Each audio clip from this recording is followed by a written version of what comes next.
Fall to lose it all.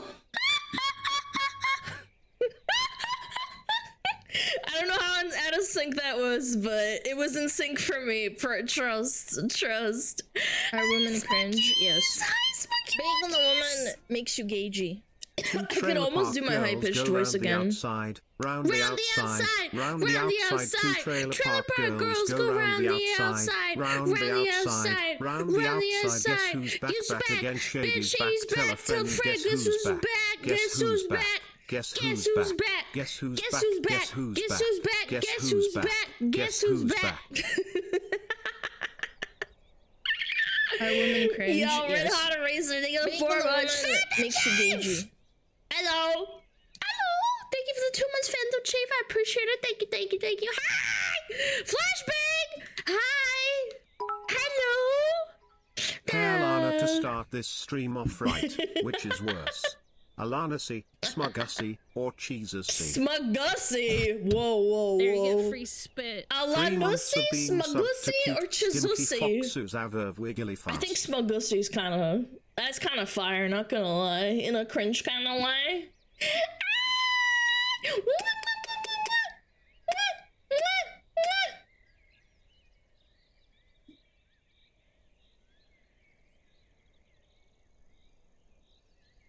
I beat my women like I beat my meat. A lot. 4 months of the stinky fox. Ew! Gross! Yo, Cap Crimson, thank you for 4 months. My other account ism, thank you for 3 months. I appreciate it. Hold on, this is not the vibe. This is like dancing vibes. Hold on. Heard it all before. Oh, nice. Some jazz? Oh, chat, you like jazz? You like jazz? She's ovulating! Chat, am I actually ovulating? Hold on. Let me look at my calendar.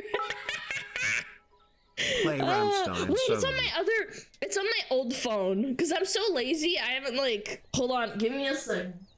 Hold on.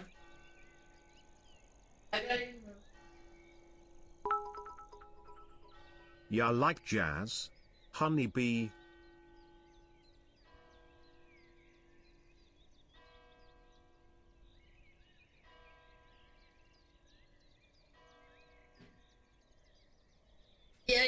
Yeah. Hold on. Am I ovulating? Calendar. Apparently I started.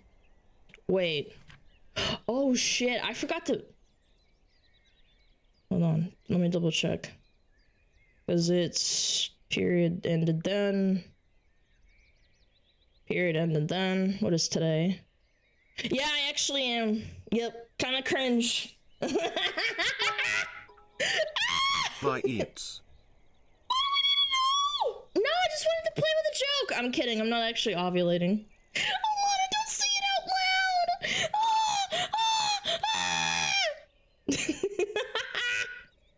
Woman, get pregnant. Are women get cringe? pregnant. Yes.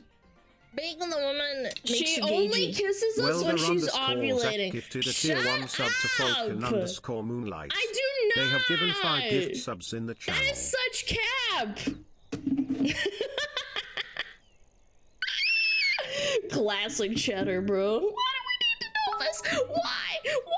Mom, my stream is acting weird again. I'm not weird. Women do this all the time. There's no evidence against it. Yeah, there's evidence that you have a big penis, but you're never gonna show it to anyone. So is that really my fault? Hold on.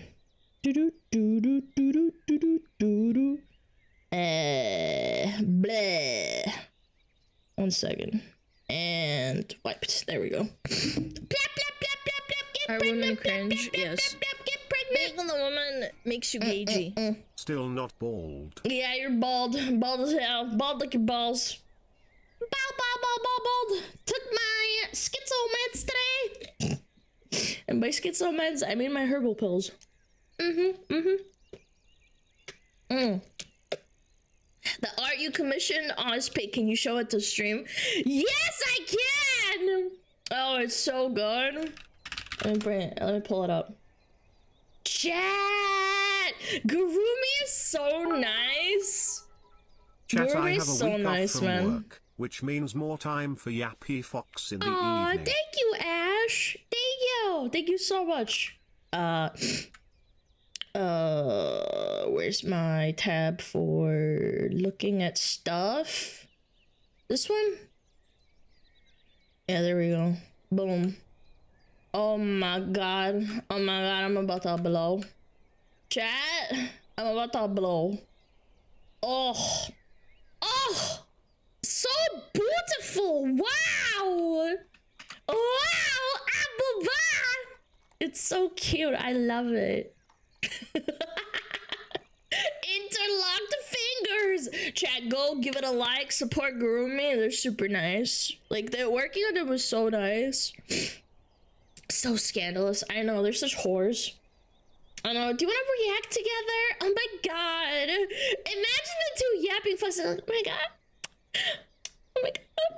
Do you want to react with us? React! Nice to see the artist knows about the 36%. Are women They're cringe? not Yes. bigger! Big on the woman You that guys makes are you so gagey. fucking stinky! They're not! They're not! You're coping! You're coping! It's the angle! Dude, they are. We can see it. Nope. You're wrong. I disagree.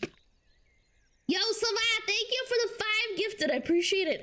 Weest Rat! Thank you for the 11 buds! Weest! Hi, Weest! Are you sure? Yes! I'm 100% sure. 100%. Big piss. Massive piss. Yeah, they're 7 coming with months and titties! still running strong. Yo, get out of the SmugAlana. frame! Shut the fuck up! No one asked. No, I'm kidding. Yo, Hornet, think it's 7 months. That was pretty funny how I covered it up, though. Are you able to put You them are ya side by stinky, ya side? stinky, ya stinky. Chat, you don't go around telling people that your pee-pee's bigger than the other person's. It's really rude. You shouldn't do that about my boobs either. It's really condescending and rude and... You're a bitch. I like how Frost Model steps forward with one leg and Fire steps a bit back with her other. I know, the little details are kind of fucking crazy. I love how pretty it looks. Hold on, can I zoom in? Wait. There we go. Oh my god.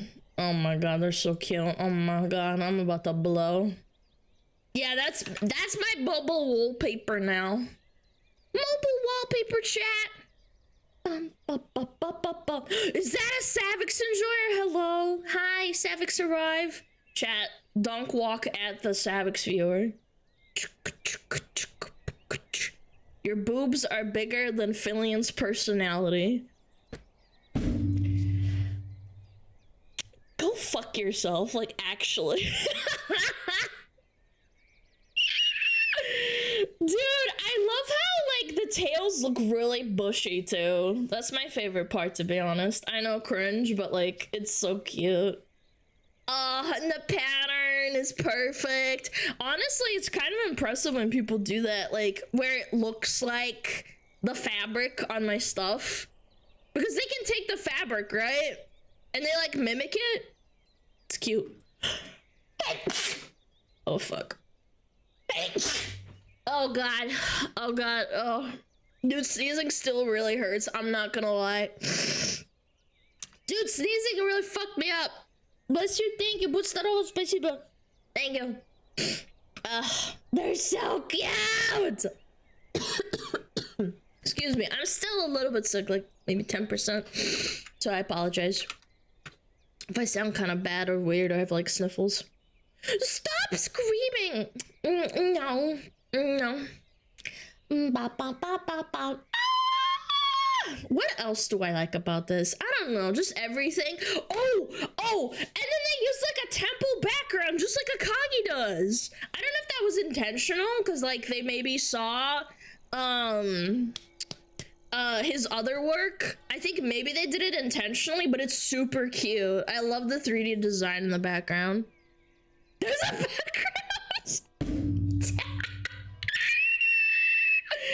There's a background. Yes, there is.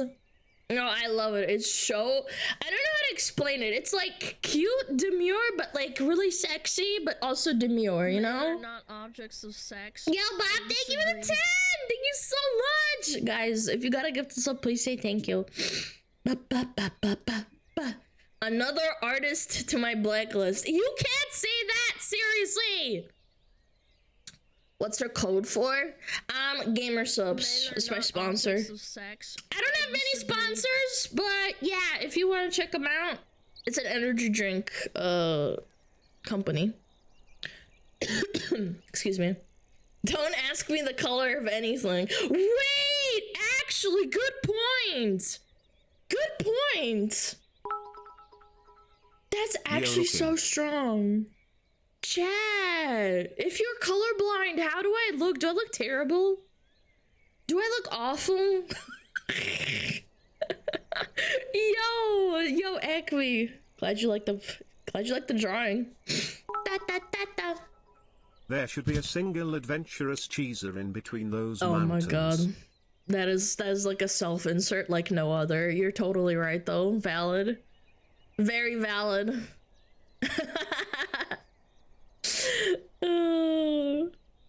Very cute. Look at them momos. Shake those momos. What color would your next model be? I'm not really planning to do other model like elements and stuff. I think it gets a little bit too much. Again, people like they get a lot of models like Iron Mouse and Cinder. They still stick to like one theme more or less. Does that make sense? I feel like when you start deviating a lot from the initial theme, I think people start to lose it. You lose the plot. This art is proof of the plus 36%. Shut the fuck up! You just got here. Nobody said that. Shut up! It's hard to use that many models. It depends on your mood and stuff, but like, yeah. Cinder's model made to be edited. Yeah, I would have to like ask. Oh god, you know like what's really a bummer is when you start VTubing and you literally have no money. Like I saved up all my money. I saved up for like months to get my first model. And Akagi was like, do you want like a full body? But it'll be extra. And I'm like, fuck, I don't have that kind of money, but like I need this right now because like I saved up. I can't wait more. And I was like, fuck, am I really gonna like get him like more outfits and stuff? I'm like, nah, no, probably not. Like we'll just keep it like simple and stuff.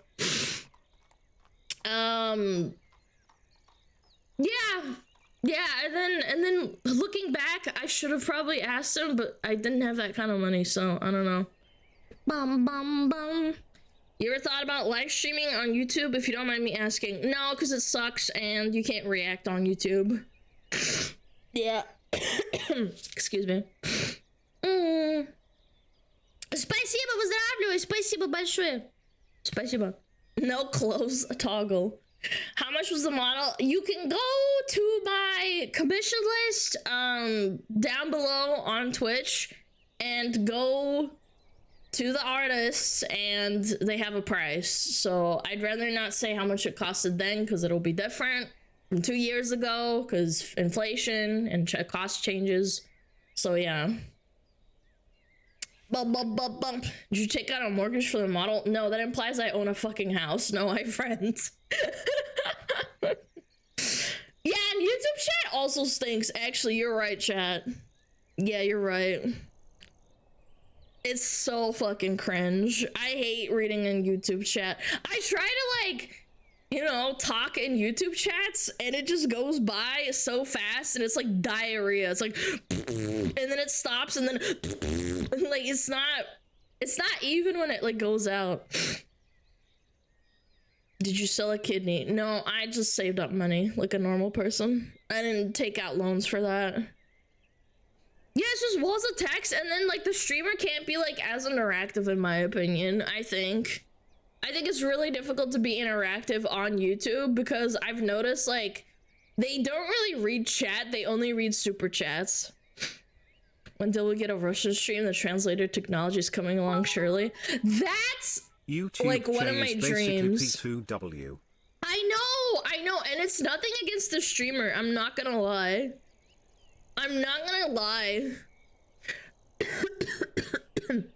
It's not even their fault, man. It moves like too fast. It moves way too fucking fast.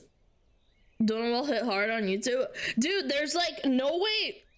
I mean, okay, I'm gonna be honest. I think it's annoying when people only read, how do I say it? When they only, you can't tell apart like mods or like partners or like VIPs. There's no VIP system on YouTube. So you can't like catch people like here and there that catches your eye's attention, which is really nice for Twitch. I think it helps a lot. Bum bum bum bum bum. Alana, on a scale of 1 to 10, how much of a gamer are you? Anything over 4 disqualifies your answer. I'd probably say like a 9 or a 10. You would be hard pressed to find me not gaming. I've been really fucking pressed for time. The mods on YouTube have a wrench icon. It's tiny! It's literally tiny! There, you get free spit. Good evening, Alana. Hello. Chat. Hope you're having a good Monday.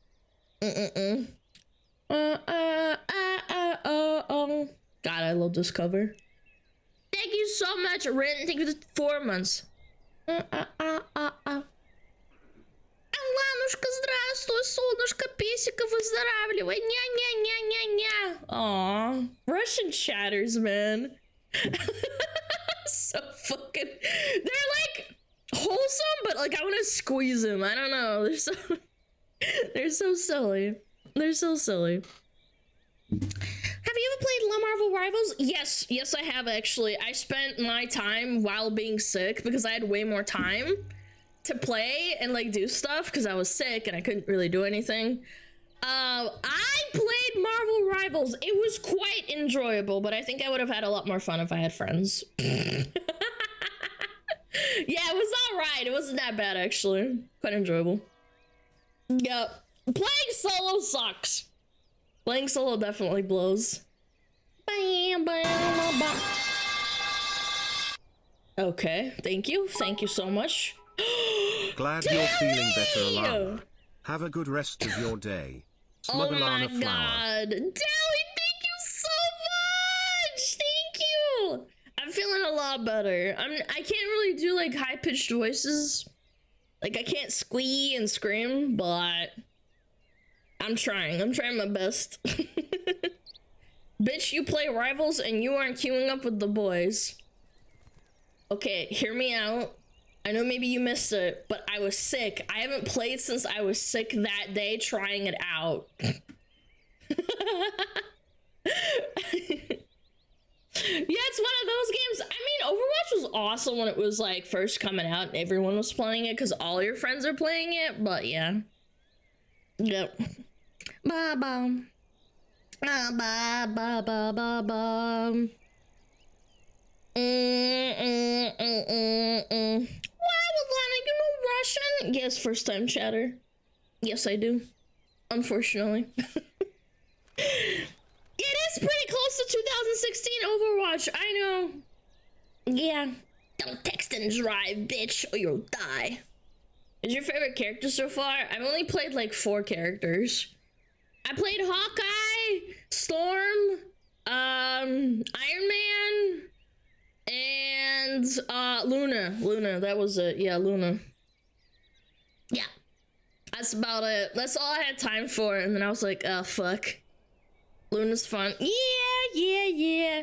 Just clip that. How about you clip these nuts in your mouth? Ba ba ba ba ba. Not gonna lie, the Russian accent is sexy as fuck.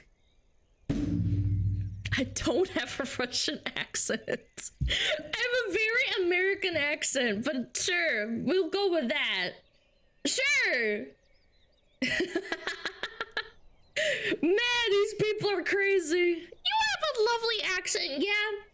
Thanks. I know. Can you force a Russian accent? Yeah, but it's kind of cringe. It's cringe. I don't like forcing it. If I have one, then it's like, okay, whatever. Hi chat. Hi Russian accented Hello. Alana. Hi, Sada. Hello, greetings. How are you? I used to have a Kiwi accent a long time ago, but I lost it. Ba ba ba ba ba. Chat, this is your reminder to not be Oh yeah, Alana. there's things on the screen. Instead, Hold on. make fun of the There we Alana go. whenever she unwarrantedly bullies a chatter. Unwarrantedly. It's always warranted. It's always bullying. Ba, The ba. Teresa Russian accent. No, there's not. Literally non-existent. I can still hear a bit of the Kiwi. I don't know. Maybe like certain words. I think it's like aluminium. I think that's it. Like that's one of the words I remember I that called people. Alana bold one too many times. Hey! I have started using anti-hair loss shampoo. But facts are facts. Alana is bald. That's right. Yep, that's right. Yeah, when I say certain words, that's when it comes out. Aluminium. Because Americans say aluminum, and then they like... I remember I was talking to a neighbor, and I was like, oh... I gave him like a cake or something, because like I just moved in. And I was like, oh, peel the aluminum off. And they're like, what'd you just fucking say? The fuck? And I was like, wait, what? And they're like, it's aluminium. And I'm like, no, it's aluminum. And they're like, no, it's aluminium. And I'm like, damn it! Yeah. Yeah, you're supposed to say aluminium. Aluminum. Hello. Can you speak Russian, pleading face? No. Just because you asked, I'm not going to. Пошёл нахуй, сука. As a metalworker, your pronunciation of it is right. See chat! See chat! Aluminum worker! There you get free spit.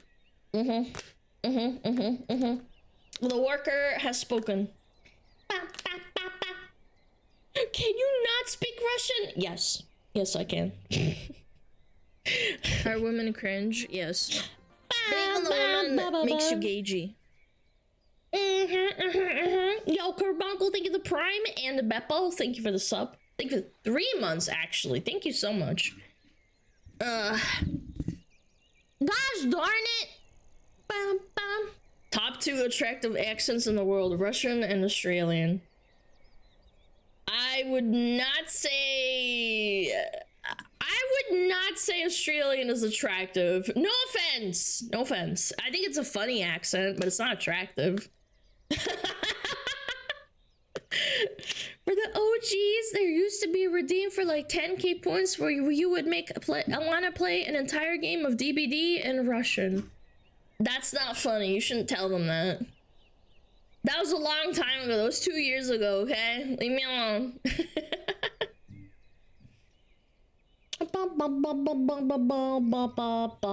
Hold on. Oh, nice. The Australian accent is very sexy. No, it's not, man. G'day, mate! How are you, cunt?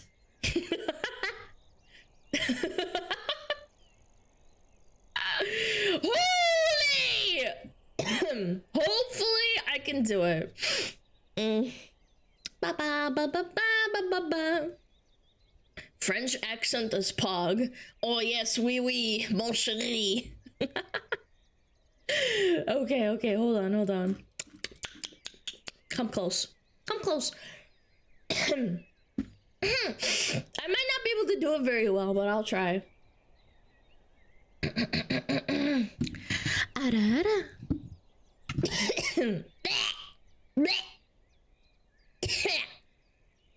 Oh my god.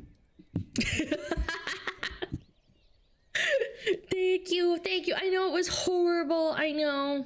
Do you still Maori from your time in New Zealand? Man, these questions are something else. First of all, Maori's not like a language that's taught in school much, to be honest. I think you get taught like how to say 1, 2, 3, 4, 5, 6, 7, 8, 9, 10, and then the national anthem. Yes. Being a woman makes you gagey. I wonder what messed Yeah, up it's stuff I definitely will not have to something learn that's taught. today. Can't wait for just the regular schedule brain rot. I am brain rotted, thank you. Deaths, I think the 4 months.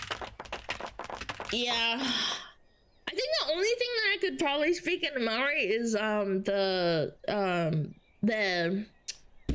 what is it called? The national anthem. Yeah, they made you like fucking sing that shit all the time. Obviously, it was quite annoying because they made you sing it like fucking all the time.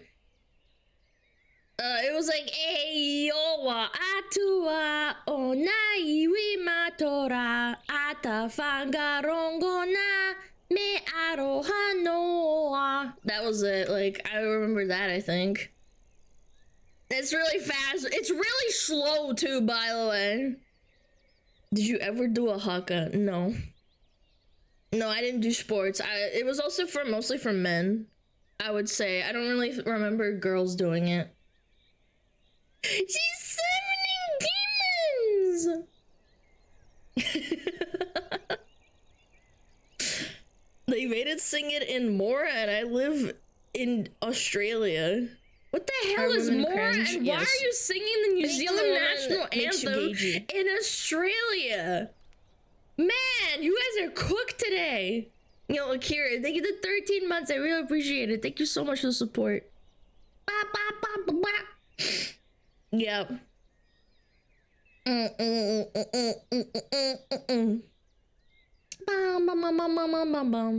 How about the Canadian national anthem? I never lived in Canada. What kind of question is that? The fuck? Are Aussies okay? I don't know. How does the Canadian national anthem go?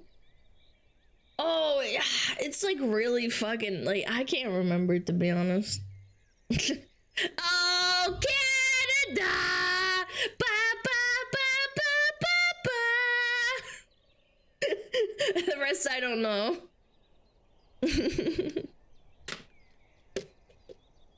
Yeah, you guys fucking know.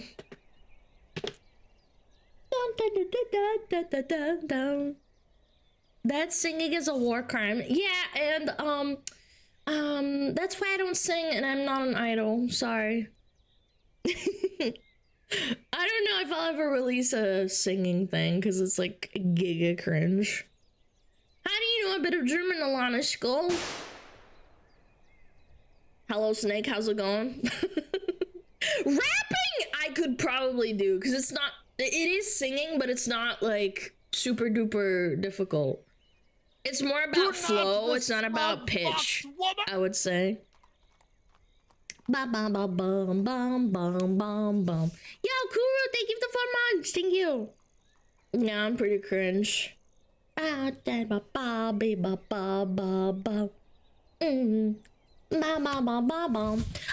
I know German? That's what you asked. I lived in Switzerland for some time. Yeah, they teach you formal German in school.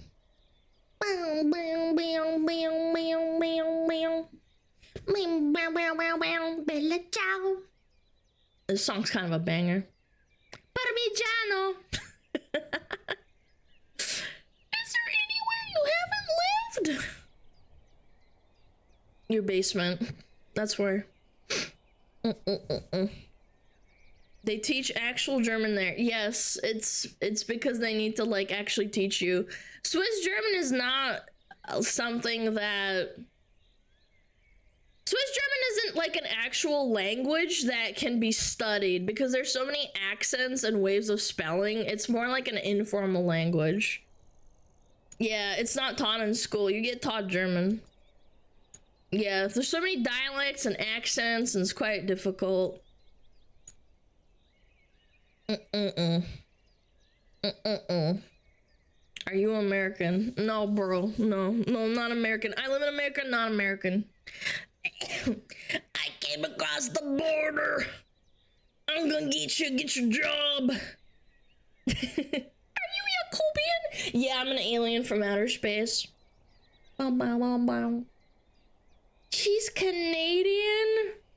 Oh god. No thank you, I'm good. I took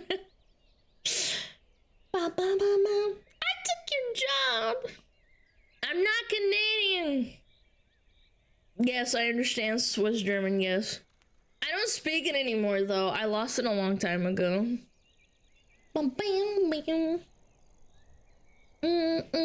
Guys, I would appreciate if you guys didn't speculate where I live. I live in America. Let's just leave it at that. I'm not fucking Canadian. God damn it. Being sarcastic, Jesus, man. I'm even speaking to you. She's Mexican.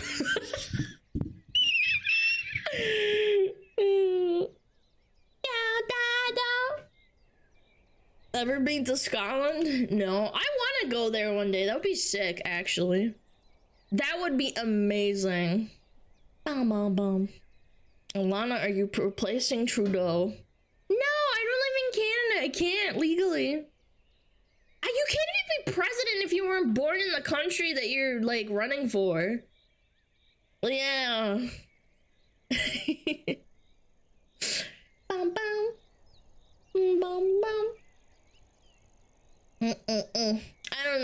don't know. It's difficult to say.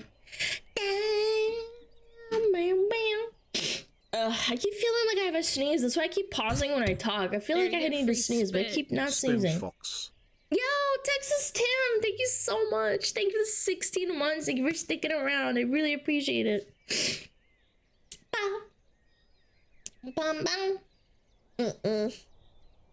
Any nationality as long as you have citizenship. In Canada? I don't know. In America, you have to be born here. Yeah, in America, you definitely have to. When does your model change from ice to fire? When I finish porking your mom, which should be right about now. Boom.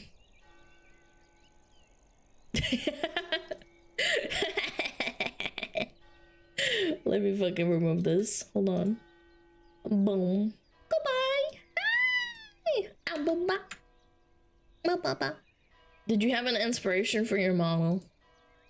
Not really. I wanted to rebrand a little bit because there's a lot of snow foxes. No offense. Nothing wrong with snow fox.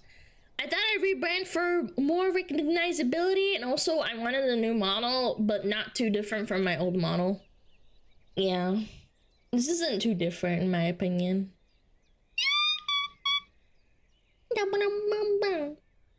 Alana, you got my mom pregnant. You have to take responsibility. Nope.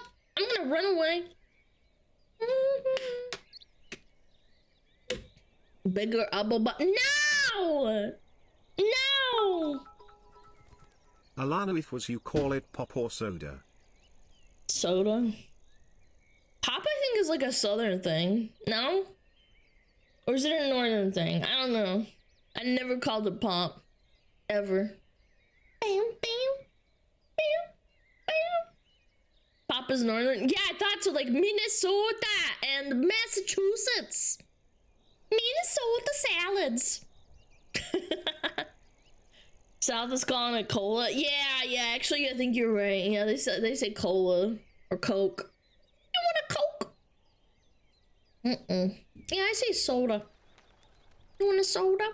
You want a Sprite? My favorite is Diet Coke, but I never get it. Cocaína? Sí, señor. Cocaína. Would you like to buy some? Sí, señor. Bum, bum. Bum. You don't want pop? I'll pop you in the side. It goes as players too. Ew, Diet Coke. Nah, Diet Coke's awesome. Nah, you're coping. Diet Coke owns. Coke Zero sucks. Diet Coke is fine. Original Coke is the best though. Coca-Cola. Cocaína. They should start putting Coke back into Coca-Cola.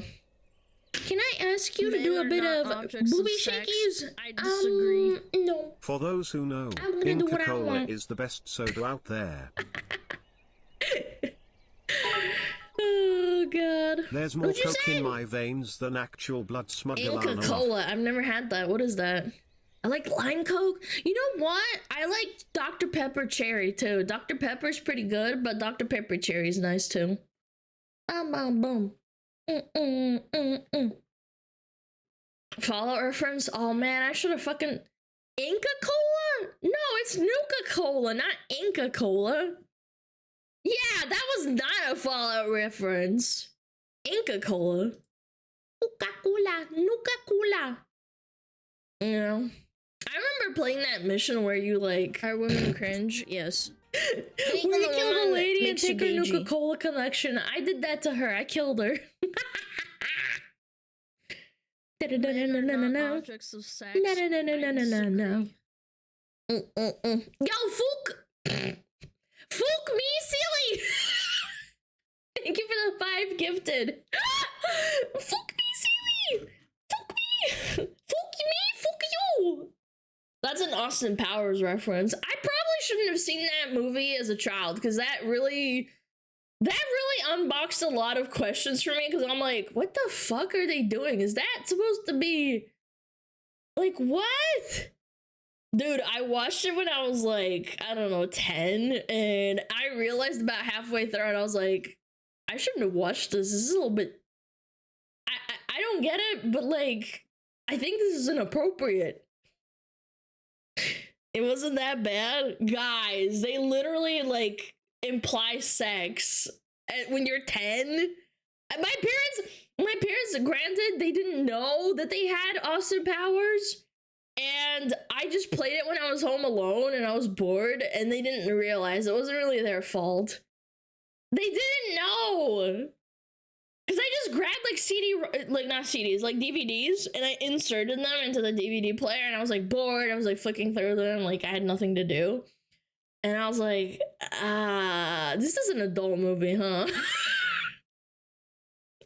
So, yeah. That's the story for a lot of kids. Not necessarily It's called The with Spy Who Austin Shagged Powers, Me. Yeah, but I with didn't some know what kind of shagging was, and then I PG-13 figured it out movie. through context. Yeah, the nipple Austin guns, Powers and yeah. Spaceballs shaped me into the person I am today. Again, it's fine to watch that kind of thing when you're a little bit older, but like at 10, I don't know. I think it's a little bit too young. I should not have seen that. When they do that, like the shadow charades and stuff, that really confused me. I was like, are they that? I always, by the way, I was the kind of person that was really embarrassed when there was like sex scenes or like sex implications. I would always skip over them. Yeah, I always skipped over them because it made me feel uncomfy. So that's why I'm always like an advocate for like children not seeing that kind of content, because like I experienced it. It makes you feel uncomfortable when you're a kid and no one's there to explain it to you. I was scared of peepees because of you know, at the ending where there's that scene with the Zeppelin and they're like, oh my god, that's a butt, and then they cut it and then it's like multiple shots like that where it's like, that's a penis, and I always skipped that because I was like, I don't like peepees, I'm scared. What? That's cute, I know, but like if you really think about it, like yeah, it's a giant Pecker Johnson. Yeah, I learned the slang through that movie. I was like, what the hell is this? I don't get it. That's how Alana became a feminist. No, I think that's more so like, I know you're being sarcastic, but I'm just saying for the record, that's why I'm an advocate of kids not consuming content for adults, because it fucks you up or it makes you like confused. Because like I was scared of I was scared of penises for a long Wanted the time. community to grow. I love you, girl. I'm not kidding. I think like I got a little bit of a like, I'm just scared. Like, I don't know, it made me feel uncomfortable. I was like, ah! Like I see like a joke about a pee-pee on screen, I'd be like, ah! Skip it! Skip it! Were you scared of long vegetables and hot dogs? No, I think it was more like the idea of a penis. I don't know how to explain it. Men are not objects of And again, sex. don't fucking laugh, by the way. I was a child. Don't Jackass fucking laugh. series That's must have cringe. been traumatizing for Alana. No, I never really watched it. I watched it a little bit, but not really. I know he gets like naked and stuff. I never watched those episodes or anything like that. I think it was too small, but there's adult movies like Officer, and then jokes make sense as a kid, but when you're an adult, it all clicks. Yeah, exactly. Like Austin Powers had a lot of those. S3 it grow. What? Huh? Alana doesn't like the idea of a penis. Lesbian confirmed? No. It was just me being a child. Again, I don't think there's anything wrong with a kid being confused by sexual content. I think that's perfectly fine. I do like men, I'm just saying. But at the time, I was just terrified. I was like, what the fuck? So cute. I don't know. Austin Powers and Dr. Evil played by the same character. Yeah, when I found that out, that was kind of mind-blowing to me. I was like, how did they... So I started investigating because I was like really curious. I was like, how did they film two characters played by the same actor on the same screen? And I went to my dad and I asked, and he's like, oh, you silly Billy. It's because they like literally cut it. So what they did in like back when like CGI and like all that didn't exist, they literally cut the frame and then they splice it so that like you see half. They film the shot and then they splice it and then they make it so that you can see both actors, like this actor on the same screen. Now it's all just like CGI and like you can just do it, you know. It's easy, but back then it was annoying.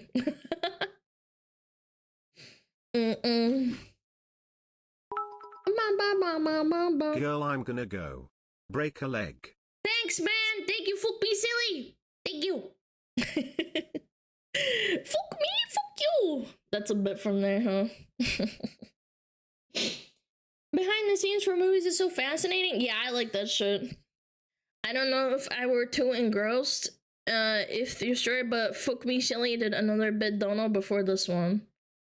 Oh, wanted to the community to grow. I love you, girl. Aw, thanks, man. Sorry I missed it. I was just yapping.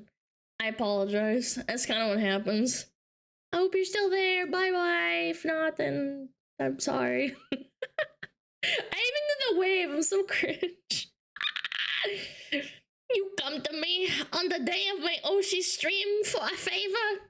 I even did the hand movements. You come to me on the day of Rahora Pantera stream, asking me for a favor, and you are putting pineapple on pizza? Unacceptable. Oh, so cute. Rahora! Oh, chat. Chato. Get me a jetpack. No. Chatini, no jetpack. No. What does that mean? Maj Mamma Mia, you come to me, asking for my help, and you don't even offer me a jetpack? No jetpack for Jatini. Jatini! I want to draw Raora. When I have some free time, I want to draw her. She's so pretty. Yeah. She's a really nice design. I don't know, maybe I like pink things. You know what's really weird? Even though I'm a tomboy, I really like pink things. Like when I think I hit around about age like 13 or 14, I really liked pink and black. Like, oh my god, I loved pink and black. I didn't want to be like too girly, so I like put the black in there. But pink and black, like, pink? Not sickly pink, by the way, not sickly pink. Not like Barbie girl pink, but like a soft pink. She's part of Blackpink. No, shut up. Emo confirmed. Yes. I was one of those people that would paint my nails with Sharpie because I didn't have money for like black nail polish. Short hair Alana win. I need the true tomboy. You know what? I'll maybe ask Akagi and Amy one day. Maybe do like some hair toggles. I don't know. Because it's not as much work as like a full-blown model. Because like obviously he drew the hair on top of like you sound very a head, right? That would be poggers. Mama. You sound very tsundere. Shut up. I'm not. I love black and purple combo. See, I don't like purple that much. It's all right. I think it's a nice color. I just think pink is cute too. But I can't wear pink IRL because I have a very red complexion. I have like a yellowishy pink complexion, and red doesn't suit me. I need cooler tones like green and blue for sure. I am very envious of girls and like women with like beautiful skin complexions that can wear pink. It's the same reason like redheads can't really wear like red and orange like IRL because it makes it look really bad. Yeah.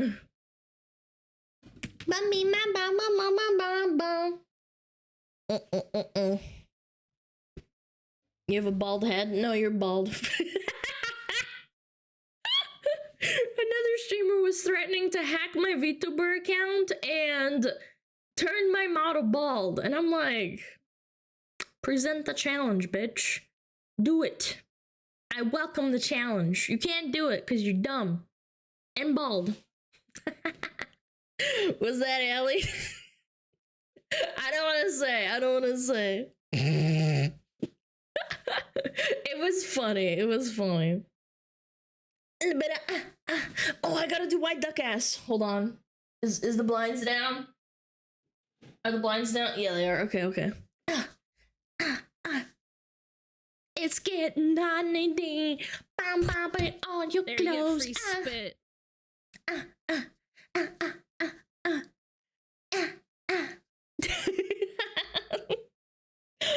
Maybe white duck ass should be our mascot. Cheese is like Chitini. White duck ass is like a mascot. That would be good because it's a duck. Yeah, like holding a duck. I like cheese. Cheese is not going away. I'm just saying, duck holding a duck, kind of cute. Are you calling us fat? Nope. Didn't say that. That's in your head, schizo. You hate cheese? I would never. I'm just saying. It's either we have cheese as a mascot and we make like a toggle of me holding him. That would be so cute.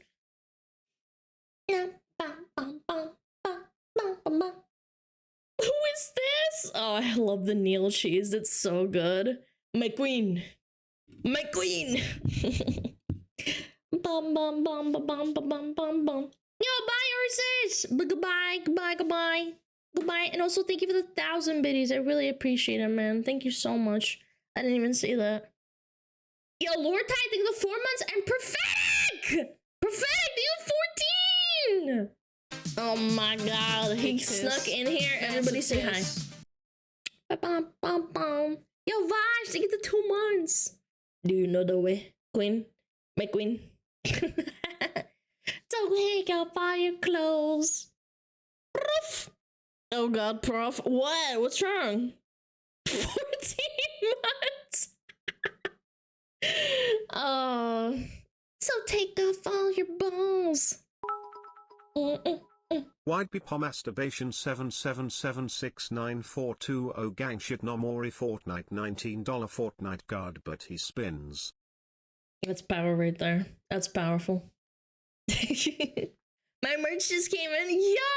Oh my god, I hope you enjoy the merch, King! Thank you so much.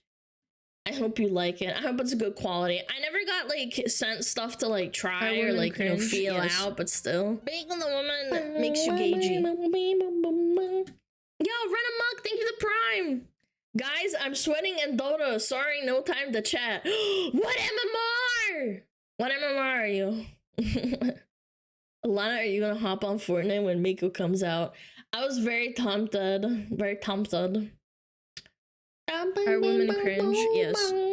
Being on the woman makes you gagey. Yeah, I was very tempted. Yo, Dragon, thank you for the prime. I'm Legend 4 in Dota. Damn, you're so strong. Dota! What position are you playing? Mostly just 4 and 5, but I do like position 2. Sometimes position 1, but I'm not really good at carry rolls because I kind of crumble under pressure sometimes. I don't know. I'm 5 months away from the fox face sub badge. Oh my god, you're such a loser. Pimp named Slickback. Pimp named Slickback. That's a pimp. I play too because no one else can. Based Russian mid player. Based, I knew it. And in my mods were Giga Chads. I fuck your mom in position dog. Bro. Why are my mods like this? No, you can't do that. That's my mom. Pimp named Slipback. Are you deaf? What do you mean by that? It means I porked your mom. It's so hard to believe that we're almost at 2 years, man. Almost at 2 years with VTuber. Oh my god, dude. I'm gonna throw up. I sometimes think about it and I'm like, man. Debut April 16th. I have to stream that day. I have to. What day is that? Bam, bam, bam. Wednesday. Okay, yeah, I could do that. For sure, for sure, for sure. Yeah. Bam, bam. I'm gonna puke. I'm gonna pukers. 150k this year. Yo, Chatter has so much confidence in me. Damn. 150k followers? We're barely at 100k. We'll probably hit 100k in like 2 months, maybe.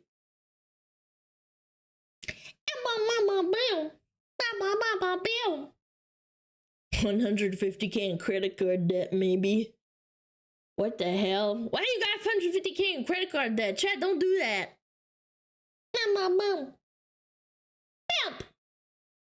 I think, I don't know. I'm shooting for 100k soon, probably. So maybe, I don't know. I don't like setting myself goals. I've said that before, chat. Yo, Kenko, thank the 5. Thank you so much. Bum, bum, bum. I don't know if we'll hit 150k before debut. That would be not debut. 2-year anniversary, but I don't know. 100k probably at the rate we're going. Bim, bim, bim. Sit this in your mouth. Impossible. Too small. Cannot find. Stop shit talk me. Go fucking shit talk your teammates in Dota. God. Beep, bam, beep, bam, beep, beep, beep, bam.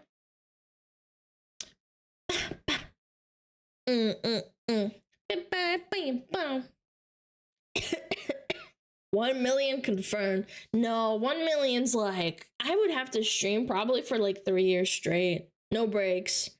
All gas, no breaks, chat. Position 2 is jungle. No, position 2 is mid / roaming. Bam, bam, bam.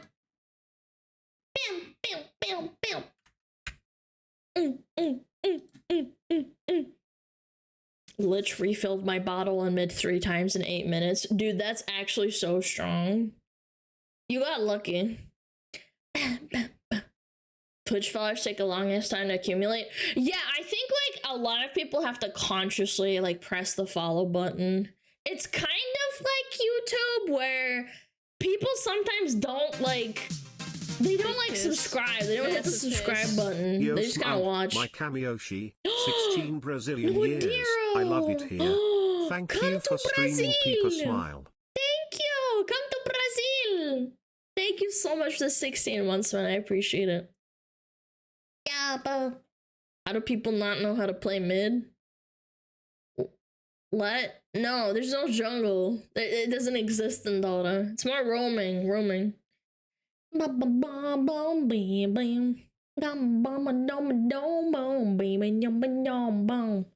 You can play jungle? Yeah, but you're griefing. Follow us, subscribers. Let's be real. The true goal is a gamer subs flavor, and I want to drink desert lime flavor. Desert lime dench.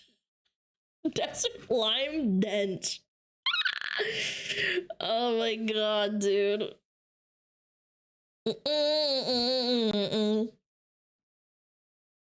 Jungle is a thing and one goes solo. Yeah, you're griefing your team if you're doing that. Yeah, position 1, 2v1. I don't know, that sounds miserable. I'd hate that shit. Yeah, it's been dead for a long time. Anyway, God, give me a fight high horse on Dota. It's not Dota jungle is not a thing. Anyway, gamer subs flavor. Oh my god, chat. Oh, I'm so excited. After the cup, if the cup does well, we might get a flavor. It might take a while to develop because they like to take their time, but that would be so cool. Oh my god, I'm about to blow, and the flavor will be there forever. That would be so sick. Yeah, we're working on the cup right now. I think we're finalizing it, chat. We're finalizing it. Name? Your mom. Cons and trickies took like 6 months. Yeah, it takes a while. I'm just telling you now, like, I can't give you a day, but it takes a while. And that's after they confirm that they want to work with you. I want official Frostfire cards. Sorry, chat. I'm gonna throw this out there. I am not in the card set because I joined Gamer Subs right as they were developing the cards. So I kind of didn't get in because they didn't, how do I say it? Like, they weren't like, they didn't know me. They didn't know me. Yeah. So maybe later, maybe if they make other sets or something, they would probably include me, I would hope. Yeah, the timing didn't let up. Yeah, I was a little bit bummed, but I was like, I kind of get it. Yeah, they'll do like an expansion set maybe. I don't fucking know. Frostfire Fox would be sick. Bam, bam, bam, bam, bam, bam, bam, bam, bam, bam. Alana gonna be a booster set? Yeah, kind of a bummer. Booster set, Alana? Unacceptable.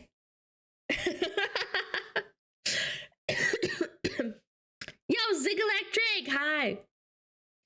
Bum bum bum ba ba da ba dum bum ba ba da ba dum bum ba ba dum bum.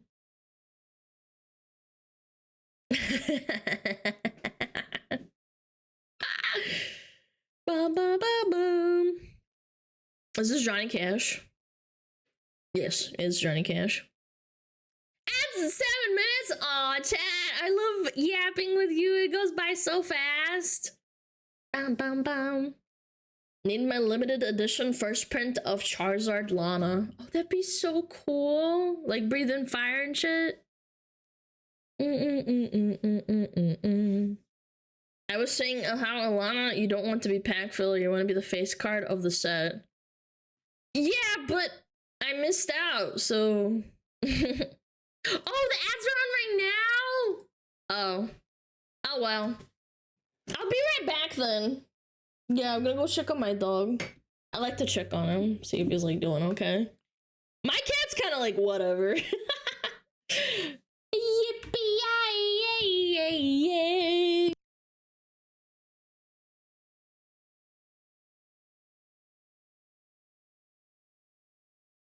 Oh, Metapod.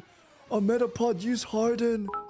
Metapod Harden. Oh, Chat, yeah, Metapod, just you're in so case hard. no one's already Metapod told you Harden. today, you're doing Oh, great, he's so by the hard. way. Look at those And 2 looking hard great throbbing too. Metapods. They're so strong and hard. Wow.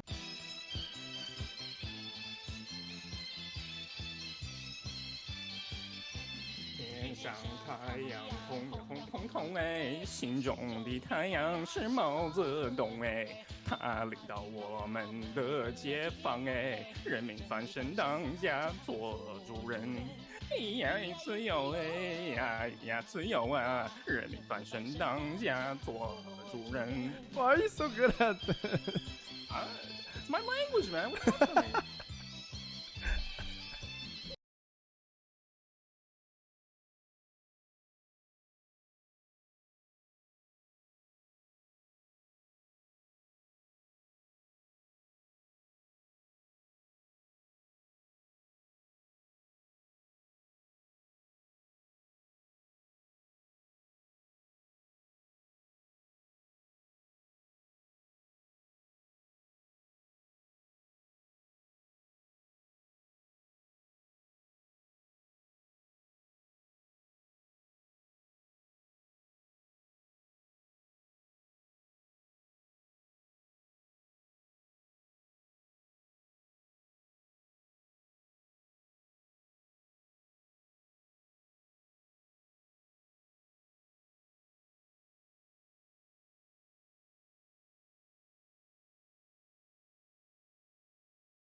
Are women cringe? Yes. Being on the woman makes you gagey. Kothan gifted a tier 1 sub to SmugMan.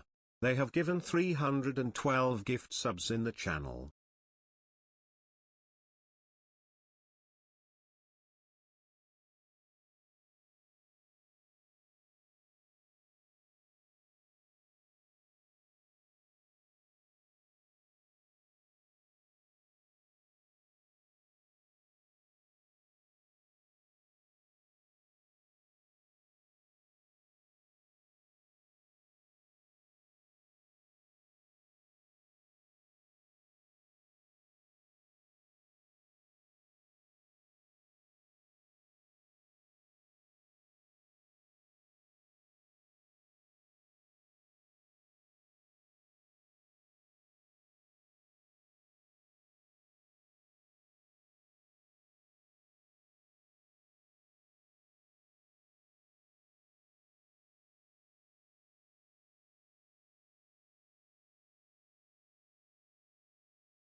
Do you miss me? I can tell you kiss, kiss, kiss, kiss.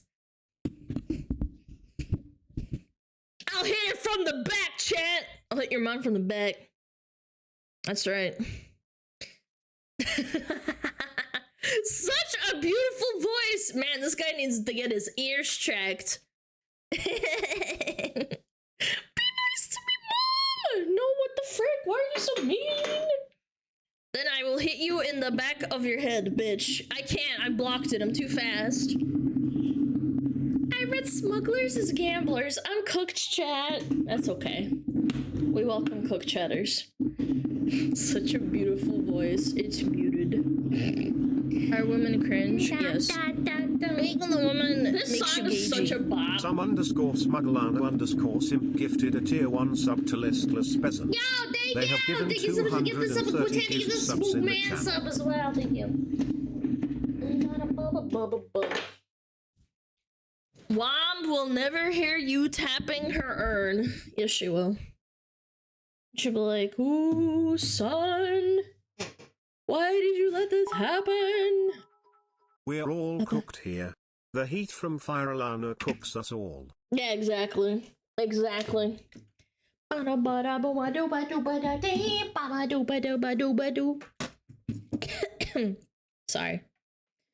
Hey, Fallon Gore, what's up? Our resident staffer. A resident staffer guy. Ah, staff! Run! Run!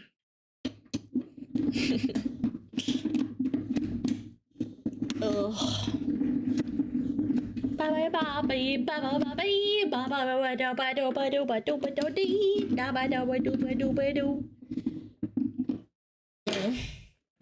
Nap or Alana stream? Good question. I don't know. Are you feeling sick? Are you feeling that tired? Then you should probably nap. I'm just saying. If I'm feeling bad, nap. Alana, you have helped me with my depression. Aw, that's so sweet. Really? You mean that? I would be a hypocrite if I didn't watch other VTubers and it made me less sad.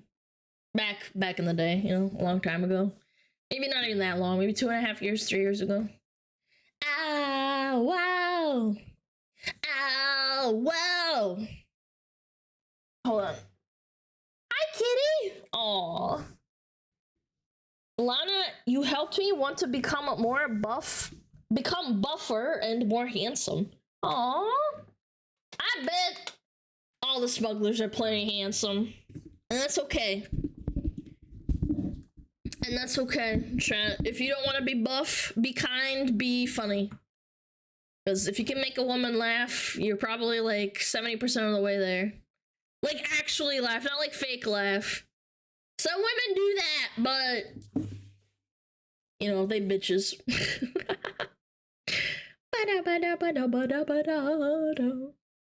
But I'm ugly and unfunny. That's not true. I don't believe that. I do not believe that. I've seen you guys chattering up in Discord, okay? Who can it be now? Okay, time to play non-copyrighted music that I can actually play on stream. Ba ba ba ba ba ba ba ba bum. Ba ba ba ba ba bum. Ba ba ba ba ba bum. There we go. Alright. Time to set up. Chat, it's setup time. Log in. Log in. Log on. I'm so locked in right now. Where is it? Ah. Perfect. Perfect, perfect, perfect. Lock in.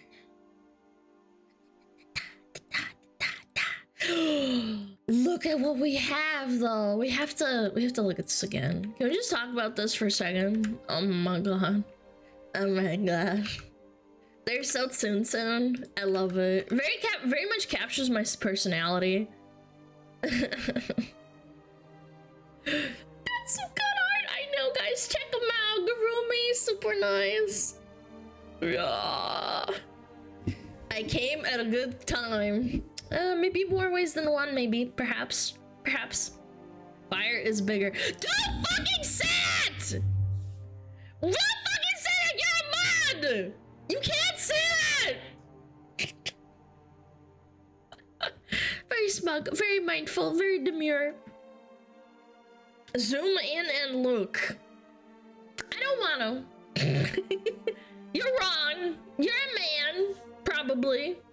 I will not be assuming people's genders, but you're probably a man and you're probably wrong and I'm a woman, so you're wrong. Objectively. Yep. Measure. How about you? I'm fucking measure your fucking baby and fucking smack your balls around because you're so fucking stinky. Stop it. It's not. They are the same. No.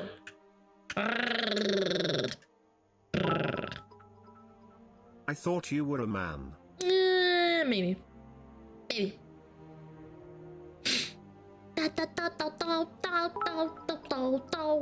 Smugglers, we proved they're the same Shut size. up. No. Overlay the reference. You didn't prove sheet. anything. Y'all are cooked. SmugAlana nod. SmugAlana nod. All right, alerts are off. By the way, that was the last one. Okay, all right. Nobody getting mad and upset. I read them if I remember while I'm yapping. So, booba. Yeah, thank you. All right, what's this?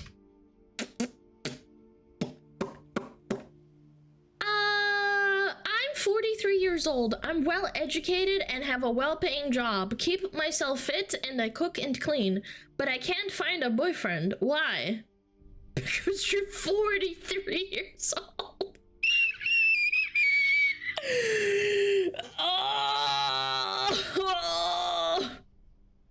Home math with the fucking left and then the uppercut right through the jaw, dude. Holy. She says, I've received hundreds of DMs since making it known that I'm single, but none of them are people I would date. So then you're the problem. Yeah, you're the problem. If you were the one saying I wouldn't, if hundreds of DMs, you're posting. Okay, first of all, can I just unpack this? Just for a second, I'm unpacking this. You're posting, like, if I made a post on Twitter, say, and I'm like, I can't find a boyfriend, like, I'm well educated, I'm stupid, I have a big dent in my head, and I can cook and sometimes clean, why can't I find a boyfriend? And then, like, I get 100 DMs, and then I make a follow-up post saying, oh my god, nobody I want to date is, like, DMing me, so, like, it's really clearly a person, the people that are DMing me the problem. And I'm like, people would rip me a new one. No, genuinely, they would rip me a new one. They would be like, oh my god, like 4chan would like go off and go crazy. Reddit would go crazy. They'd be like, oh my god, Alana posting for attention and then saying like, oh, I want to date someone, one of my viewers, and then she's like, no, I don't want to date them. It's like, yeah, no, it's okay. It's okay for her to do it. The ratio though, let's look at that. 3,700 comments. It would rip your ears off. Yeah, try me, bitch. You don't even post that and you still get marriage proposals. That's fine, because at least I don't ask for it, okay? I'm gonna put this on the record. I don't want marriage proposals. I'm good, okay? You can! It's just, I'm not gonna read them. Simple as that. Not gonna read them. I'm okay. You think this lady has an OF? Actually, we should look it up. Hold on, I'll put it on my other screen so I don't get banned. Do they have an OF? No, it doesn't look like they have an OF. She's 43. She looks good for 43. Is she lying? She doesn't look bad for 43. I'm being completely like transparent. I don't know. Likes dogs and cats. Has a samoyed. Has a cute puppy. I don't know. I guess I can't relate, but makeup, old photo, small image. Yeah, that's true. You could, but still. She's 43, not ancient. 43 for a woman is really old in the dating market. I'm just saying, that's pretty old. I don't know about you. Yeah, to put it in perspective, when you hit about 43, you can't really, you basically go through menopause. You can't have kids with her. Unless you like adopt or find some other way. Yeah, that's pretty old. Like you should be having like your kids should be like growing up into like, you know, going into middle school at that point. Would you buy a 30-year-old car? It depends on how good a shape it is in. I wouldn't compare a woman to a car, but I get what you're trying to say. I plan on adopting anyways, to be fair. Well, good for you, man. Look at her most recent post. My entire life is just making music half naked and 15 foot in the air and then randomly jumping on a plane and going on crazy adventures. I don't know. She seems nice enough, but I will say that women fall off really, really hard at around about 40. Like, there's a hard cap to woman. That screams high body count. You think so? Hold on, I'll bring it up. I think it's safe for work.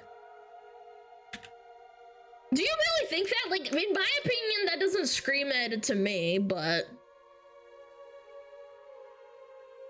Yeah, my entire life is just making music half naked and 15 foot in the air and then randomly jumping on a plane and going on crazy adventures.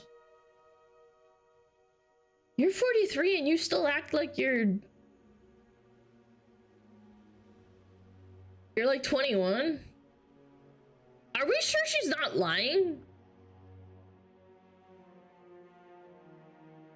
No, I'm not trying to be mean here. I genuinely think this is kind of...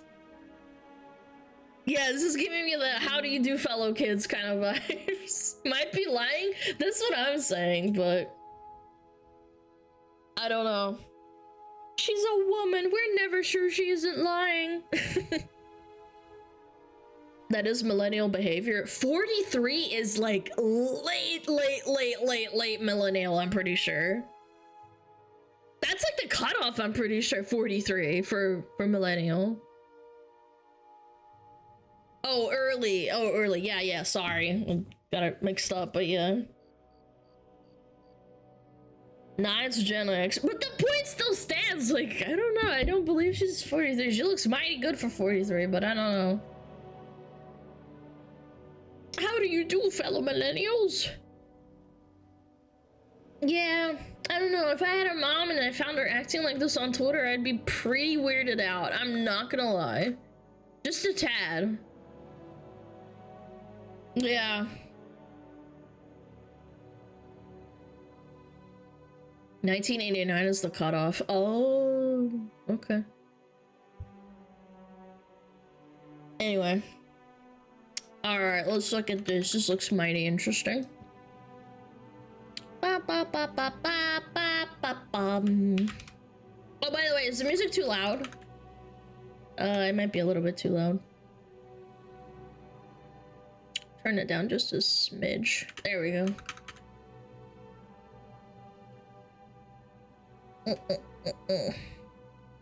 It's okay. Alright. Alright, what is this? This is an essaying. This better be good, chat. Let's read it out loud. Let's do this together. Yes, I am not old enough to have lived in this world, but I am old enough to have seen it. Here's how it worked. Everyone, man and woman alike, walked around with the baseline idea in their heads that when they came of age, they were going to get married. So pretty much everyone from the age 14 on up was passively on the lookout for partners until you settled on one you liked. I think everyone is still on the lookout for partners from that age, because that's when your hormones start kicking in. The problem is culturally, women are told that they deserve the top 1% of men with no effort on their part right now. And men are told that they're not needed, like, period. Full stop. And you throw in the mix of dating apps and nuking young people's expectations for their partners. And like the worst economy we've ever had since the Great Depression. Higher levels of debt than anyone's ever seen. And really high, what is the statistic for like divorces? Like 40 to 50% in the US. I don't know about other countries. Like the culture is pretty fricked. Yeah. Dating wasn't a so pretty much everyone from the age of 15, dating wasn't a perennial state for an activity for its own sake. It was a purposeful vetting process, and it lasted only until you were satisfied you had a good choice. Hold on, let me... Oh, this is a picture. Man, I'm so dumb. I didn't scroll down. Hold on. What? Let me read it out loud. Literally just walk up to a cute girl in the park and make small talk. A month later, you're already married together and about to have children. Holy shit, did boomers really have it that easy? This scene blew my mind when I first saw it. I couldn't believe it as a Zoomer.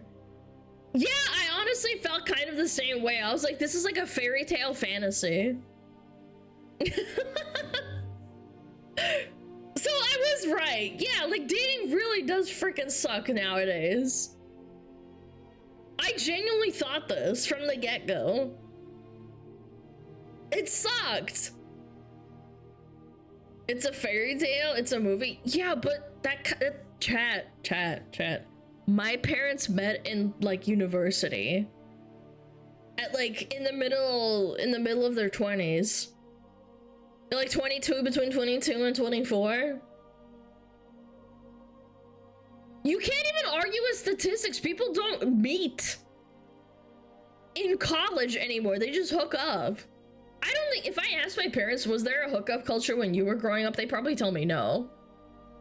Yeah, my parents were that pretty much. Yeah, it's either through work or through college. Men and women don't even interact enough anymore. Yeah. Okay, sorry about that. I was kind of going off the kilter. Freestyling.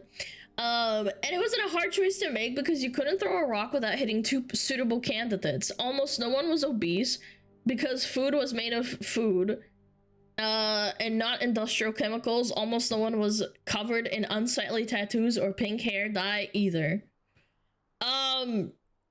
Is he saying there was an abundance of men and women, or there's an abundance of mentally healthy men and women, chat?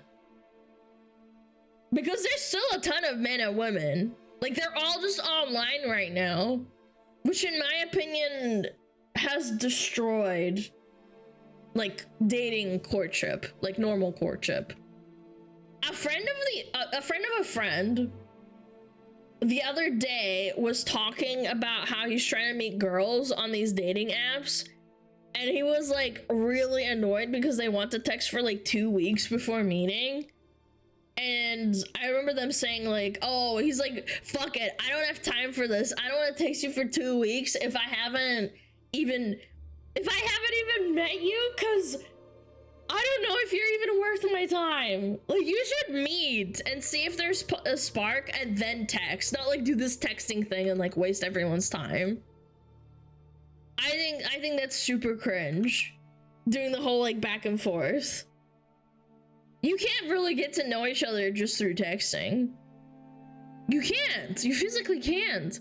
What if something they do just annoys me for you from the get-go? A lot of the chemistry people feel, or even not chemistry, like the disillusionment or the dislike they feel is literally at first glance. I think what the scientific study of men and women looking at each other, they can assess each other within like 5 seconds or something. Yeah. What if they eat their boogers? You won't know through texting. I mean, yeah. I'm sure my parents like had, you know, suitable people that they met, and then they met each other and they were like, oh, I like you, you know? They were compatible, but they had to like, you know, go through the hoops of meeting.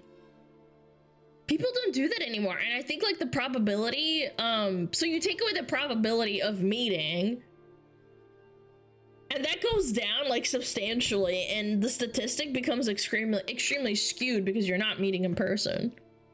Pheromones play a big role in attraction. You don't get that over text. Is that a real thing? I always thought it was like mumbo jumbo. Like pheromones. It is? Oh. Yeah, I think I read a thing a long time ago is that one of the ways that people avoid like incestuous or like genetic like if you have similarities in your genetics that are too close, you smell unattractive to them. Yeah. Yeah, that's how you avoid inbreeding or some shit. Arranged marriages helped? Yeah. I think so. I think arranged marriages are not necessarily bad. They can be. My sister's bedroom smells like shit. Oh my god, don't get me started. Whenever my mom would tell me to go get my brother for dinner, I hated going like near his room because it just smelled like a fucking skunk. I'm not even joking. So anyway, back to the pheromone thing. I think if that's true, then it's important. I do think that's very important. Let me keep reading. Almost everyone had compatible goals because they were almost always the same. Happy home, modest prosperity, reasonable amount of kids. Almost everyone had compatible values because culture hadn't been demolished. That's still everyone's goal, I think. It's just an impossible goal because corporate America made it impossible to buy a house or afford children. Like, how many of you, even if you got a partner, like you could snap your fingers, you get a partner, would you still have kids? One, you would still have kids. Two, you'd be like, I can't afford it right now. Like, I just can't, sorry. Like, I still love you, but 1 1 2 2 2 1 1 1 2 2 2. It's actually pretty split. It's like 50-50, maybe like a little bit leaning towards no. 1 1 2. 20 years ago it'd all be ones. Well, we're assuming that the highest, chat, to put it in perspective, it's kind of fucked. if you are 20 to 34, which is the biggest demographic according to my YouTube statistics, if you were between 25 and 34 20 years ago, that was like plenty of money to like sustain one child. Like, you'd be okay. Even if you worked like an average job. 20 years ago, no it wouldn't. Yes it would. Shut up. Yes it fucking would. One child? One? I'm not talking like popping out 4 kids in one go. One child? Between 25 and 34, on average, I genuinely, if I went through the statistics, it would have been fine. The average American needs to make $120,000 just to be able to own a home. Yeah, and renting is insanely expensive. If you want a kid, you need to have them like have their own room. You have to have an extra room. You have to have extra groceries. You have to buy them supplies and everything. Like, no, man. I'd rather adopt them, but like that's still money. You have to pay for adoption as well, too. The 30s are the new 18s these days, apparently. I've read somewhere that for women, the new 24 to 26 bracket where women gave birth a lot of the time 20 years ago. My mom had my brother at 23 or 24, which is the average. That's like the dead ass average 20 years ago. Now it's shifting towards 28 to 34 for women. That's a massive increase. That's almost like 10 years. And that's insane. That's insane to think about. They don't want to grow up. I don't think it's about growing up, man, but okay. I literally just explained it's not about growing up. It's about not being able to afford and relationships. Yeah, that definitely was kind of a boomer thing to say, but I mean, that's your opinion. I can't convince you otherwise. I've stated all the facts. Risk of having children is a child with developmental disabilities increases the age of the mother and the father significantly. I think that becomes a problem after you're about 34 to 35 onward, not when you're like 28 to 32. Yeah. I'm 30, I've dated these women. I'm not talking about... Okay, never mind. I'm gonna get into off in the weeds. I'm getting one guide right now. Anyway. Almost everyone was a good choice. Questionable, but sure. Okay, that's your opinion. Because sex roles hadn't been demolished. Husband and wife were jobs with clearly defined responsibilities. Everyone knew the specific tasks. 1, 2, 3 to be a good one. I agree to an extent. I think an important note is, again, yes, women have been girl bossing for the last 20 years, and their traditional role in the household was changed, so being a housewife isn't the standard anymore. However, even if culture hadn't shifted in that direction, you'd be hard-pressed to survive as a family on one income in 2025. Like, the man has to pick up, like, 2-3 jobs to sustain themselves. Like, on an average, like, in family, like, average bracket, it's... People will argue with me and say, oh, it's feminism. It's like girls girl bossing too close to the sun. But on the other hand, our economy has absolutely been demolished in terms of like minimum wage not increasing, houses not being able to be affordable, mortgages, like all of that combined. I think even if even if we stayed in the traditional mindset of like, oh honey, I'm gonna stay at home, blah blah blah blah blah, you can't really afford that. You can't. I remember in 2008, my parents had to like sit down with me as a talk and be like, okay, mommy's not gonna be home much anymore, like that much, because she has to go and get a job, or like she has to get a part-time job now to like help with the bills. 2008 sucked for all, like a lot of kids, or even kids like that were teenagers growing up. They had to be key kids or whatever they're called when they come home and they had to open the key. It's horrible. And those responsibilities were carefully designed over many generations of trial and error to be what made your partner actually like you. Not a coincidence. So choosing a wife or husband wasn't like sifting through sewage, trying to find discarded coins. It was like choosing from a restaurant menu designed to be by a competent chef, and pretty much anything you order is going to be satisfying, so as long as you avoid one or two options you don't personally like. Life wasn't easy. The past had other problems like polio and communists. I still think we have communists, but okay. A little bit out of left field. But there was a plan. If you followed it with a little luck, you'd be okay. What happened? The 19th Amendment.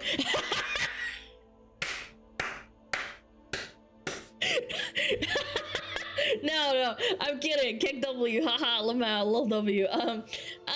No, for serious, yeah, I don't know.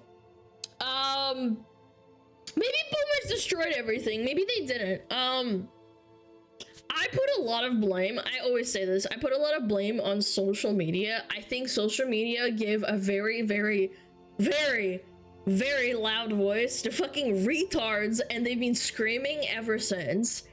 And then bleeding heart women get mad at you for telling them they're wrong. We used to bully people that said dumb shit that worked for thousands of years, but now in 2025, people unironically defending pedophiles on Reddit and Blue Sky. Like, social media was a mistake. Truly, no, I genuinely believe that. I think for all the good that social media has brought, like bringing people together, letting people talk, international talking, like I understand that, but I think if the internet went away tomorrow, I think we would be in a better place. I think, first of all, there would be riots in the street. People would be really upset. But after a few months, I think we'd be okay.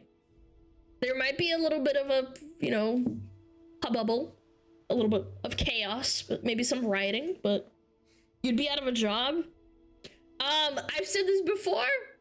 I would take the L, chat. I would take the L. VTubers were a mistake. It's why birth rates are going down. No, this is just a symptom of a disease. This is not the reason. The disease itself is social media and technology, but VTubers are a symptom of that. I don't know if you were being sarcastic, but I just wanted to be real. Yeah. Wow, she hates us? No, I don't hate you. Okay, I don't hate you, chat. I genuinely don't, but I would take the L and have you be happier. It's like if I die for your sins kind of moment, you know? Like, if I die, that's okay. If you can be happier, that would be great, you know? Yeah. You are wishing us God. Gone? You aren't Jesus? I never said I was Jesus. I'm just saying. I would never say that. That's blasphemous. I'll save you from yourself. Excuse me. Lots of yapping. But yeah, all in all, yeah, this shit kind of blew my mind as well. 101 Dalmatians meeting at the park with 2 dogs and being like, oh my god, we have the same dogs, we should get married and have babies. Let me read this.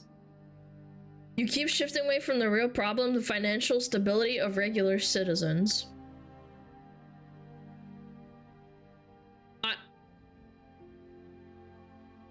Go back 10 minutes and listen to what I said. That's not... I did say that. I addressed it very clearly. Go back 10 minutes and listen to all of it. I said 5 times like corporate America's the problem. Like, I even said if we had traditional values of like women being at home and being birthing cows, we would still have the issue of not being able to afford groceries. Just saying. Anyway. Oh, there's another thing to look at? Okay, okay. What's this? Oh, another whole math post. Oh, it's a response. Okay, okay. This is a response to the original post. Let's read it. Perfect summary. I remember when the world was like this too. I assumed I would live like this when I grew up, and instead I ran into buckets full of absolutely untenable partners. I thought it was a coincidence, or maybe it was just me. I was attracting the bad ones, but after 3 or 4 girls who told me sometime into dating that she just naturally assumed we would have an open relationship because of this current year, I knew something was wrong quite a bit deeper than my personal circumstances.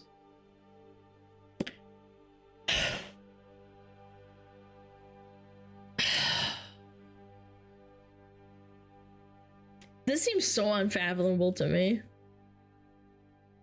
I can't imagine saying this. Did you finish the last 3 paragraphs? Oh my god, I'm so sorry. I don't think I did, actually. Let me finish this before I go back. What happened? Boomers in their crusade to tear down the entire past, resent to year 0, reset, I think, and reinvent culture. That's what happened. Now we are all fat, sick, ugly humans, aren't breeding, and we're constantly bickering over nuclear grade political distrust, so safe to say the boomers dropped the ball on that one. Why they thought this was a good idea is a topic for another day. Okay, valid statement. Yeah, I apologize again, my ADHD is pretty bad. Let me go back to this. Homas says, I remember a few years ago, a guy I had known for a while spontaneously started explaining to me how he is learning and growing because the woman he was in love with was using him as a beta bucks emotion sponge. I couldn't say that, I'm sorry. While she was getting situationshipped by the guy she really wanted, who didn't want her back.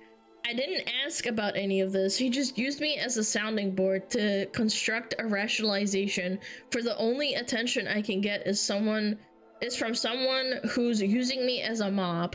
I still can't believe there are people who don't understand how far everything has fallen.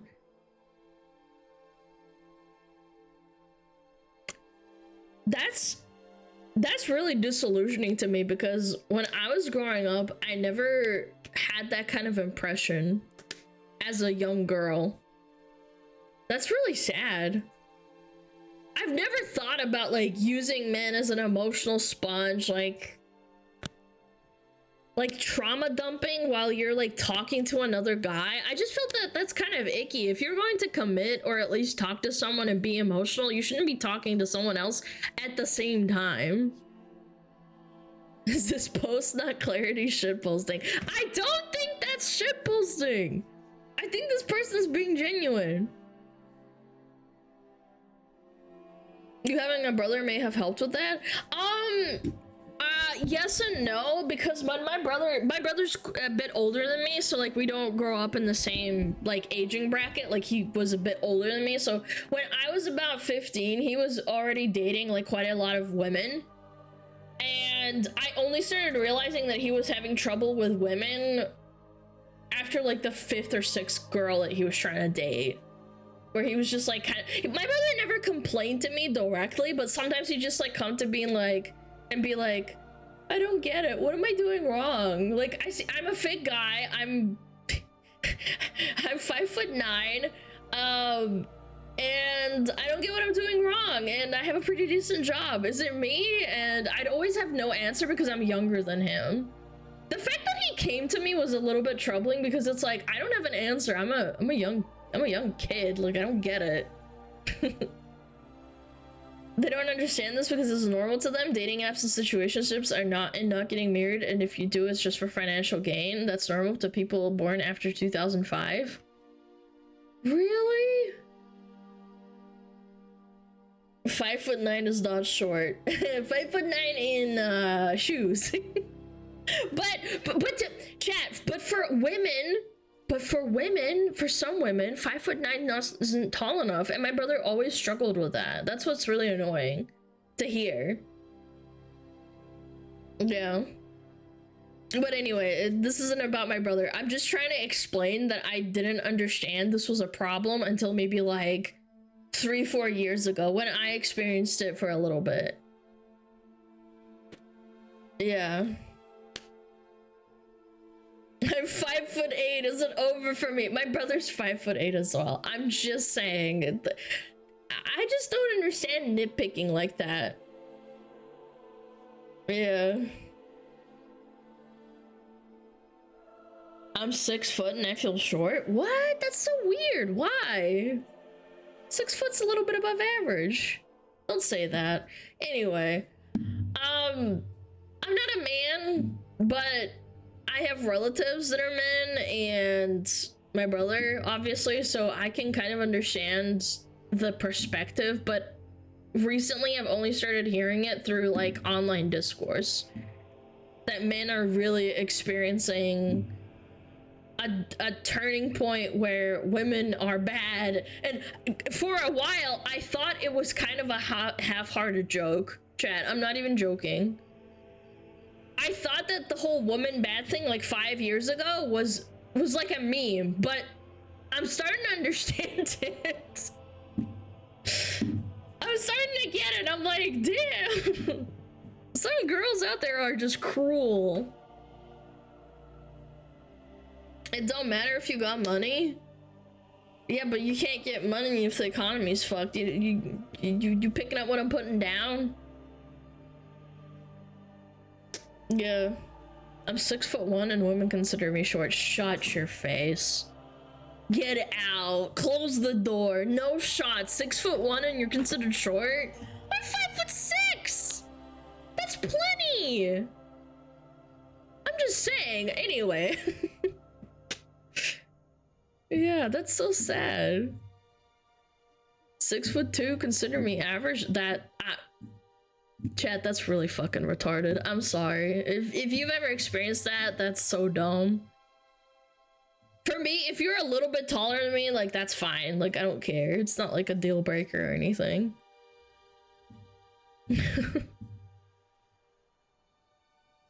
But yeah.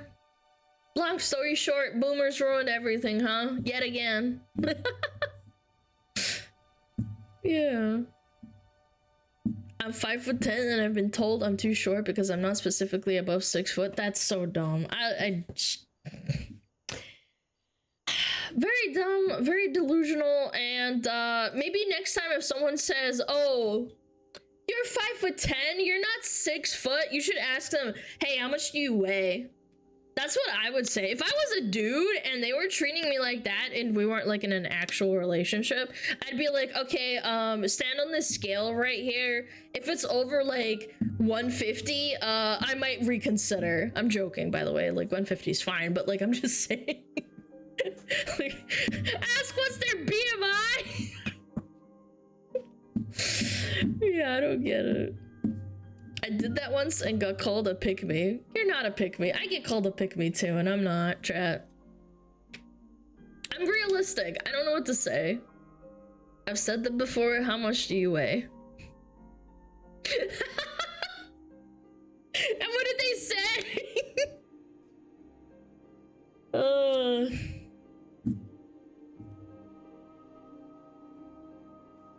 What size are your jeans? Yeah.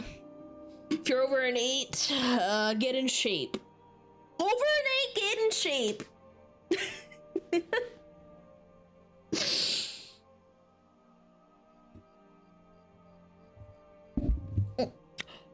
No shot! Are you... Hold on, let me read this. I had a pretty rough day today. Thank you for making me feel better, Alana. Keep it up, my guy, and much love to you. SmugAlana love, SmugAlana love, SmugAlana love. Silver Crow, you didn't have to do that. Thank you the $50, man. I hope I cheered you up a little bit. Chat, give him a hug. Give him a hug. They had a rough day. Thank you so much. It really means a lot. I hope it gets better. Hi, Miss Alana. I hope you're having a wonderful day. Thank you for being a lovely person. You make my day so much better. SmugAlana love, comfy. Aw, Voltage, thank you so much. Thank you. I really appreciate the kind words. I hope it gets better. It will get better. You will wake up tomorrow and it'll be a little bit better. Even 1% better.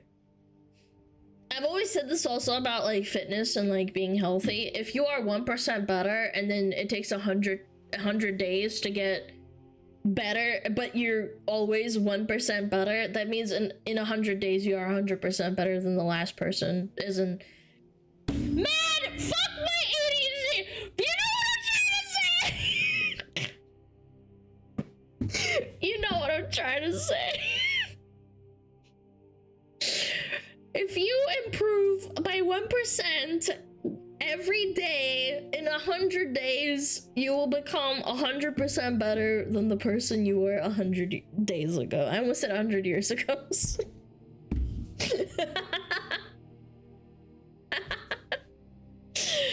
Oh god. I love the women on Twitter. They're like 6 foot and 6 inches or keep moving. Like, yeah, I'm gonna need you to be under a 3 body count, which we know isn't happening. I mean, again, there's some men that are okay with it. I'm just saying, above a certain number doesn't mean that the guy that's trying to date you... If you're a woman and a guy declines you politely over your realistic body count and you're being honest and you're in the dating phase, I think that's a valid thing to like to prefer. Yeah, like if exactly, Chatter just said it. If she has standards, so do I. What's the big idea? It's not that bad. Besides, you're born with a penis. You can't like change your penis. You can choose to not have an extremely high body count.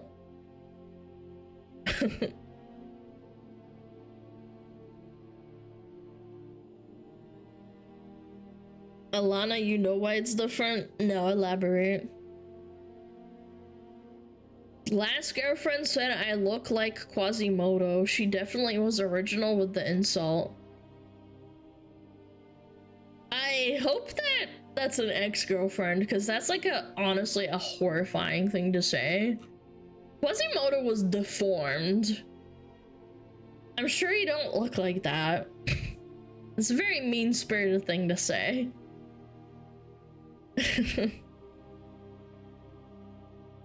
Women that are not like 5'2", not wanting guys who are under 6 feet is just stupid. Like 5'10" still tower over you.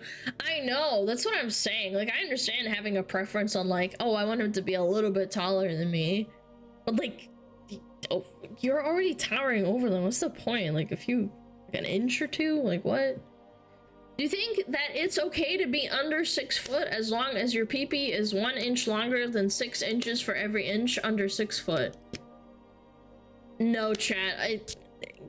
Chat, there's a fun fact out there. Women don't need, like, coochies are built in a certain way where if you're above 3.5 to 3 inches, you don't need any more than that. Anything past that can become uncomfortable depending on how much. Like, that's physiology. Yeah, like that, you literally don't need more than that. If a woman's like, oh, I need like 12 inches, it's like, no, you don't. You're actually kind of fucked in the head. 5'4" with a 10-inch dog.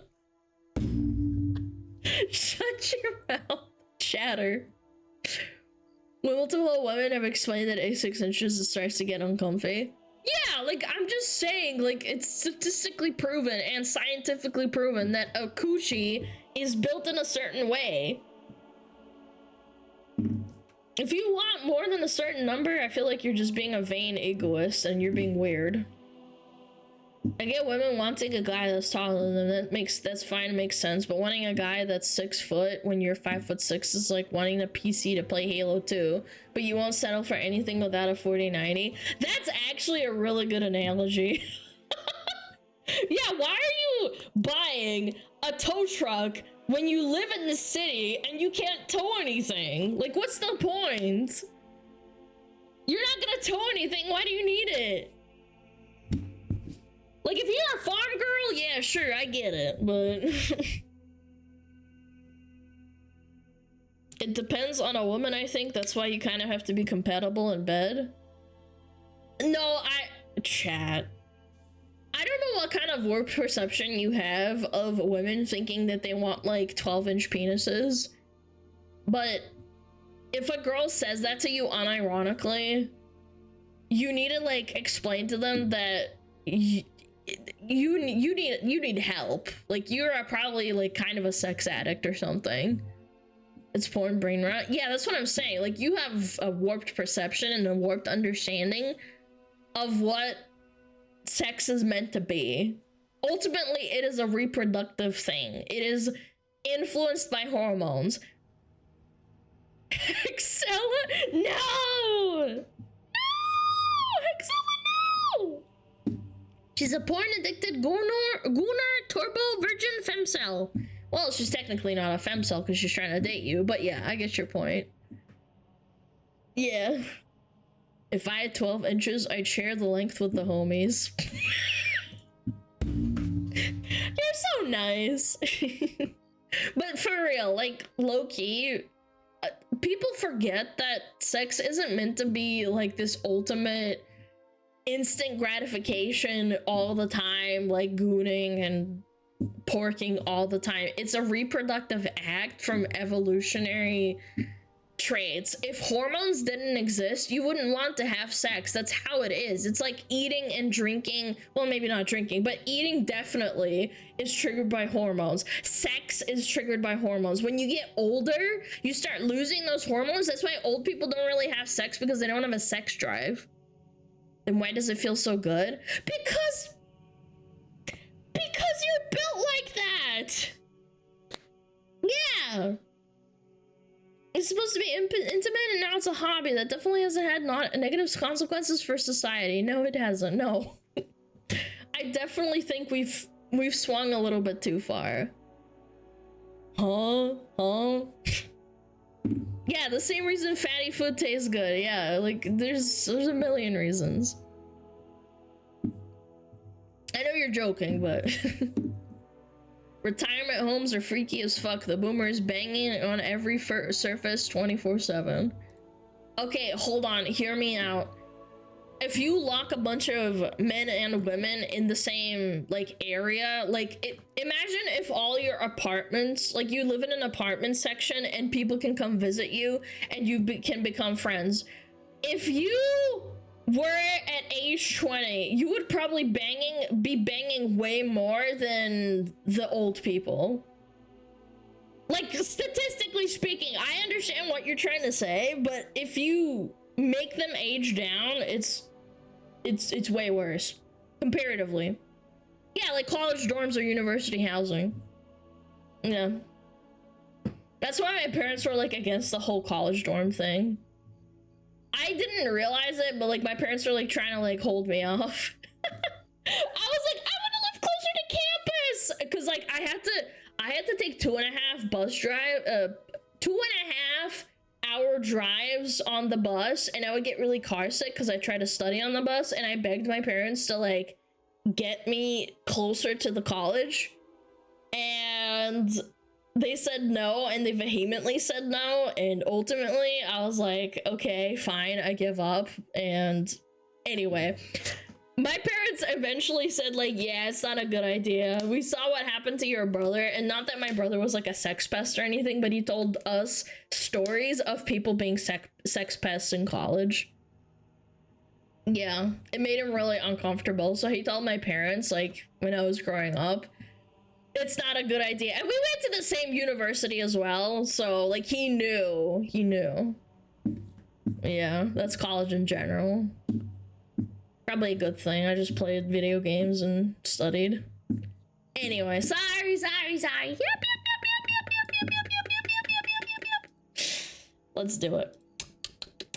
No, Mom. Oh, we got some tier 3s. Oh my god, Kai the Guy, thank you so much for the 3 months of tier 3. I really appreciate it. Flores, thank you for the sub. Let me thank people before we go into React. Coyote, thank you for the 7 months. Mr. Bro, thank you for the 5 months. I really appreciate it. Lingon, thank you for the 2 months.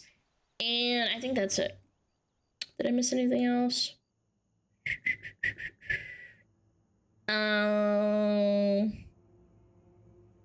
It's funny how some women think that 6 foot is the minimum standard, and only about 14.5% of men in the US are 6 foot or more. That's not to mention the age range. Thank you, Desert Ghost, thank you 1,000 biddies. I really appreciate it. You're completely right, though. I don't understand that at all. If you're a bit taller than me, it's like an innate urge to be defended as a woman, to have someone bigger and larger than you protecting you. I understand the desire, but ultimately, you don't need to compensate that much. Mansit, thank you for the 1,000 biddies, and Mustang, thank you so much. Thank you for the 200 biddies. Yeah, we got ads running. We're just running them right now. Yay! This is why we need arranged marriages? Yeah, sometimes I think it's not that bad of an idea. Not everyone has to have an arranged marriage, but sometimes I think it wouldn't be that bad. Because at least you could make the excuse like, oh, if the families are compatible, then like at least you'll have some sort of like cultural similarities or like agreements that the thing, like it's not 100% obviously, but at least there's something. No. Arranged marriages are okay in a vacuum. The concept is easily exploitable though. No, I agree. That's why it's not always bad, but most of the time they are bad. Easily abused. All right. I do not need to tinkle chat. I'm okay. Yeah. That was a good yap sesh. I appreciate that, chat. Yo,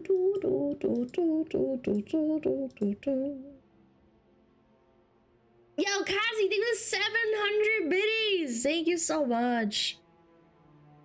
I really appreciate the support.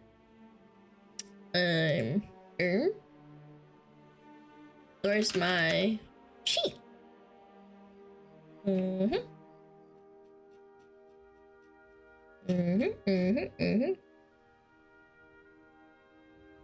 All right, yeah, that's it. That's the shit.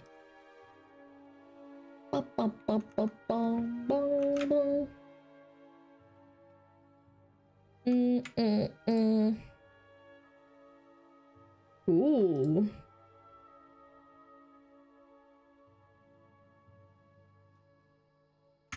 Okay.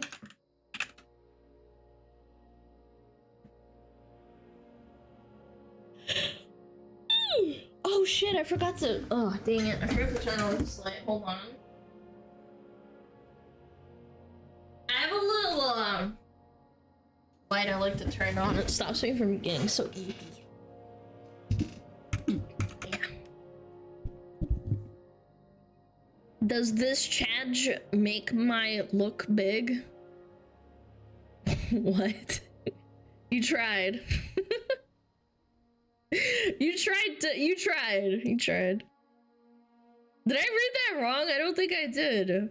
Does this Chadge make my look big? Your pee-pee? Does this chat make my dick look big? I don't know. I'm confused. I'm very confused.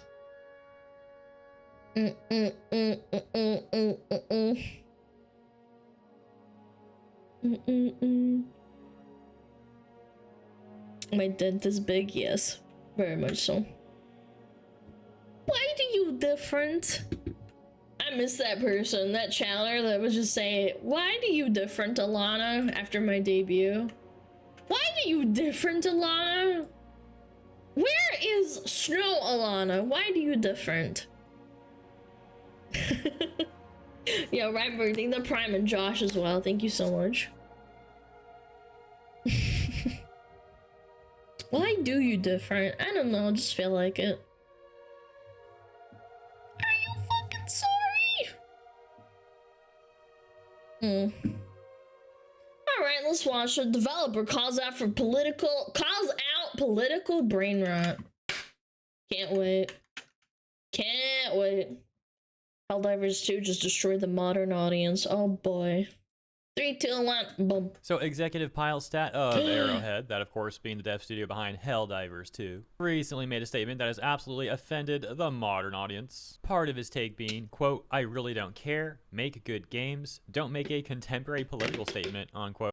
Because you're a video game company. You make your political statements should not be in the game, especially when you are against the culture war, man. You make a good game and convince people to take your side by making a good game and making it digestible for everyone. That's what I think, truly. And I've always said this. But yeah, that's just a little preview. So let's read all the context and then see his full take. Play Marvel. And then of course after that, we'll take a look at the people offended by what he had to say. And it all begins here. On December 31st, 2024, he said, "With 10 minutes to 2025, what are your expectations and desires for what the next Arrowhead game will be? I'm working on the high concept, but I would love to hear your speculation." A response from the user ANX saying, "Never add DI to your games." To which he responds and says, "If it doesn't add to the game experience, it detracts. And games should be a pure pursuit of amazing moments." Metal Gear Solid. It was a contemporary political video game that was a parody of real politics. And it was funny as fuck. I forget who I watched play through it. Maybe it was Lumi or Tenma. I can't remember. It was Zentrea. Someone. I can't remember. It was a while ago. But I watched them play through it, and the cutscenes and the dialogue is amazing. Another user, that being Drew, says, "How would DI have benefited Helldivers 2? Yeah. To which Piles once again responds and says, "I don't like labels, but mankind is united in its extreme xenophobia on Super Earth. Hashtag inclusion, so maybe that's DI?" Some chronically online Twitter people would argue against it and say something like, "Well, you're xenophobic towards aliens, and aliens means immigration." Do you guys remember that manga? That manga that we were talking about? That was the video made by Hirohei as well, conveniently. You can't please people like that. Yeah, Drama Queen. Yes, that was the manga, yes. I really don't care. Make good games. Don't make a contemporary political statement. That, of course, being the part of the take that we read a moment ago. And yeah, some people really weren't happy with this take. For example, we have this response from someone who claims to be bylines over at Hard Drive Magazine. I wonder what this gaming journalist has to say about this one. Well, the tweet reads, "Good media often makes contemporary political statements. 2 examples. Politics are inextricably woven into the fabric of Starship Troopers and your own game, Johan." Here's a quote tweet that's upset with this take. The bio of this person saying 67K on TikTok, video producer, host, gaming content creator, etc, etc. And they say, "CEO thinks he's making a PR statement, but actually just posted a nothing burger for bigots." Same bigots that harassed his own staff and tried to boycott his game for not having gender-specific body types. 2022 game devs gotta stand on business. He's not the CEO. Oh my god, it's because it was a good game, man. Oh my god. Why do people, like, not understand this at all? Though he stepped down 7 months ago as COO and switched to CCO. So yeah, you gotta love this person who can't even read a Twitter bio telling devs how they should run their company. Well, Pile's take would also offend the journalists over at Kotaku, they don't know the difference, and they write to be about the fair. situation. In their article, we've got this paragraph that reads, "Hundreds of fans responded. One wrote back, 'Never add DI to your games,' referencing the acronym for Diversity, Equity, and Inclusion Initiatives, which anti-woke culture scolds often use as shorthand for perceived efforts to force progressive values into video games and other art and entertainment. Despite its innocuous roots, DEI has become a loaded term in online debates, not because of what it actually means, but for what it symbolizes to certain reactionary groups." I love how they try and frame it as having innocuous roots, when the reality is that There's no reactionary. You're acting like people are... I always have to hold back on, like, actually saying what I want to say, but you're acting like in America they're killing gay people in the street. I'm sorry for, like, their crude description, but there's no response, man. We're not living in, like, 1942, man. DEI is intrinsically linked with corrupt ESG initiatives and massive corpo asset firms like BlackRock. It sure is ironic that self-labeled activists these days are some of the biggest corporate bootlickers out there. The comedy doesn't end there, though. Kotaku continues and says, the irony of the tightrope being walked, distancing Helldivers 2 from the current online culture wars, while not outright rejecting them, is that the sci-fi shooter is loaded with political allegories, satire, and parodies of fascist propaganda. One of the central wars players fight in the game is for oil. Quote, Helldivers 2 lore is funny and unapologetically political. Bugs are oil, bots are commies, managed democracy is a scam on. I find that funny because it's a good thing, because it's a parody. That's the whole humor of Helldivers. I didn't play Helldivers. I watched a lot of videos of people playing Helldivers. It's satire. And even if you don't perceive it as satire, it's still portrayed in a funny way. There were people that were saying, oh my god, you hate capitalism, but you're capitalism and what is it called, colonialism, and invading planets for resources. You must like that in real life. It's like, no, it's the humor written behind the script of the story. Quote, reads a PC Gamer headline back at launch. What's their point in citing some random PC Gamer headline? Like, why is that supposed to matter? Anyways, then they say, pile stat might mean that Helldivers 2 simply steers clear of any direct references to hot button issues in contemporary news headlines. That might offer enough distance to inoculate the game from certain modern political controversies. But it also might be a distinction without a difference when it comes to people who consider any game that makes a point they disagree with to be unnecessarily political. For others, quote unquote DI, is just code for criticizing any game that doesn't star white guys, as the idiotic reaction by some to Naughty Dog's Intergalactic The Heretic Prophet reveal trailer has made nauseatingly clear. Bro, there's been so much critique about that trailer for various things, including the overt product placement, and critiques about the— That's what I had the biggest gripe with, because that means that those companies, at least to some extent, are okay with putting a label on something like that, and if it fails, they're not going to sponsor or do that kind of thing again with video games, which is ultimately a good thing. So they're kind of shooting themselves in the foot with that.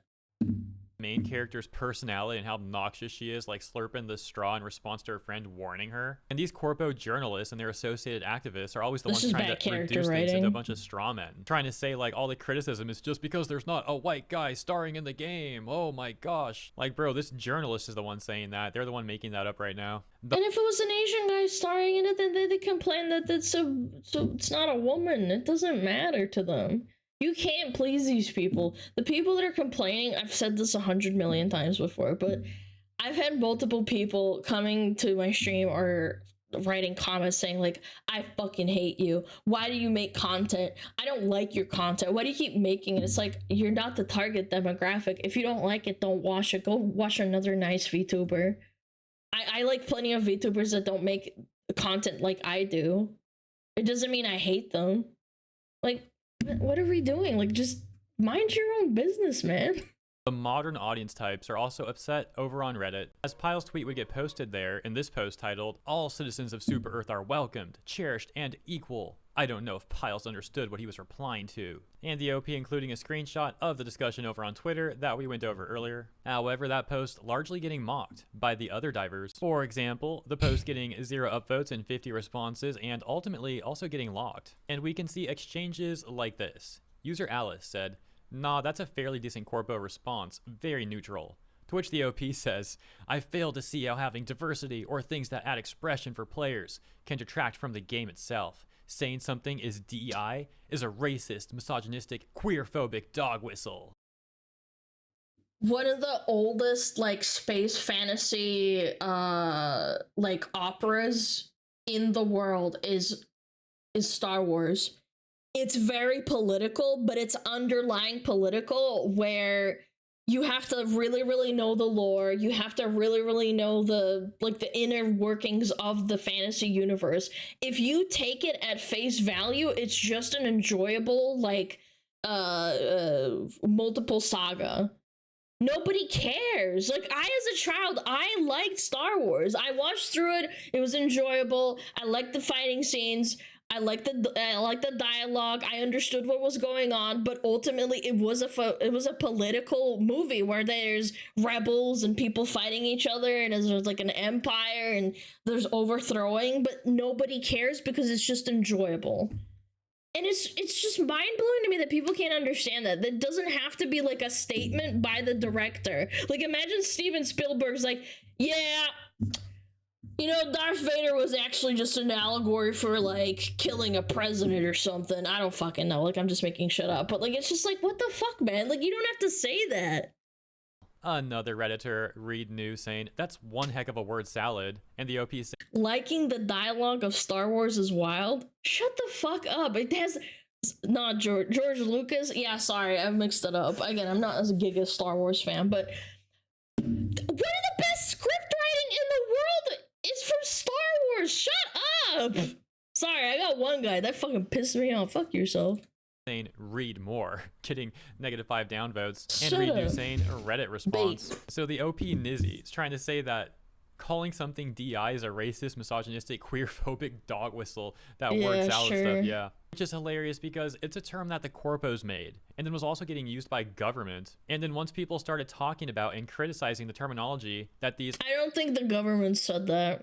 I don't think the government's or anyone in the government for that matter said something like, oh, it's queerphobic, racist dog whistles. It's just chronically online stupid people who have nothing else better to do.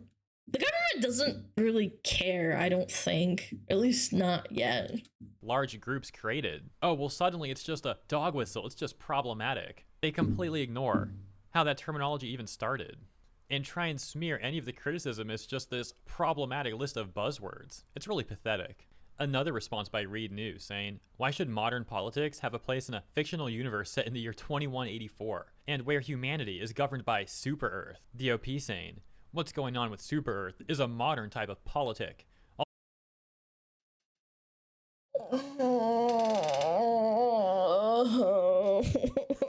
Why does everything have to be literal to these people?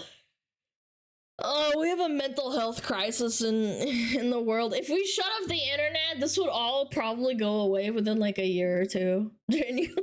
Also, people existing and being different shouldn't be seen as political. That just sounds crazy. To which user RV would This has say, gotta be saying bait, man. DI is just people existing while being different is either gaslighting to the highest degree or a misunderstanding of the reasons people dislike it. The OP Nizzy responds, saying that's how it's being used.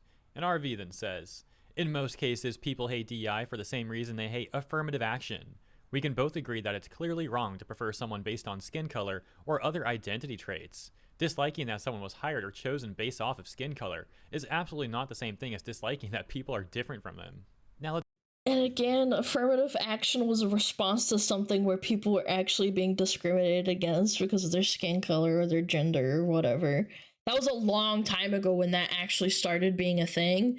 And now we've swung so far that anyone that disagrees with this is a racist. go back to where Read New said, why should modern politics have a place in the fictional universe set in the year 2184 and where humanity is governed by super? Now we decline people that have white skin or they're a male. It's strong. It's strong. We have really, really pivoted. I think people would be proud in the And past. take a look at this response they got too, that reads, because you're playing the game in the modern day right now. Same reason Helldivers 2 has 2 body types and not male/female options. Real people are playing this games in real life, and it's pretty cool to be respectful of that. To be clear, I don't think Helldivers 2 is doing anything wrong at the moment, but that's the answer to the question. So first of all, I've never met a trans person in my life that said the words, I play a video game and it makes me upset that I can't play a video game because it has the word male and female. I've met like a total of 4, granted this is anecdotal, but still, I feel like it's such a non-issue.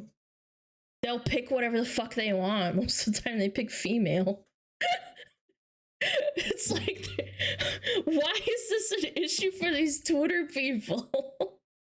a game can have a male and female option, and that doesn't intrinsically make it disrespectful to people. That's a completely brain-rotted take right there. And yes, a fictional universe can have its own in-universe politics, and it doesn't need to be making some sort of modern day political reference with that. I seriously worry about some of these people. It seems like they've turned their own minds into mush with their political obsessions. However, speaking of brain rot, it's important to remember that Helldivers 2 also did have this crazy community manager, Baskinator, who caused a ton of problems for the game earlier in the year. And regardless of what Pyles is saying right now, that community manager does apparently— I hope he's talking about the furry that like got really mad at people putting certain negative emojis on their furry Helldiver art.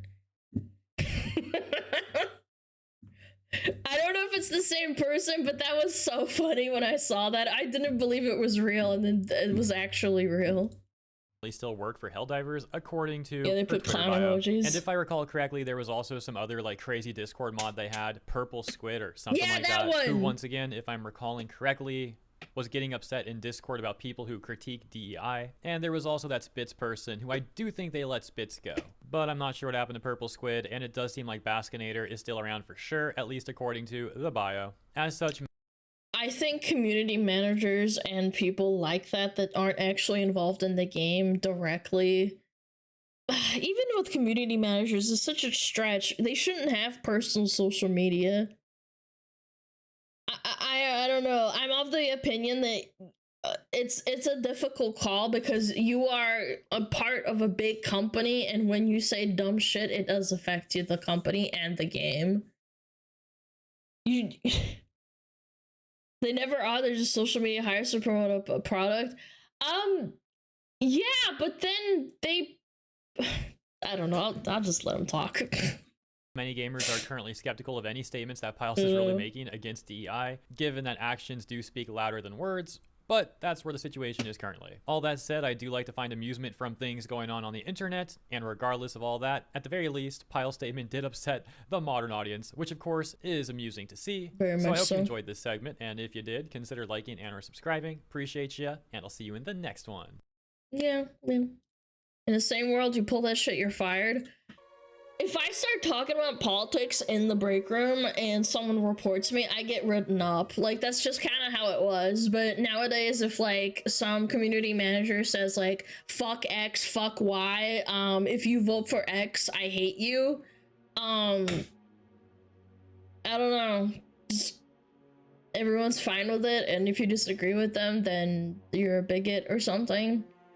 Again, I'm not even saying specifics. Like, I know the recent election was very volatile and very, very toxic in a way, but I think that if you start bragging and shitting on people for if your side won or if your side lost and you start bringing it to the workplace, I don't think that's appropriate behavior and you should be written up.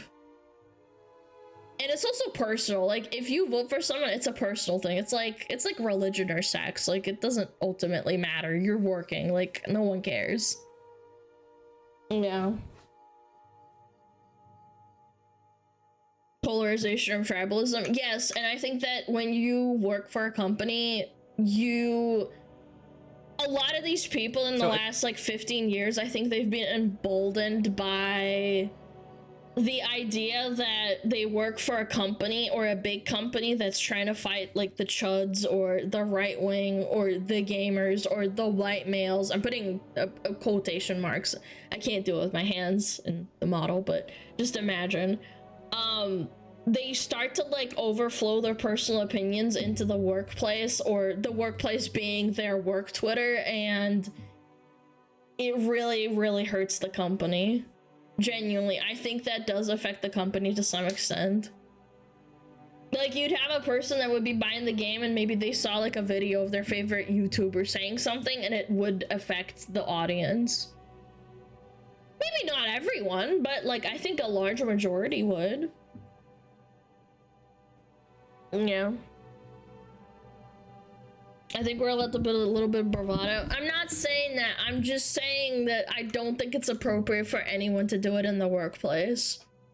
I'm not talking about social media. I'm talking about the workplace. Like, you're working, you go into your 9 to 5, and Susie's like feeling a little bit down. I'm not like saying full-blown crying, but maybe she's upset that the person she voted for lost, and she's like, I'm kind of bummed. Can we not talk about this? And you're like, no, you're a bitch. You deserve this. Like, you know, that kind of energy. Like, you shouldn't do that. Don't fucking do that. That's fucked. You're working. Like, stop.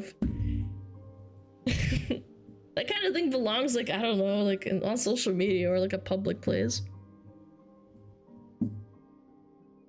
Yeah, don't be a sore winner or loser. Try and take it with stride. So I hate it when people are like, oh my god, my side won, but we lost, blah blah blah blah blah. Yeah. Okay. That was good. Let's take that off. Bum bum ba-dum.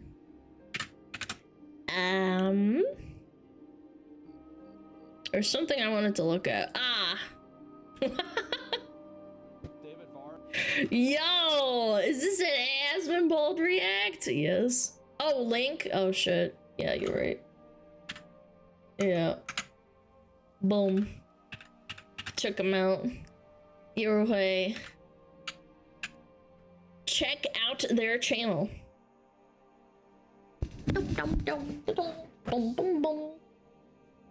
South Park had a great episode on that when Obama won. Yeah, exactly. And that was like way before like maximum discourse happened in America. I'm just saying. That's been bold. Oh, video. Corporations are scared of me. Okay. All right.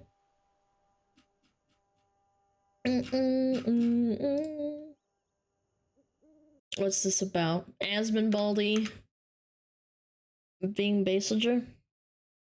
3, 2, 1, boom. David Vara says corporations are scared of critical YouTubers. Oh, wow. Hele, já jsem i slyšel, že oni fakt mají hrůzu z těch jako hate-tuberů, řekněme. They're really afraid of the YouTubers. And also, like, so, Asmongold, he actually name dropped him and Critical Drinker. What the frig? Mentioned by name. Wow. Začali takový critical drinksy a různý takovýhle lidi, Asmongoldi a tak, který vlastně začali ten velký průmysl jako kritizovat.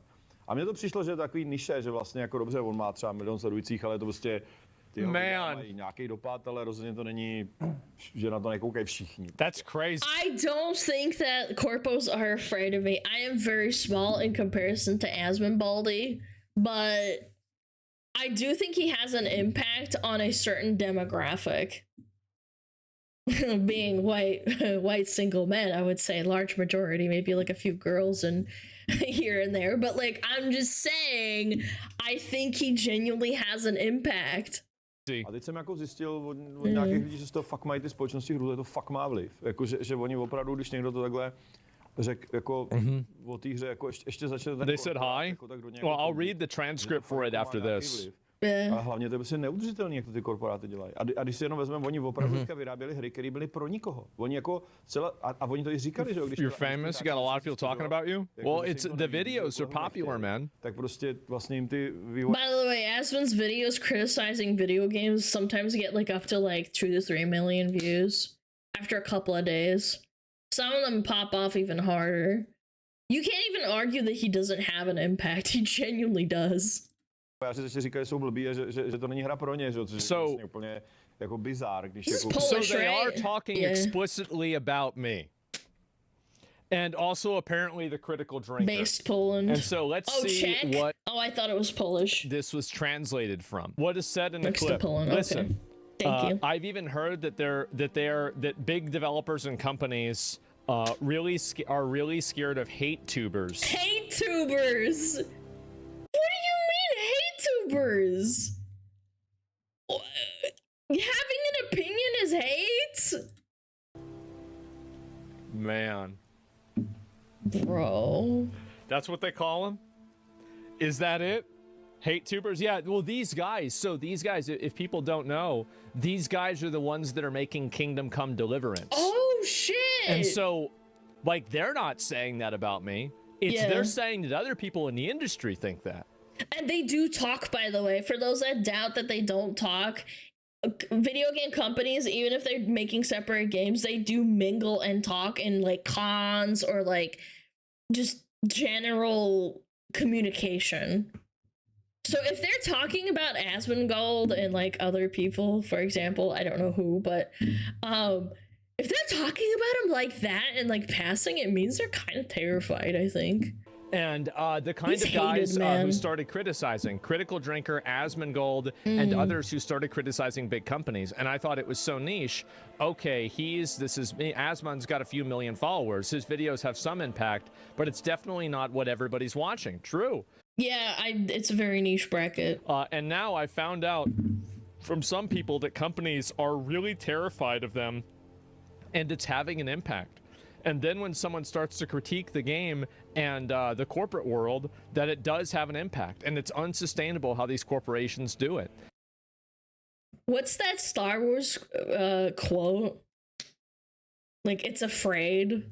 Like the kid walks up to it and he's like, I can tell it's scared, it's afraid. Yeah, they're shaking in their boots, chat. They're terrified. Was it Starship Troopers? So I don't know. I never watched Starship Troopers. I just saw clips of it. Yeah, but I can tell it's afraid. Considering how they've now made games that nobody wanted, and they even said it when these gamers started complaining that they didn't like it and they didn't want that kind of game, and the developers started telling them that they were stupid and that it wasn't a game for them, which is completely bizarre that you're insulting your own customers. So they're... Oh, that's normal though. They're worried about the videos. Yeah. Yeah. Well, good. Good. I view this as a responsibility. I try to be as fair and critical as I can be and authentic. Now, sometimes this rubs people the wrong way. Well, yeah, because there's people who disagree with everything and they're contrarian as frick. I have Chad disagree with me too. Like, I think that's completely normal and that's fair, as long as you're being critical. People don't like what my opinions are. That's fine. But at the end of the day, I will do my best to be as authentic as possible. And so if you bring out a shitty game, there will be a YouTube video about it. That's right. It will happen. And people should pay Asmon not to like criticize their video game. That's how he would make money. Instead of a sponsorship, he takes them, every once in a while, but they should pay him not to. You don't want me to make a video about you? Okay, give me some money. You will be farmed. And if you think that, oh, well, that's not fair, some people are going to be mean to our development team for it, well, then delete your social media. Base! Too bad. Shut your People mouth! are mean to me every day. If you can't stand the heat, get out of the kitchen and stop cooking. True. Log off. It's not going to stop. It's never going to stop. Look at his chat. Look at his chat. Anyone is fair game. That's right. That's right. And so people like the people got to eat. Too bad. Well, we got to eat them sometimes. That's the way it is. What I don't understand is that people that make, like, it's fine to not have social media and make a video game. You don't have to engage with the audience. Put out a product, and if people shit all over it, at least you don't have to see it. And people subject themselves to it, too. And then they say, oh, fuck gamers. They don't get it. This game is way better than they think. You're just a hater. Yeah, they just don't like that you are. Wait, was that Parsi? I just saw Parsi, one of our chatters. That's right. And so people like the people got to eat. Too bad. Well, we got to eat them sometimes. That's the way it is. I swear. Right there,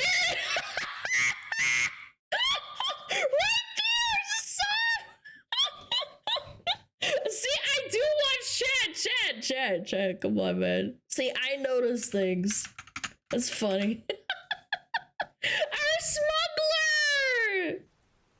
Yeah, they just don't like that you are, period. Well, no, of course they don't like me because I'm a counterbalance to their power structure.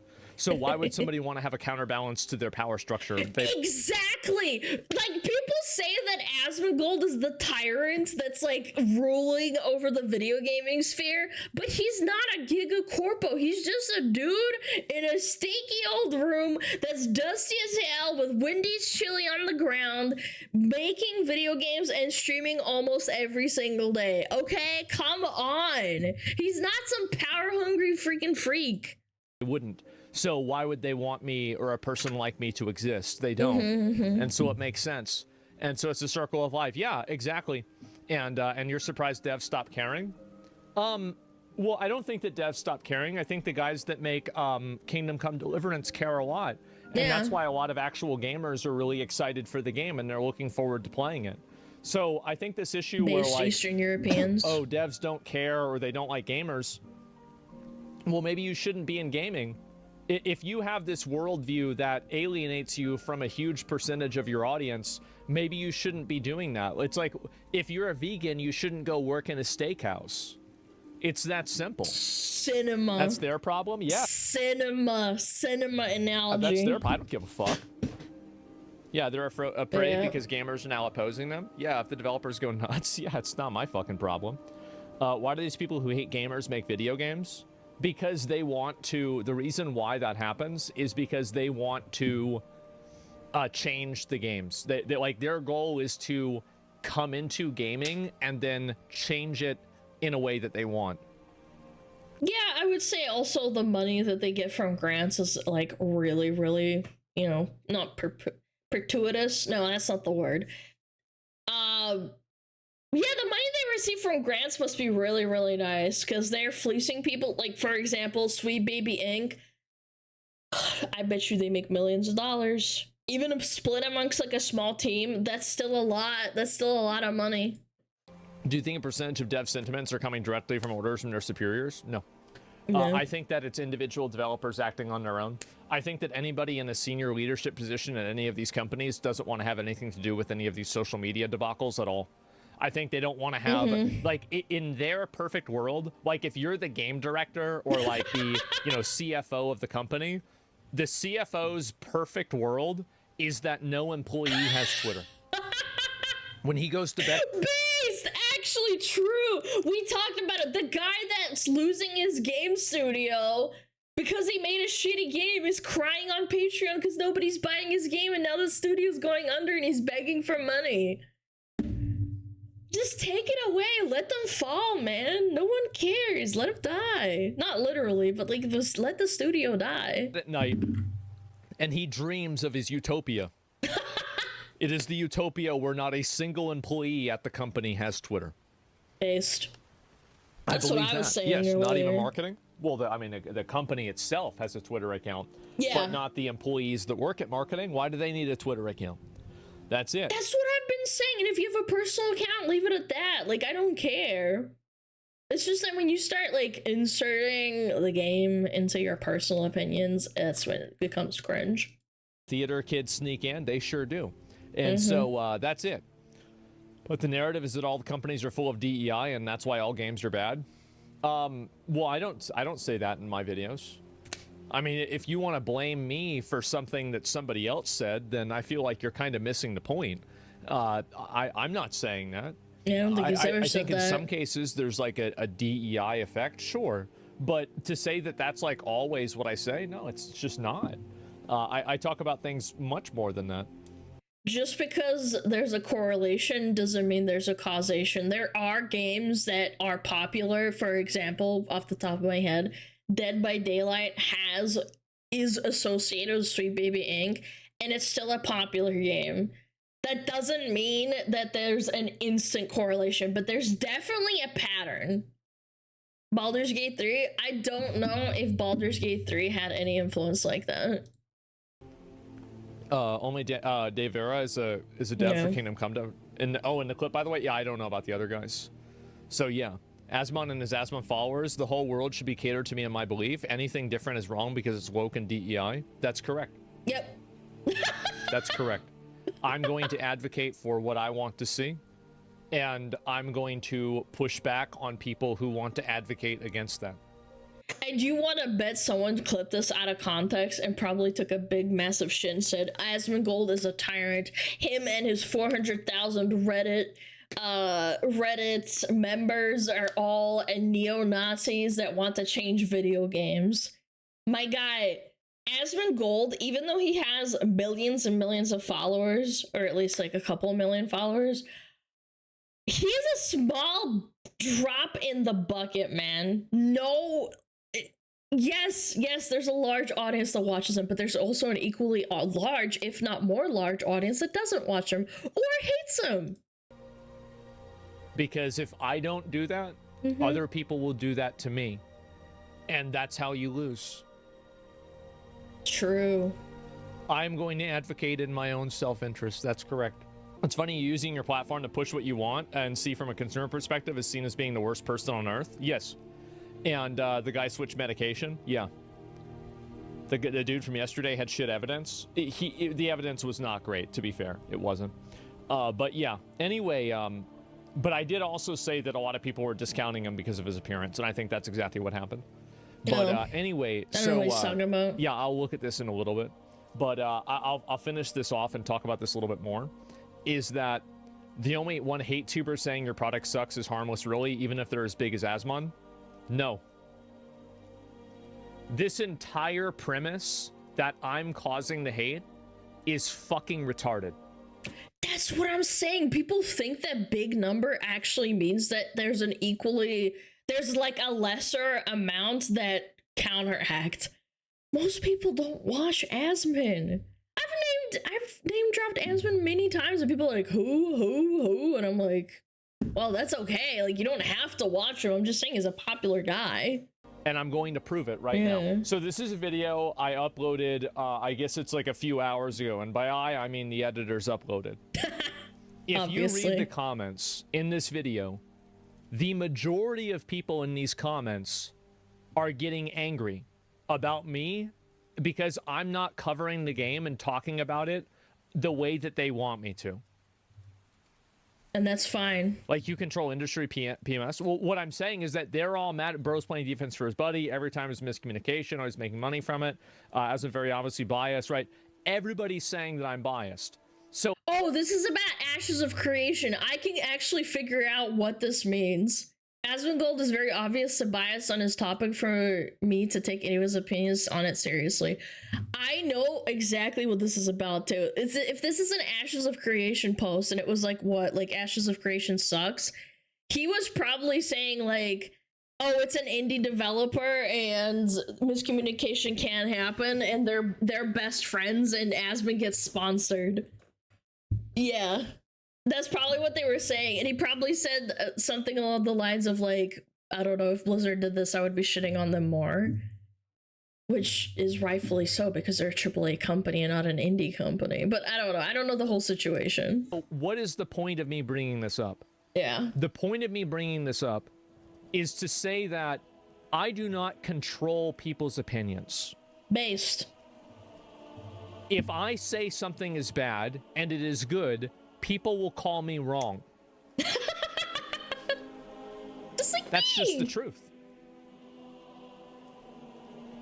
It's that simple. And all you have to do is read comments about videos that I make. The reason why these videos get popular is because people agree with them, not the other way around. Yeah, the impact of big streamers is huge. Reviews spread like wildfire. Yeah, but if they're wrong and they don't resonate with an audience, they spread like wildfire in the wrong way. I think it's also very healthy to have a YouTuber that you can also agree and disagree with. I don't agree with everything Kershay says, but it's interesting to listen to her reasoning and her deductions and to come to, at least if we are coming to different conclusions, I can logically talk to her, or at least understand through watching her streams why she thinks the way that she does. I am not one-to-one, for example, with her in politics, and that's perfectly fine.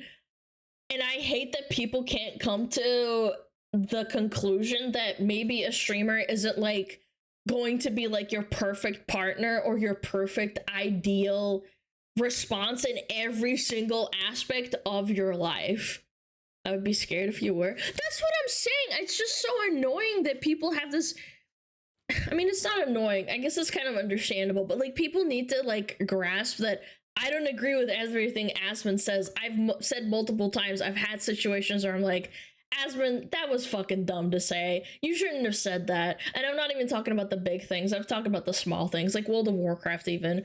But people can't understand that sometimes, and they think that that's like the end of the world for them. They have to stop watching the streamer. I'll never understand that mentality. You're allowed to your opinion, whether it's wrong or not. Yeah, sure. More people like than dislike the video. Comments are not indicative. My point is that a lot of people do have that perception. It's a discussion, man. They do. And you don't control people by just making a video and then it mind controls them into thinking something. That's not how it works. Mm-hmm. If game and movie companies really cared what hate tubers and customers for that matter thought, we wouldn't be in this mess today. Well, they do. That's why you see them, so many of them are pulling back on it. I think that you're probably going to see a massive... They're pulling back because they're not making money. They value pushing an agenda above profits and would rather lecture than entertain. That is literally wrong, though. I just dropped something. I brought this example up yesterday about Saudi Arabia having Overwatch as an esport. They just censored the game for their audience because it's against their religion to be gay. So they changed Soldier 76 and Tracer and a couple of other characters. And the corporation that is Blizzard, that is supposedly super duper, we love gay people and it's an agenda and inclusivity and all this, they don't fucking care. It's just about money to them. Same with Riot Games, for God's sake. They censored a lesbian scene and nobody batted an eye except for a few like Twitter people. Yeah, like, you think they fucking care? They care about the bottom dollar. That's why they're pushing back. A massive overcorrection away from that. Criticism can be harsher than hate, but it's never hate. Criticism is almost always like, actually hate and criticism are very, very linked. So yeah, exactly. If your opinion wasn't shared by a wide audience, they just wouldn't listen. Exactly. Yeah, the idea that people just listen to me and then just do whatever I tell them is just, it's stupid. It's not true. So if anyone still thinks we don't have an impact, check out the Avowed art director's Blue Sky. He hasn't posted a single thing since the drama. Oh, is that true? Let's pull it up. Sign in required. Oh, God. This account is requested to users sign in to view their profile. That's them hiding chat. Uh-oh. What a little fucking bitch. True. Oh, my God. Wow. He's right, yeah. What a pathetic pussy. He is. There's a good chance that this guy's probably going to lose his job, and this, like, debacle he had will negatively affect his career for years. Probably. Like, I don't think that people understand how bad it is that he did that. And the reason why is because a lot of people got mad about it. And that's the power that you have as a collective. Is that if enough people get together, you can make this shit stop. And I think that's a really good example of it. You have Blue Sky, though? I don't. Actually, I mean, somebody I'm sure made a Blue Sky in my name. Sure, to take my name, sure. But it's not my account. It's not me. Dude, Fart Sky is he got just what he something wanted else, to live in man. the woods, I guess. Yeah, he probably Fart killed Sky. the game, even if the game is decent. Yeah, well, Avowed is another good example. When Avowed comes out, actually, let me see. Can I do this? Oh, there's doesn't no work. cache. Google removed it. They removed they nuked this function. Oh, that's so annoying. That's so cringe, yeah. Yeah, they removed it like 2 years ago. I thought they only removed the triple dot cache. I didn't know that they removed the cache search on the toolbar. So yeah. Of course they did, man. Would have been faster No. just creating an account. Well, I don't know how to create an account for Blue Sky. I have no idea. Try incognito mode? No, because I don't have an account on incognito.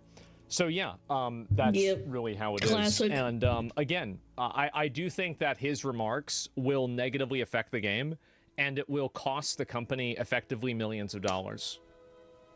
And I mean, it's shown, by the way, this is another great example. Snow White, that movie that's coming out and it's the trailer that bombed. I don't think that actress helped at all. Again, sure, she's really pretty and she probably does okay in acting.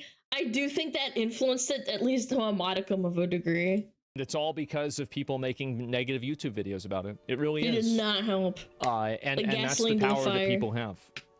So yeah, I'm not surprised that a lot of corporations are afraid of having this like negative publicity and negative hate. I think that they should be afraid, and I think that that's clearly the goal. The goal with me, and I'll make it very clear, the goal with me making videos like this is absolutely to influence the outcome and to change the way that people look at games. Based. That's clearly the goal. So if I do this, it's working. Hey, how about that? Winners win, That's great. chat! Do you think various remarks will positively impact Kingdom Come Deliverance 2? Yeah. No hard feelings towards Warhorse? I don't even know who Warhorse is. Is that the studio that made it? I have no idea. So yeah, we're activists too. Well, it's something that I feel like I obviously can make an effect in. Like bigger things I can't really make an effect in, I don't really care. But with this, I think I can. And I think a lot of people collectively can. Okay, yeah. Winners win. Losers lose. Skill issue. If you really want to make a game and gamers aren't coming out the game, then sorry. Where are you gonna pull that money out of your ass to pay your employees? You get what you fucking deserve! Ba-ba-bum. Clappies! Check out Asmonbald! Check them out. There are articles that say people like Aspen have no power to change things. Then you see things like this which say that corporations are afraid of them. Which is it? I agree that Aspen has a large influence on a certain type of demographic, but that doesn't mean that... For example, he has less than 1% viewership. That's probably female. Probably less than 3, I would say. If you want to make a video game that's, I don't know, targeting women, I would say, you shouldn't expect a 97% turnout that will also be men. There might be some overlap, but it's just that men are kind of different when it comes to video games. Like, yeah, there's overlap, obviously. There's a large population that plays League of Legends or Valorant. I understand that, but that's 2 games. It's a niche within a niche. When will you learn that your actions have consequences? Yeah, and the average consumer isn't watching his Twitch or YouTube channels. They're either looking at his little clips. I know for a fact that some people don't even watch his like entire videos on Asmongold TV. They mainly look at clips, which are like 2 to 3 minutes long, maybe like 5 minutes max. My mom has sent me Asmon clips. Maybe I should stop porking your mom. She seems kind of based. Guilty, he pauses too often. I totally get that. I do. I pause a pretty decent amount too. I've been trying to hold back pausing as much, but anyway, go check him out. Asmonbaldy. Asmonjold. If something is objectively good, people will play it. Yeah. But there's more women into games than you think. It's just so many hide their gender or they hide their interest in them due to appearing uncool. I completely disagree. I think that mainstream female gaming started hitting into its full stride around about 2016. I would agree if you said that, like, I don't know, what, like 15 years ago? I completely would have agreed. But I genuinely don't think that's true. I agree. When I was a kid, I would hide my voice and like not talk and stuff when between like, I don't know, like 2008 when I was like a kid and probably like up to like 2012, maybe 2013. That's when I stopped like being so scared. But now I would say it's very accepted, very much accepted. lest we forget, there's an entire Twitter post that talked about how a woman ruined a guy's life by faking an interaction where the guy lashed out at her, but then they found the full clip of her like shitting on this guy and he just lashed out back at her, and she selectively clipped this guy's like outrage and like insulting her when she was the one that started it. And yeah, I forget what game it was, but essentially like, yeah, I don't think women are that afraid. And they try to label it as like toxic like masculinity and all this shit. I'd say every one of 2 Rivals teams I'm on has a girl on it. Yeah, I'm just saying, like.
Feel like I see those on the road like all the fucking time, man. Chad, do you see F-150s on the road a lot? I definitely do. It's a very popular, like, reliable truck. Charge level. It is. What's the cheap closest too, yeah. Tesla supercharger? 39 miles. And we have 44 miles. Look how many Teslas are here. Yeah, it's because there's no other option. Let's see how long this takes. All right, the truck is plugged in. I better not have to download an app to charge my vehicle. Not gonna lie, I'm actually getting pissed off. This is actually pissing me off. We had to stay on the phone with a Tesla representative for 30 minutes about getting our truck set up on our app. Chat, I actually fucking hate that. That's like one of my biggest pet peeves. Like, I grew up with technology and this shit pisses me off. Like, for example, I bought a humidifier and that shit, I had to like set it up and it took me like 20 minutes, but still, it's just annoying that I have to think about that and have an app on my phone. What if I lose my phone? Then I have to reset it up and all that fucking shit. Oh man, just let me click shit. This is a f***ing disaster. disaster. Yeah, I'm not able to charge it. It says paid charging unavailable. I have to add it to my Tesla account. I've been on the phone with service trying to get like a document submitted because I don't have the title for it. Because I'm at a supercharger and the truck is at 0%. So it's borderline dying and it's 110 degrees out. I think I can see what's wrong is that the vehicle is still under an unknown buyer. So I'm gonna go ahead Oh my god, man. and escalate this to our site leadership high up in Tesla just to see if we can get a resolution for you right away. Okay, thank you so much. It just fired up. 45 minutes remaining. It started charging. Overall, my charging experience has been less than enjoyable. Quite miserable, actually. Beast? Ah! Wait, hold up, Cody. I'm putting my seatbelt on. That's so impressive. Autopilot, I want this, I'm gonna hit that. Full self-driving will be available in an upcoming software release. I Yeah, but they've been saying that for like 6 years, man. paid $10,000 for something that doesn't even work. Since we drove that, we have to do the same with that. That goes in there. It feels primitive. Oh, you shut your mouth. Putting the key in the ignition? I remember when my daddy let me put the key in the ignition for the first time. I remember that. It felt real special. I don't know. It was nice. Yeah, I love ignition keys. I don't know. Me too. I find it weird when you have to like press a button. That doesn't sound good at all. Let's see if it can hit 20 miles an hour. What's wrong with his car? Oh, wow. Yeah, that probably happened when you dropped the trick from fucking 2 feet high. That's bad. The drive shaft hangs down and it bent. So I think it's fair to say the Ford failed there, miserably. No, wait, we skipped Why something. are you putting that against the Ford? You dropped that thing and it broke. This guy's disingenuous, man. Oh, we got ads. Oh, I'm so sorry. Chat. I'm sorry. I'm sorry. The Tesla didn't break. Yeah, but the charging thing was fucking annoying. Yeah, I would count that a point against the Cybertruck too, if he didn't. Hi, chat. Hi. Bow, bow, bow, bow. Bow, bow, bow. Tesla didn't break for now. Yeah, that's right. Blah, blah, blah.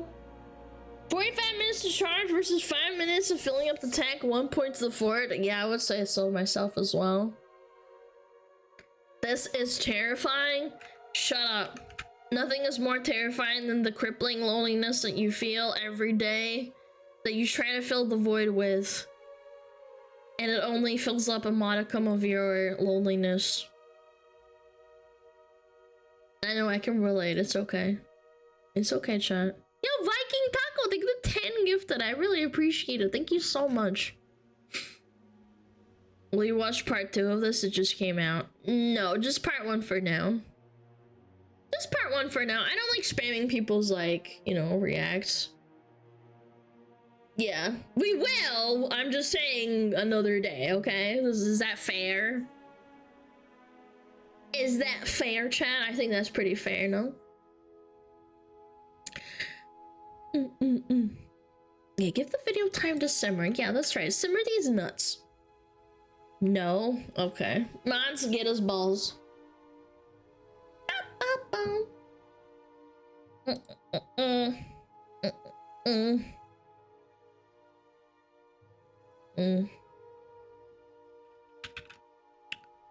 Blah, blah, blah, blah, blah. Actually, you know what? Boom.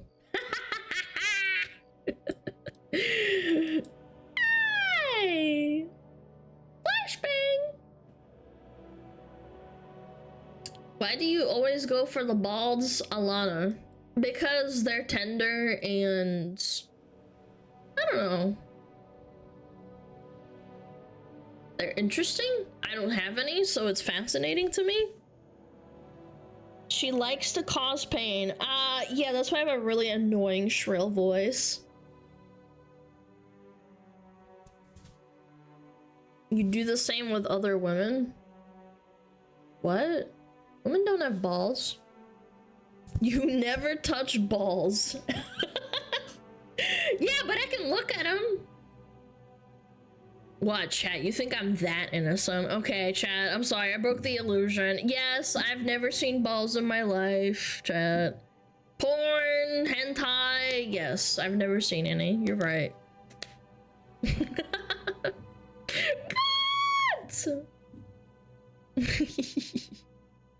The mods send them some in mod chat. No! Ew, silly. That's gross. Alright, ads are over.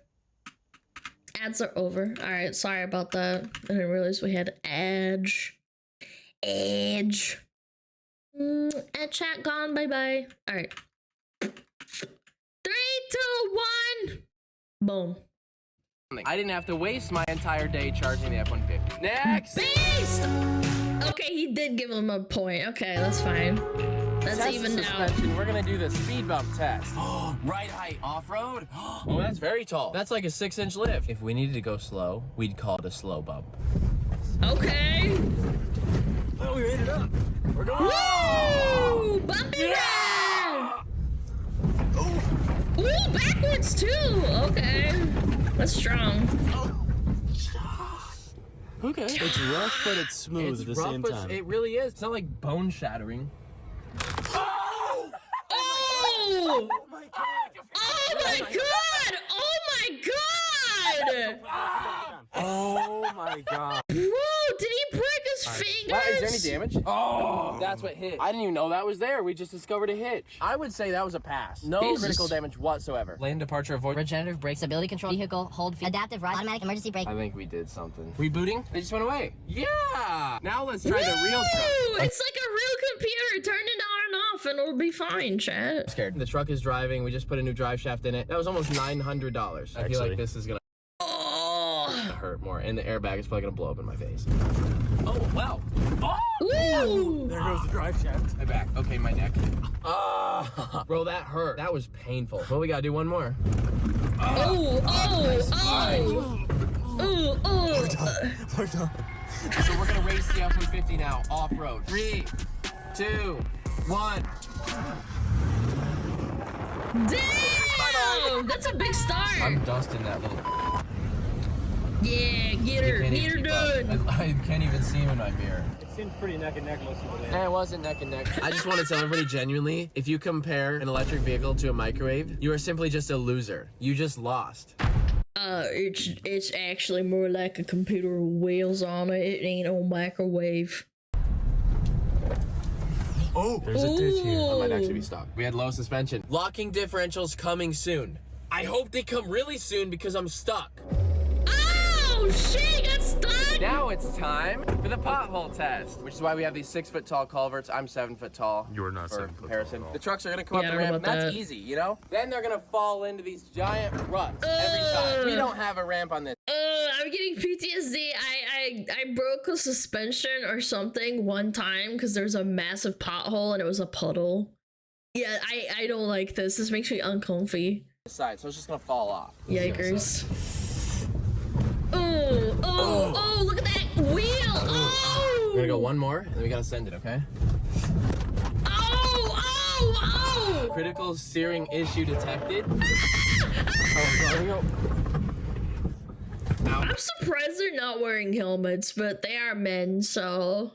That's a woman in me that's like, you should be wearing a helmet. Ow, ow. Oh, that was very smooth. Something's wrong. The truck is almost on the ground. Oh, it's this side too. Is the air system broken? The air ride system is really, really cool, but it's just not meant for this crazy off-roading. It's going back up. It was at 5, now it's at 7. See? Look, 7 and then 12. Is it it's fixing itself? All right, let's try the F-150. Oh. This is gonna hurt, man. No. Ow! It felt like we blew a tire. Oh my god. All right, we're screwed. Oh, the Tesla's pulling it. Someone's breaking off. Oh! Broke the There's grill the rear off. bumper up. The rear bumper. Look at this Cybertruck. Oh! At least the Ford didn't break when it towed the Tesla. What? No! Are you kidding me? That's fucked. Oh my my god! Our whole frame just snapped. The hitch is hooked up to what? It just came off. Nothing. Oh my god. You can't even fix that. That's right. You're gonna have to get a new Cybertruck. The F-150 is coming out on top. All right. Mm-hmm. Total truck. What good does the hitch do if it's barely on aluminum? Your trailer would have just fallen off. Bro, that's crazy. Any other normal truck could do that and you're not gonna break the frame. It's steel. Yeah. You gotta have a steel core. You gotta have something holding this together. That looks cheap, honestly. That seems like such a massive oversight. Like, cheap. Well, I mean, he did say cheap, but like, it's an oversight. Like, what the hell are you doing? Cybertruck? Like, if it was a cyber car, I'd be like, okay, well, maybe like it'll rip apart, like, sure. But holy guacamole, it's fucked. That's what they bought Let's that press for. Let's say your trailer hits a pothole or gets a flat, it could shear this whole thing off. What's the total capacity? Because to get that certified, they have to go through a ton of testing. Does it know that the entire rear bumper Joke's on you, it's not certified, it's just words. Trailer functionality may be unavailable. That does not sound good at all. There's a lot of things. A normal truck would never do that. It's got to be able to do truck things. That was the most truck thing ever. Like, pull out another truck. They have to wait for another one, chat. Seems as if the entire tonneau cover has spontaneously disassembled. The bed looks okay. I have not opened it. I haven't touched the back. That's from jumps. It's broken. Let's see if we can access the forward bed. Oh. Classic. That F-150 won't break like that. Mm. Yeah, it doesn't come with inferior parts. Let's see if we can just crawl up this. Yes! Okay! Ooh. Oh, wow. All no, wait. right. Oh my gosh. I wasn't expecting that, actually. Holy cow. It just went up it. Get her, come on! Come on! You got it, you got it. That's right, come on, come on! Well, okay, so automatically the Cybertruck got up.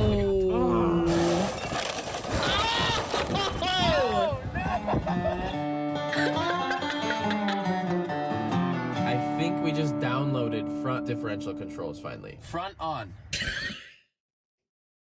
What if you download a virus and it locks up your Tesla? Like, what happens then? Hello, you have to send me 1 Bitcoin to unlock your car. I have hacked your computer, your Tesla Cybertruck. Flashing. Is it gonna work? Yeah, my diff locked. Whoa. Oh! That's right, real trucks get dirty. This one's gonna get stuck. Mm-hmm. What the No! Wouldn't let me accelerate. And stop trying again. Halfway down the hill, it just stopped. Yep. Yeah, it wasn't even that stuck. Just to prove that the F-150 can do it, I'm gonna full send the F-150 through. Okay, maybe. Maybe they're both just as bad.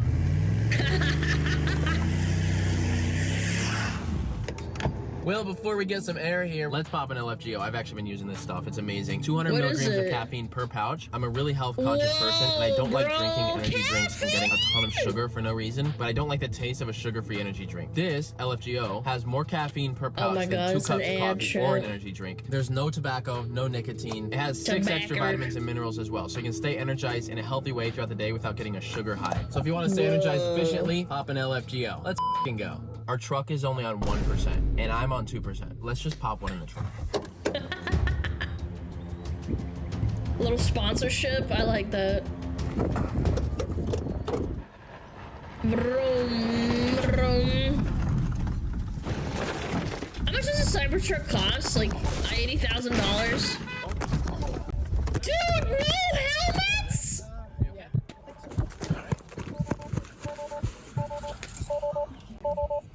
Dude, look at that poo splatter. The mud. You see that?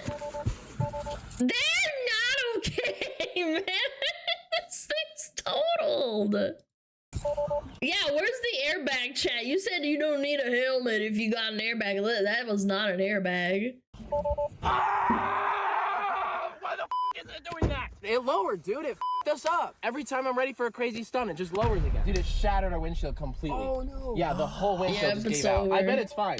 Yeah! Now, since I told everybody we keep it equal, we have to do it with the F-150. Hold on.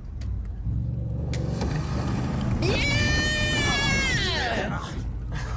Yeah! So rough. The other landing was deadly. F-150? Yeah, it's rough, but it didn't kill you, and the screen didn't shatter. Well, not the screen, the glass. We have a black screen. I didn't even see yeah. this. There's emergency buttons for shifting up here. They do work, but it's like 5% power. I can restart the touchscreen if it's unresponsive or demonstrates unusual behavior. Shift into park, and then I'm gonna hold down both scroll buttons until the touchscreen turns black. See, I hate this shit. Just... What the fuck are we doing, man? What happened to buttons and shit? So hot. They're burning hot. They're scalding hot. I wait approximately 30 seconds. Why are they so hot? I think there's another battery that all this runs on, and I think it ran out of power. So we're gonna plug in the truck. Didn't you pressure wash this? That cannot be good for it. Could that be bad on it? It's not working. Hey, yeah, I was driving my truck, but I can't get the screen to power on. Do you get any error message on your Tesla app at all?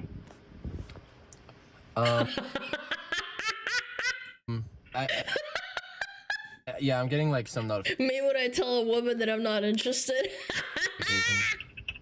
Just a few. I don't know what to do. The truck is getting towed. There's another small battery that could power the screen. I have just discovered 2 stacked washers on top of a piece of duct tape with a missing bolt. What? Boo! Why the fuck is it in there? Boo! Maybe the battery's in the bed. Oh my god. So our tonneau cover will not open. I have to get it open. This is an emergency because I have to get in the truck because the truck won't run. The roller system definitely needs improvement. They used Velcro to hold the piece on.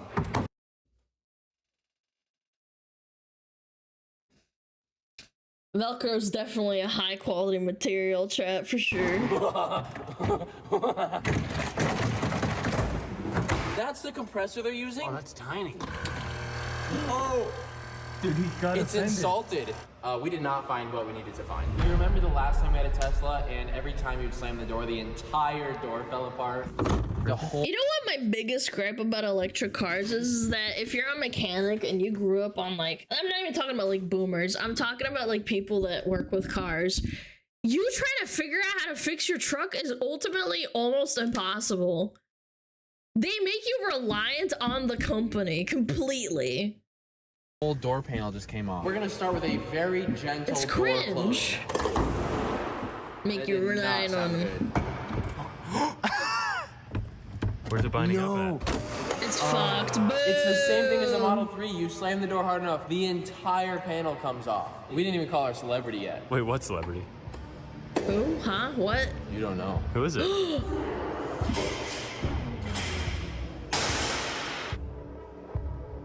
Okay.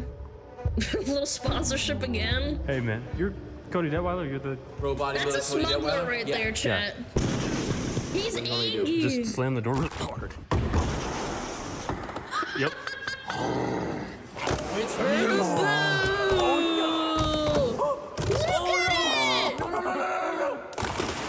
Bro. Fixed it. Yep. Broken. Dude, he's not even trying, man. Like, not gonna lie. There it goes. The whole door just ripped off. We have one more door. Broken door. Yep. Broken door. No I need to get out shot. because the truck's on fire. Please let me out of the car. No. Please, please. It's broken. All right, where's my permit? Well, we do have one more job. Oh, hell yeah. Mm-hmm. No way. That's really bad. Let's try the back. Okay. Oh, that just came out. That came off. This also came off. Built Ford weak.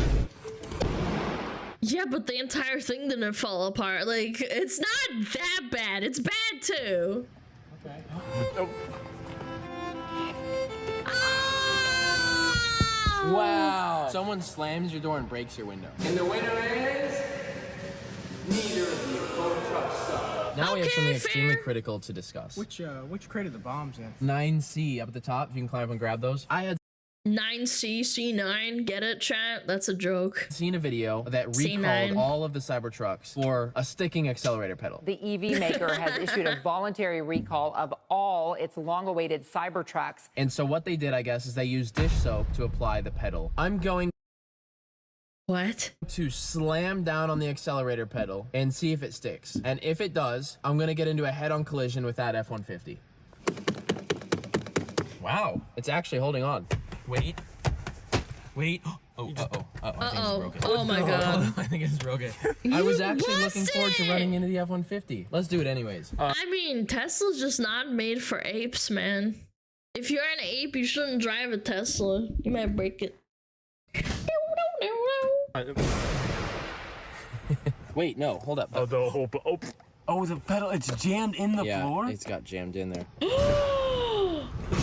Oh, it's got a lot of torque right now, though. I love how I'm driving the Cybertruck with a screwdriver. That's horrible. Like, that's the most important part of the truck. Let's see if we can break the F-150 pedal. I'm just a squatted truck owner. Yeah, that pedal's not gonna break. Another L for the Cybertruck. Yeah, that's right. It made for real Americans, not that pussy shit fucking Cybertruck. We're gonna do the very viral chopping your fingers off test. Without further ado. And then we have this open. Let's just say. Oh, my coochie just contracted. That was horrible. Chopping your fingers off test. Without further ado.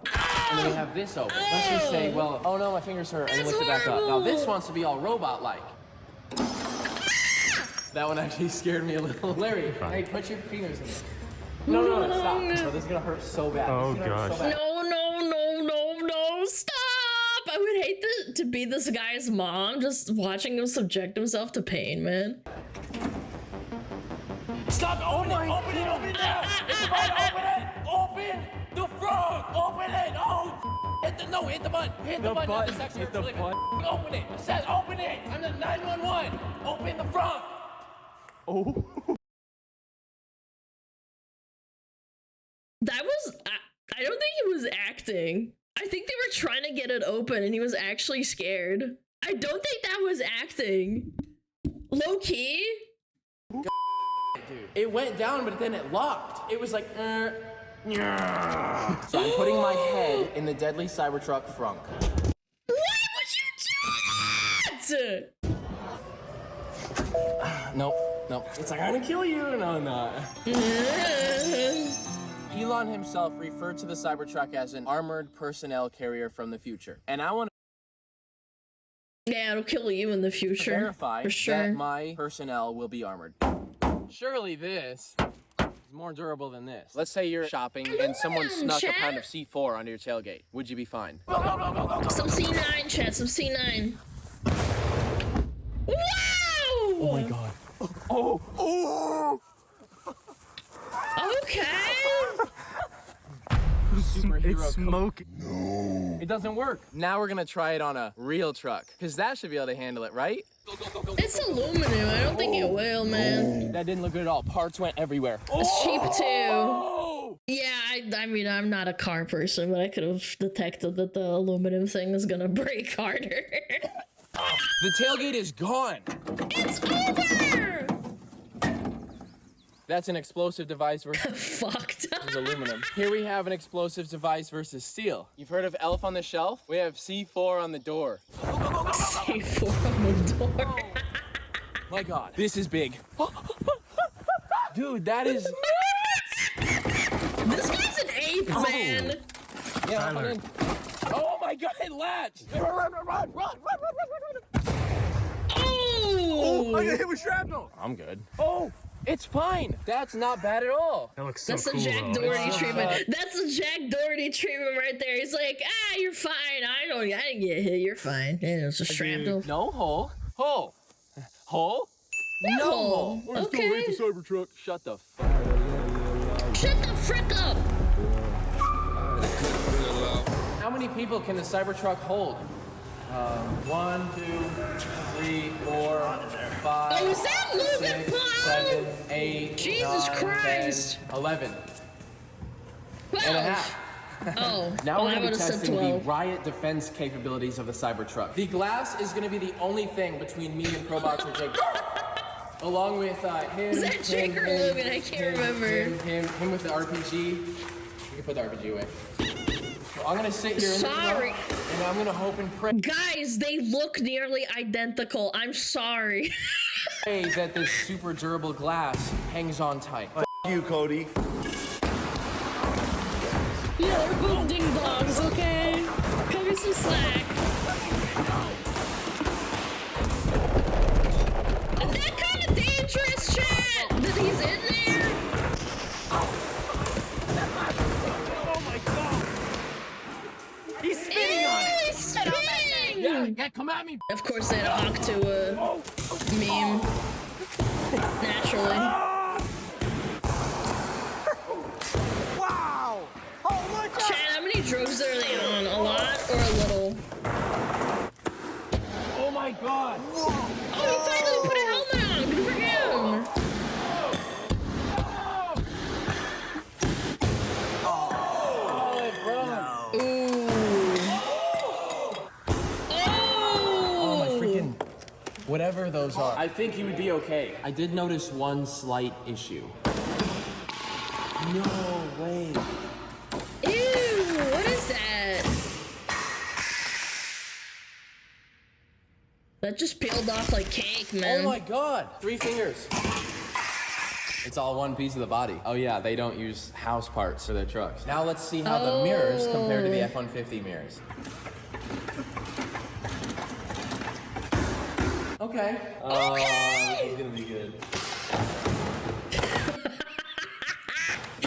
Rip his head off! Absolutely pathetic. You did not build a truck. You built a little kitty baby Little Tyke's car. Did everything that truck did. Still runs, still drives, could go across the country right now. This, not so much. Can't do anything at all. It's a fair assessment. Genuinely zero effort. Let me rip the fender flare. It's so cheap sounding too, man. It's like the inside interior glued on the outside, you know what I'm saying? Off the F-150. Oh yeah, it's all one piece. This is one issue with the whole steer by wire. The truck is bricked, I can't steer my truck. Oh. And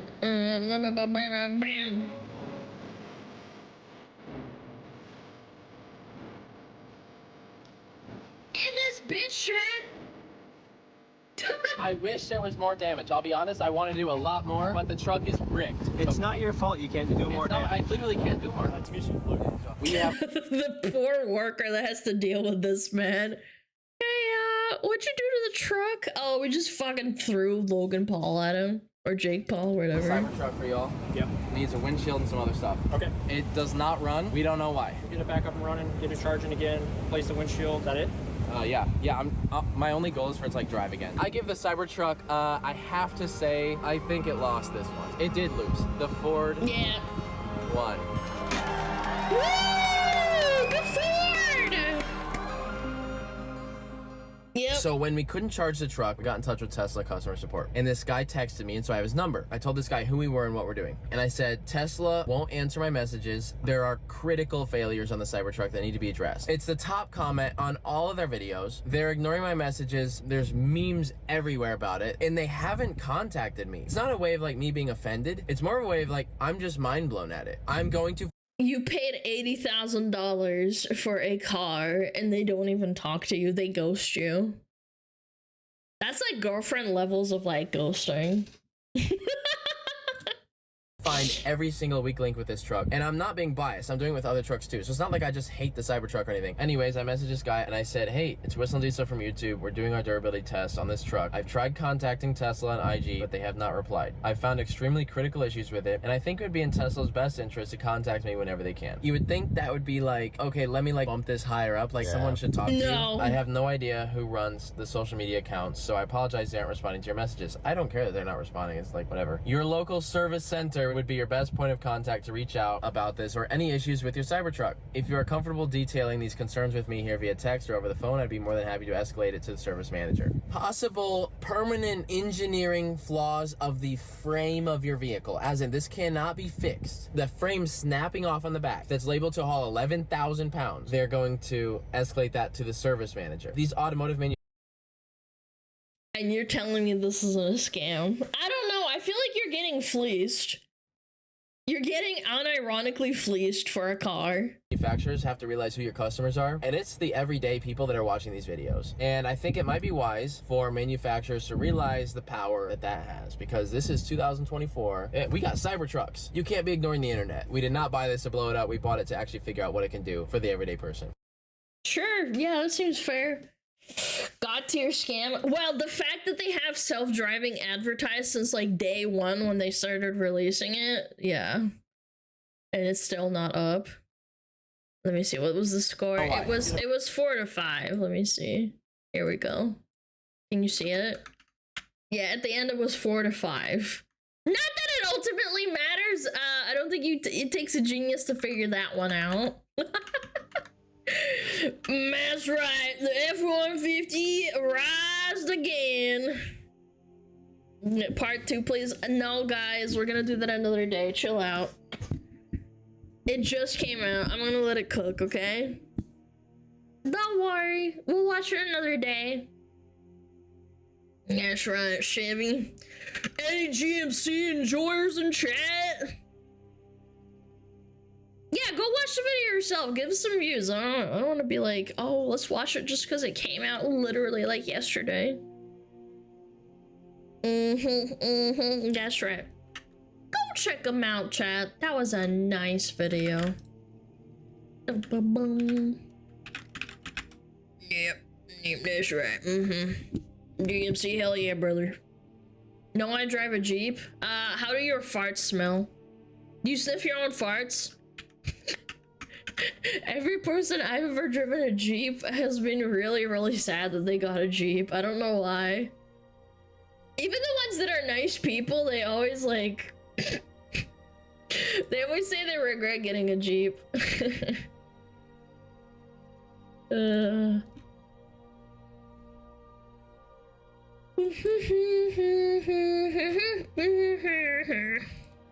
Alright. Take that off. Ooh. Oh. This is an hour long.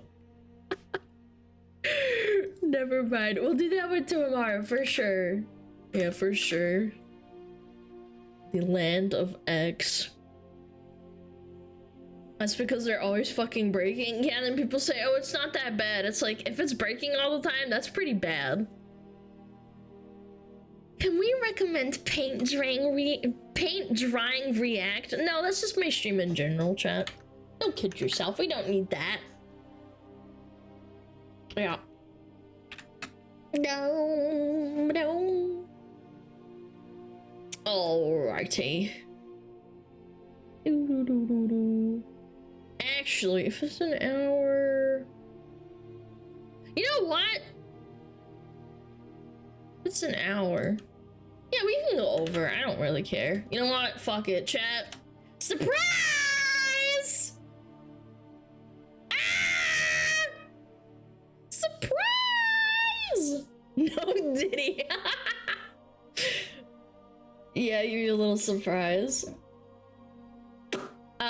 When do we have ads? 27 minutes. I'll run them now and go to the bathroom because it's gonna run halfway through at this rate, okay?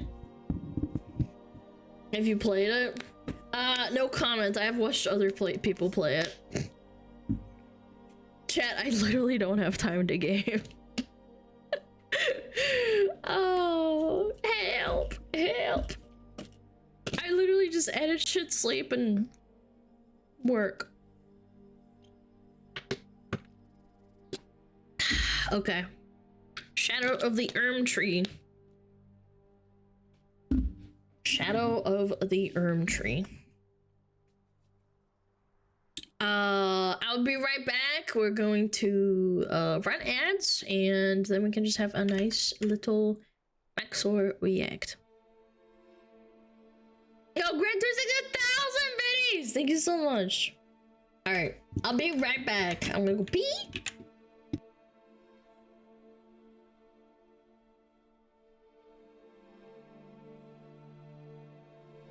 Oh, Metapod. Oh, Metapod, use Harden. Metapod, Harden. Oh, yeah, Metapod, you're so hard. Metapod, Harden. Oh, he's so hard. Look at those two hard throbbing Metapods. They're so strong and hard. Wow.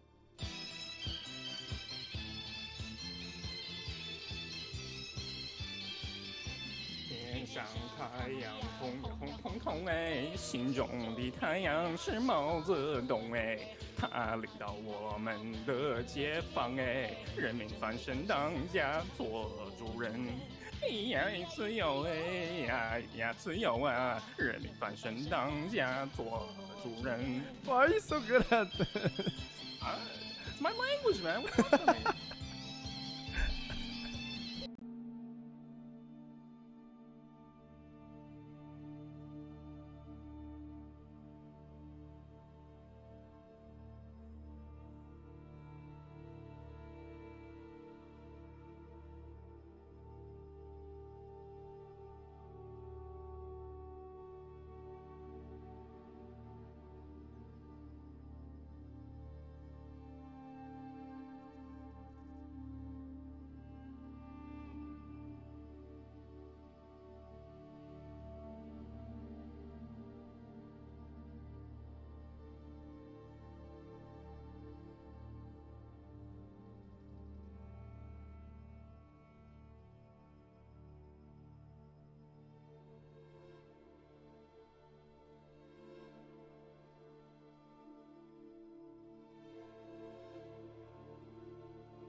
Yo, my cat is just snoozing. It's so cute. Let's watch this. This is gonna be awesome.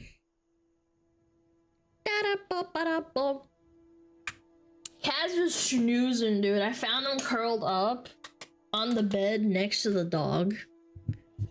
They sleep so much, chat. Time for 1 hour Zoomer video. I've been looking forward to this. I've been putting it off. Yep. You snap a picture? No, I didn't carry my phone everywhere. Ba ba ba. Let my dogs out in the snow to play. Oh, that's so cute. My dog loves snow. Very sweet. Ba ba. Alana Elden Ring stream when? When I finish fucking your mom in an hour. Yeah. Alana, just stream gaming if you don't have time to game. Thanks, man. Thanks for the suggestion. I'm gonna put it in the suggestion box. Ba ba bum bum bum. Male detected. Who's a male? Me? Yes. Correct. Correctus Maximus.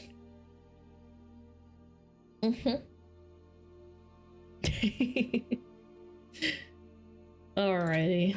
Chat, are you ready? An incorrect summary of Elden Ring, Shadow of the Erm Tree. Sins and Shadows. Ooh. Oh, I'm getting chills. Alright. Chat, get your popcorn. Zoomer time. 3, 2, 1. Boom. Elden Ring, Shadow of the Erd Tree, is the newest and greatest installment in a series that I can only describe as the refined man's flagellation, recognized and infamous for having such straightforward story and gameplay that there are literally hundreds of YouTubers whose job it is to explain the things that happen in it. Now, suffice it to say, I'm going to be doing a lot of that today, but I can assure you, the accuracy of my statements are generally described as highly questionable at best, as I am currently being hunted in 39 kingdoms for crimes against information, taking place inside the brand new realm of Shadow, where the developers accidentally created an entire new game of content and pretended it was DLC. This novel expansion promises to deliver a whole new world of masochism and internal injury, all the while providing a generous serving of beautiful and breathtaking vistas at approximately the same rate as it scares the blood outside of your body. So good, and man. you would be very surprised just how much one man can bleed. To explore this contrasting land of putrid possibilities, we play as the Tarnished, one of many horrifying insults to God who primarily fight their enemies by drinking a soda that sends your bones into attack mode. Finally sent to the land of Shadow upon hearing the news that Moog, Lord of Blood, has beaten the allegations. And I still can't believe that a lot of people got hard-rolled on Moog when they found out that they have to beat it, man. There were so many Twitter posts that talked about how they couldn't beat it. wishes to sue this blonde twink for defamation of character. All throughout the lands between, our enemies crave the sweet, merciful embrace of death, and for the delicious taste of finely crafted steel. This is the story of one such Tarnished who chose to heed their harrowing call, to challenge the authority of the very gods themselves, and to pursue the all-powerful Elden Ring. Elden Ping.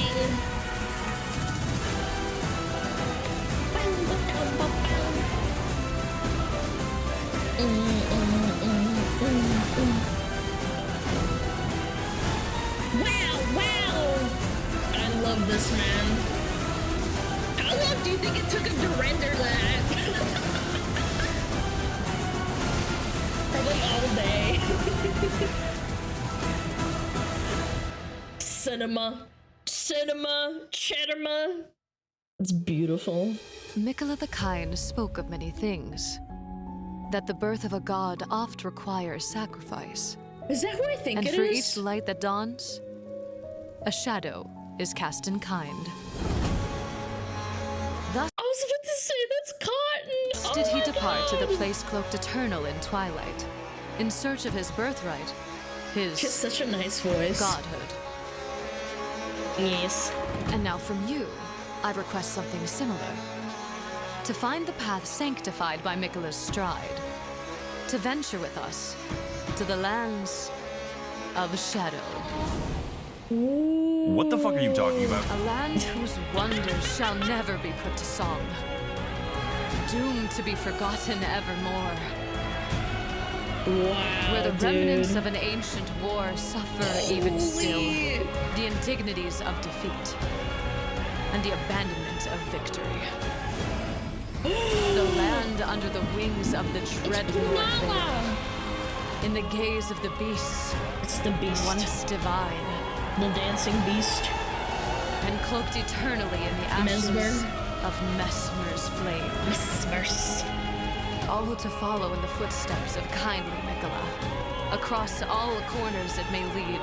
Wow, dude. To complete his journey. To witness his ascension. Go now, touch the withered arm, and journey to the land forgotten. I will not be far behind. May we meet again. Why has he got his butt out?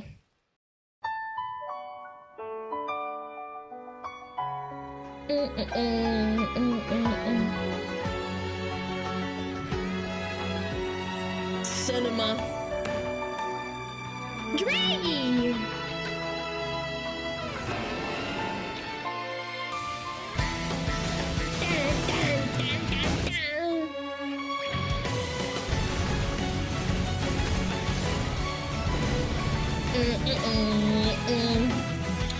We're really going in order, huh? So after being banished to the literal Shadow Realm, we take our first steps into the Spirit Grave Plains, the beautiful and majestic site of a cataclysmic ancient war. Or more accurately, a cataclysmic ancient genocide. You see, I can use my inductive reasoning skills to deduce that, people died here. And we are going to be adding to that total now. So this is the first enemy in the DLC, and a great choice for beginners. I really like the part where he just never stops pursuing you. Greetings, Tarnished One. Your presence here is fortuitous, for I bear a burdensome quest of grave import, should you be willing to fuck, wait a second. Okay, so I have greatly misinterpreted his aggro range. This guy's really interested in hearing the lore. Okay, motherfucker, I'm gonna take you out. It's not looking good.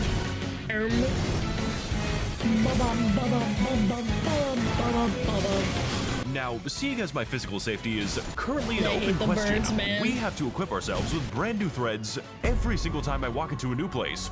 Yes, I am going to keep the jar on during sex. It comforts me. And by hunting a homeless man to death in the woods where no one will hear me scream. This enables us to explore and investigate all kinds of new and amazing structures that distinctly alter how and where the game is going to kill you, as well as shaping our interactions with the various local wildlife. I'm Coyote Peterson, and I'm about to be eaten alive. We've got hot dogs. Every second of his life is spent in torment. Fucking Big Bird, apparently. The, what? I feel like I do really have to appreciate that even though the enemies are a little bit recycled, they're still distinguished enough to... it's not annoying where you're like, oh, it's just the same thing again. I'm fighting a fucking Twitch emote. And of course the, Dread Army of Eternal Pursuit. Thus the Covenant of Fate is bound and your doom inexorable. This shit is lagging my game a lot. He is the lag monster. Yes, he is the lag monster. His main attack is heating up your CPU. My computer thanks me for rendering this every day.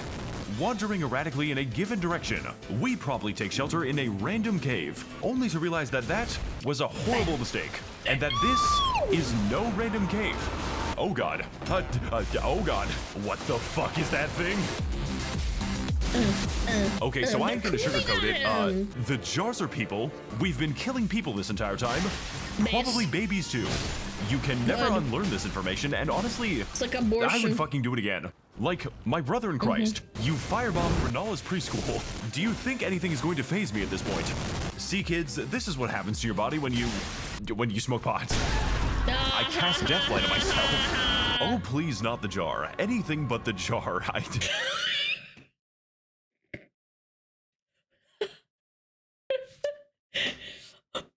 Man, there's so many anime figurines that can liken this scene, huh? I don't think you know the implications of that one, Elden Ring. Miyazaki's into some freaky shit. Exiting the confines of the Cobalt Mines with the status of the extremely cracked out monkey boss still in debate, for the Simian race knows not the authority of God's light. We make our way far to the west, venturing beyond the border of the grassland, before setting foot upon the majestic steppes of Bellerot. Scorched City of Umbral Secrets, Cursed Camp of Forgotten Grace, and First Legacy Dungeon of the DLC. That's awesome. Which unfortunately means that this is the easiest dungeon of the DLC.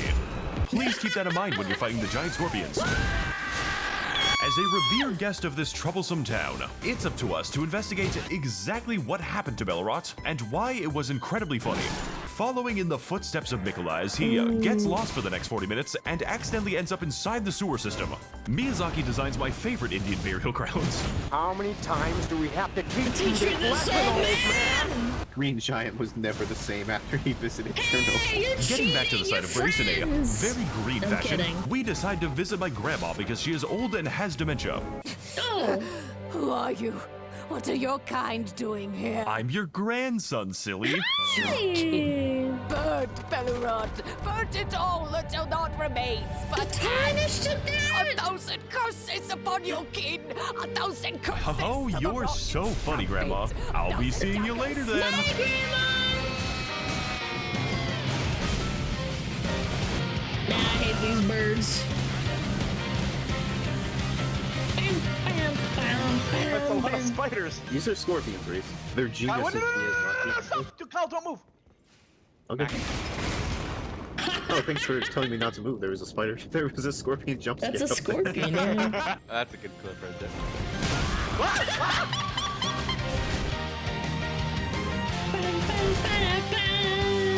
Okay, so this enemy just doesn't fuck around. He's got a moveset that's pretty fast. Not really sure how you're supposed to deal with that, but okay.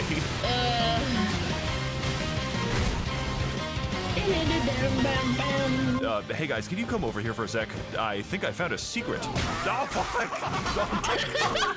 I love the vomit pit. I'm such a big fan of the vomit pit. I love going to Chucky. I'm a big fan of these flies that just suckle on your face and inject you with babies. Some people are into that shit. Jeez, I love the vomit pit filled with food. I love that. Oh, cool. It's the severed hand weapon. Nothing touches the heart faster. I say as I rip open your chest cavity. That guy's got a fucked up name, by the way. We gotta put this guy. We gotta put this guy out of his misery. We just gotta fucking kill this guy. Yeah, just fuck him up with hammers.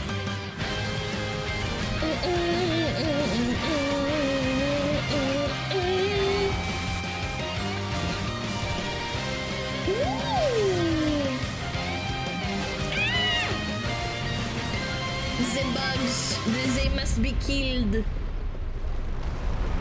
Oh, here we go, big boy! The big man himself. Oh, horned beast from higher sphere delivered. Awake, O terror, by the gods' decree endeavored. Purge the filth with thy wrath and fury rendered. This is the first wall, chat. The first wall. Dance and cavort, cleanse all thou may. Their bones, their flesh are thine to flay. Ooh. Thou hast trespassed for the final time.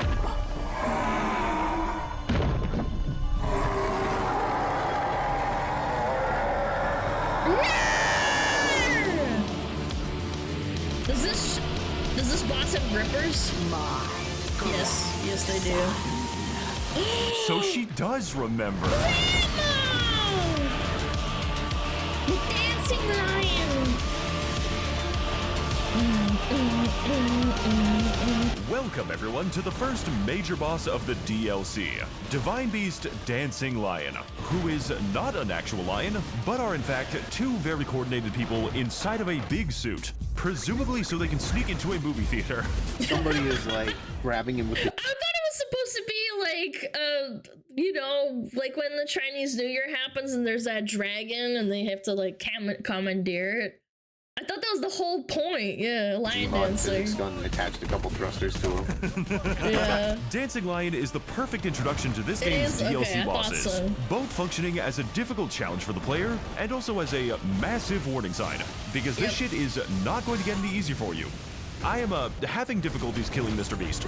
Perhaps he should make real videos like mine. Starting out the fight in Phase 1, the Divine Beast is actually a very manageable foe, offering us a pretty decent hurdle in terms of timing and aggression, but a less decent hurdle when it comes to his incredibly funny cameramancy.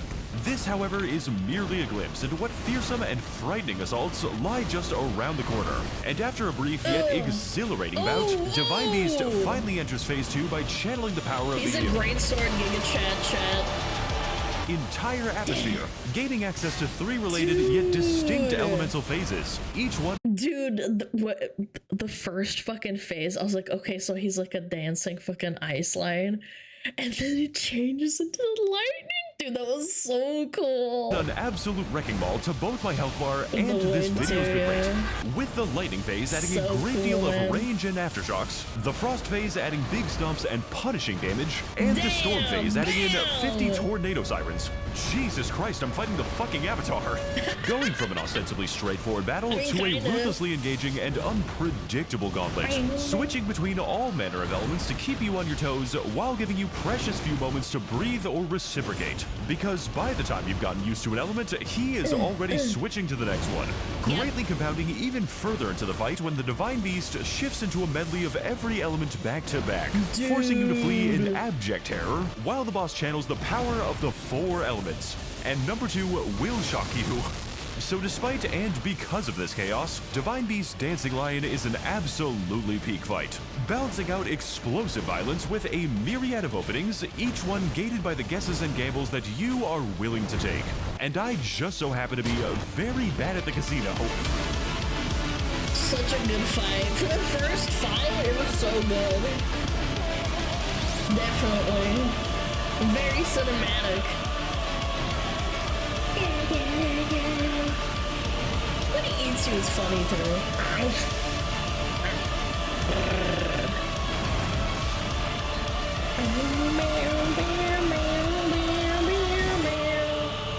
Legend slain.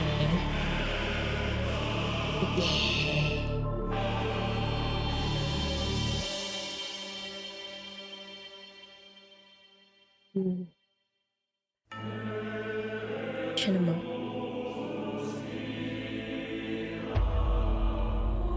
So after defeating our enthusiastic celebration of Chinese New Year, we ascend to the very peak of Bellerot's Twisted Tower, bathed in the stunning presence of the Shadow Tree, climbing with bated breath its sweeping stairs before finally reaching the mailbox. How did you get a letter up here? Tarnished. I hope this letter reaches thee unscathed, for it would be treacherous if that weird lion downstairs woke up. Beyond the tower sealed by shadow lies a place known as the Gates of Divinity. Surely, this is the ultimate goal of kindly Mikola. And thus, if we are united in common cause, it is there that we must head. I don't know you. Follow the crosses of Mikola East to the grim castle of Enzis, and beyond there to the Shadow Keep. Surely, it is there that our answers lie. I await an audience with thee, should fate follow thy arrival. She's Love so you, Pookie hot. Bear. So after entering the Mushroom Kingdom and receiving a letter from Bowser, we decide to take a break from our DLC duties by pushing the character creator to its absolute limits beyond the boundaries of God and man.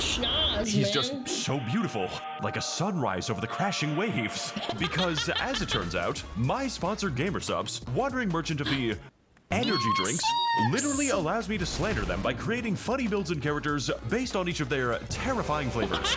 And ever since then, have been begging me to stop. So if you want to know more about how to get energy delivered at a low price, this might not be the right video. Okay, so the first thing on our list is going to be lean, which definitely does not depict President Joe Biden on it. Chat, they received a cease and desist and they had to change it because Joe Biden's like actual, what is it called? Like the Secret Service or whatever it was, they sent them a letter to stop. This is not a joke. Like, he's not joking. That's actually what they did. Because if they did, they would receive an actual cease and desist letter from the Department of Homeland Security. Yeah, Homeland Security. It would be really bad if that hypothetically happened. Raw meat. Going to be a bit of a big boy today. Has a lot of meat inside of him. I'm taking that to the extreme, by the way. This man has no room for bones. AFK sleep support. Going to be using an arcane sleep build. He doesn't actually do any damage because of his I mean, jokes aside, this stuff actually put me to sleep when I first tried it. I knocked myself the fuck out. Of negative side effects. Not really sure what you're supposed to do with this one, honestly. The official Maxor Cup, who is unfortunately invisible because you do not know what it looks like yet. Stay tuned for updates on this guy. And last but not least, we have Code Maxor with 0 for 10% off GamerSupps purchases, who has a lot of stamina because he is just so healthy. You can find him inside the description of the video. Just please do not tell GamerSupps that I'm making this. It's going to be our little secret from now on. I won't tell him. Moving on across the Great Bridge to the Grand Castle of Enzis, we immediately get distracted with random caves because this game has content again. Can I just blow up the fucking You know the item is going to be good when it's placed next to 20 explosives. So we make our way over to the scariest location in the entire game, featuring a wide variety of hilarious jump scares and funny skeleton boss fights. What the fuck kind of crack they got in the Paris catacombs? You know the item is going to be good when it's placed next to the giant bloodstain. Okay, look, I get this game is supposed to be hard, but I can't iframe the ceiling. So after spending 35 hours in the ball-crushing facility, we decide to head south to one of Elden Ring's characteristic, extremely high thermostat dungeons, where the boiling magma can best be described as a Minor inconvenience. Me enjoying the coolest summer for the rest of my life. You're supposed to jump backwards, you ding dong! I learned that in my first playthrough. Doing the backwards hop. Yeah, lava in Elden Ring is just like not a big deal apparently. The water's fine, guys. I don't know what you're complaining about. What? Vile Bale! Is this homeless man okay? My contempt for you is nigh but poetic, like that of the great American novel, Moby Dick! Do you need a hospital? Just you wait, for I, Egon, will be progressing just south of this very Oh, thanks for the directions, man. Following in the footsteps of the nearest homeless man, we blindly and uncritically follow his directions straight into 4 hours of hidden content. This is going to be a theme in the future, including his directions that tell us to jump directly into a bottomless pit. Oh yeah! That is false advertising. Egon gave me some crazy fucking enemies. Yeah, sure.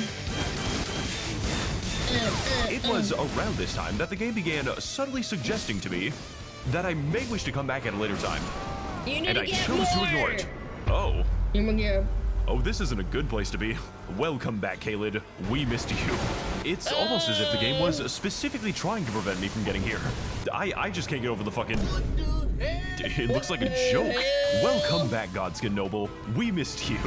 We got some crazy lore implications right here. Really can't wait for the VOD video on this one.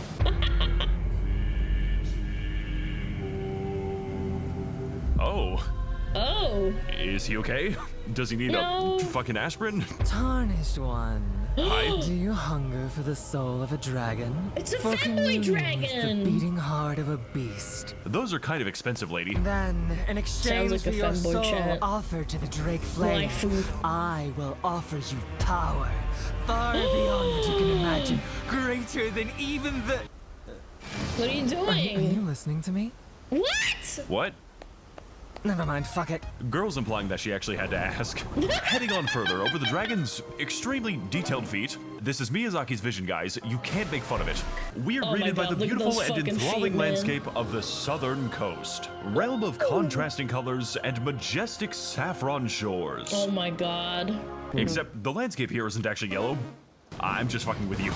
Filling our hearts with a profound sense of astonishment and amazement. Wow.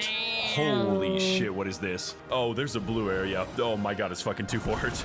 This is a really beautiful place to be. This game kind of probably sucks if you're colorblind. This part specifically. I can't wait to see what amazing enemies live in this Oh god, not you again. This is the wrong neighborhood, motherfucker. We need to leave.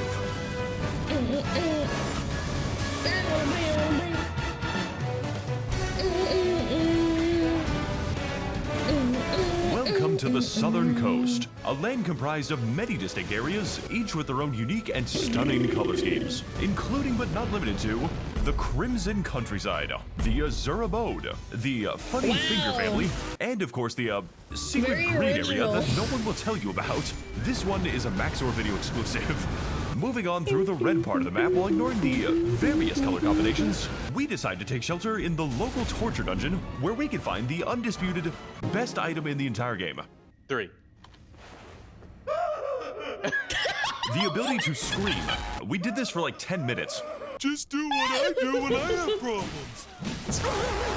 Oh, okay, so this is the, this is the boss? Oh no. Oh, he's I am easy. really intimidated right now. This man's got he's confidence. Come on, if you struggle with this, literally, like, stop.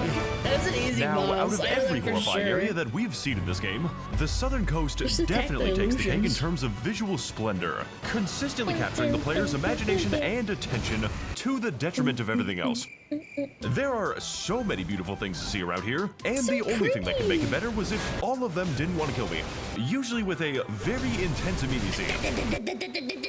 It's a monkey. You fucking, you okay, man? You look kind of, I appear to have made a friend. He's up his butt. Yeah, get that So giant. after engaging in a great deal of monkey business, we ride to the east of the Cerulean coast, past the glowing cross where Mikola abandoned his foreskin or something. I don't know, I'm not a lore expert. What? And pacing along the beach with a suspicious amount of fingers before finally reaching our mysterious destination. and finger immediately wounds. I wanting to thought go it back. said finger I am wounds. okay with allowing it to remain mysterious. Holy Jesus Christ! What is all There's this? a lot of fingers. It's the Finger family. We found the Finger family, dude. What?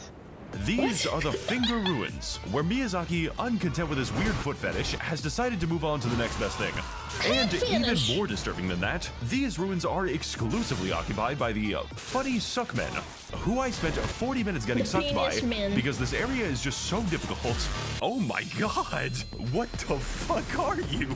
That is not normal. I'm just going to forget this place ever existed. Committing to the bit has led me to places that I would not go with a gun. Heading on over to the southernmost edge of the Cerulean coast, or hypothetically, some other cover, we encounter this mysterious giant hole, which, upon further investigation, goes into the ground. It goes into your mom. Why is his scream so lifelike? And after a considerable fault in navigation, we descend further into the arcane abyss before finally revealing the secrets within. Fissure Depths, domain of remarkable revelations and sleepy subterfuge, full of enemies that want nothing more than to give us a nice nap for the rest of our lives, as well as the immortal footprints of the Empyrean Nicola forever inscribed on this enduring cross. What the hell? I abandon here my love. Yeah, Nicola, I've been there too. I wish I could throw Stephanie into a giant pit. Okay, actually though, that is genuinely concerning. Like, can I have it? This is the EP zone. You can tell because of how relaxing it is, especially when it comes to the giant slug ASMR. This is just genuinely unpleasant to hear. But you know what isn't relaxing? Literally everything else. I am here significantly before I'm supposed to be. Heading further into the mangled mausoleum, we uncover a new weapon with a new status effect called Eternal Sleep, which, in my personal experience, can be applied to most weapons. So after experimenting with a lot of opiates at the hands of the local drug dealers, we encounter a sedated sorority of animals, engaged together in a sleepover so good that they will never wake up again. And I'm gonna say what nobody else is willing to say. America has a fentanyl crisis. Is your first fucking instinct just to kill all the sleeping animals, dude? Like, if I can target it, it needs to die. Blindly accepting the advice of the last guy who died trying, we jump directly into the gaping abyss with absolutely no regard for the consequences. Who's farming with the weapon? Two wounds. Is he okay? Eventually leading us to the foundation of the Fissure Depths, Forget what it's and in called. turn, the Putrescent Night. You know the one that attacked the last Welcome boss? back, Tree Sentinel. Okay, what's his We name? missed you.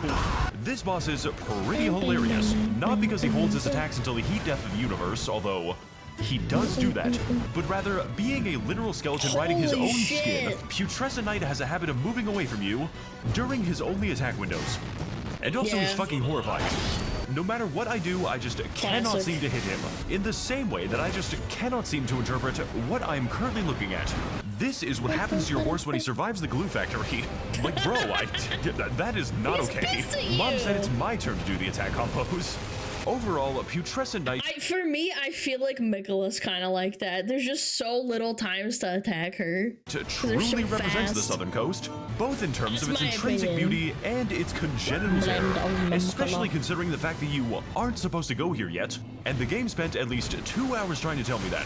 This is all to say that I have dug my grave far too deep to climb out now, and the irony of this setting is not lost on me.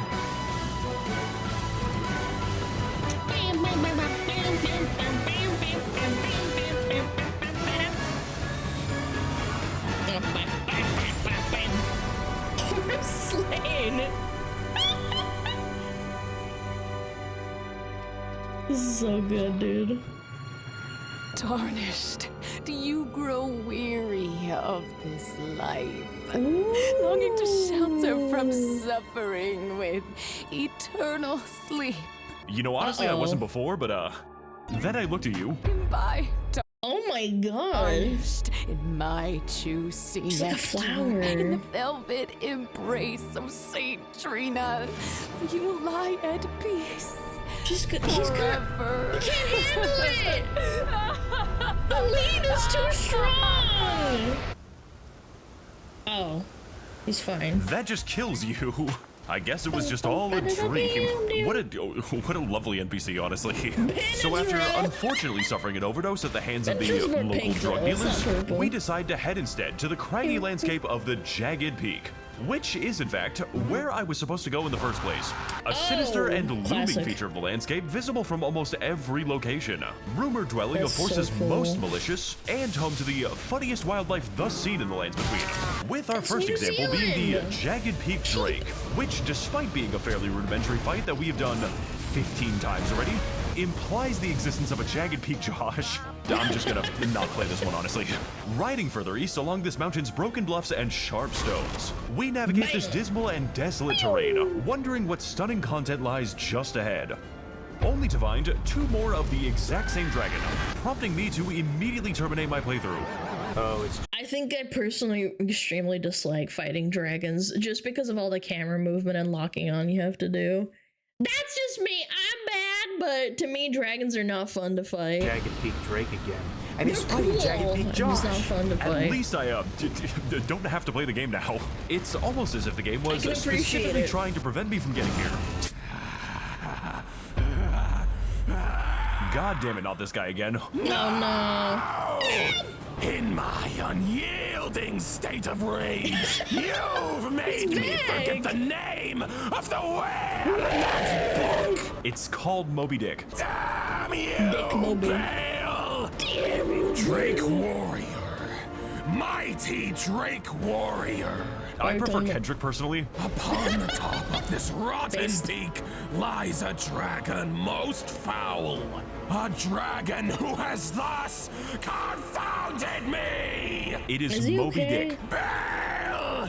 Rotten, vile, damnable Bale! Dude, this voice acting goes so hard. Mountain. Bale, slay him with me, and feast on his heart. You know what? I'm just not gonna tell you now. So after listening to the ramblings of a homeless man for the seventh time today, we ascend sharply up the mountain, filled with a new sense of motivation and purpose. Further and greatly emphasized by the hilarious string. Was that cave that gay people walk into? Was that the title of the cave? I mean, maybe. Yeah. Of Looney Tunes obstacles. Seattle? I mean, oh my Seattle god, does suck ass. it's the best fight in the entire game. That didn't even phase me. I think it was the gay thing that phased me. The 15th dragon. I'm so grateful they put this here instead of anything else. Fleeing further upwards, surpassing the realm of geographical possibility, we are carried beyond the height of anything seen until now, to a path covered in naught but rugged rocks and ridiculously violent weather. Why is the sky on fire? It's a gender reveal party. Before finally rising to the mighty summit of the Jagged Peak, where we will await the entrance of a mighty foe. Curse you, Bale!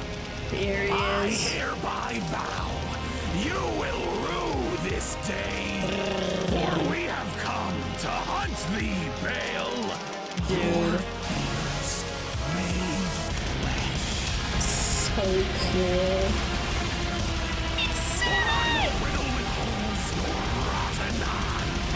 With a hail of harpoons, with every last drop of my absolute cinema. Am I even supposed to be here? Here we are finally fighting Bale the Dread, Twisted King of the Jagged Mountain, or more accurately, watching Egon fight Bale for us. And he's doing a really good job so far. Now, if you weren't already disregarding me as an accurate guide, then let this fight be a lesson to you, because you are definitely not supposed to win this yet, and I definitely don't care. Genuinely just log this guy for like 4 hours straight. Miyazaki wants the epileptics in the audience to just die in real life.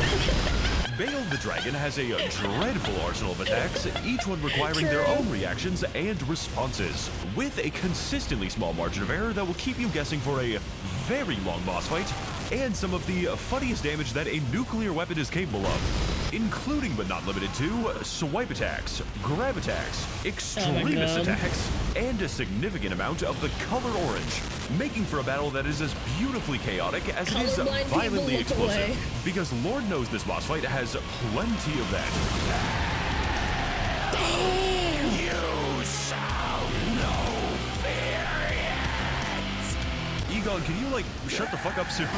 This battle truly feels like an epic hunt against the likes of a terrifying beast, with a mesmerizing barrage of blows whose haunting splendor can only be matched by their daunting power, especially when the majority of attacks take out half of my health bar. They got everything right in regards to both presentation and gameplay. But what I didn't anticipate was that they expect the same out of you, putting our patience to the ultimate test while making for a challenge that is so good I forgot that I handicapped myself. You know what, Egon? You can have this one. To put it simply, each moment spent with Veil the Dread is a thrilling dance between life and death, filled to the brim with the desolation of bitter defeat alongside the thrill of glorious victory. And I made sure to enjoy every single second of it as long as it fucking takes. Awesome.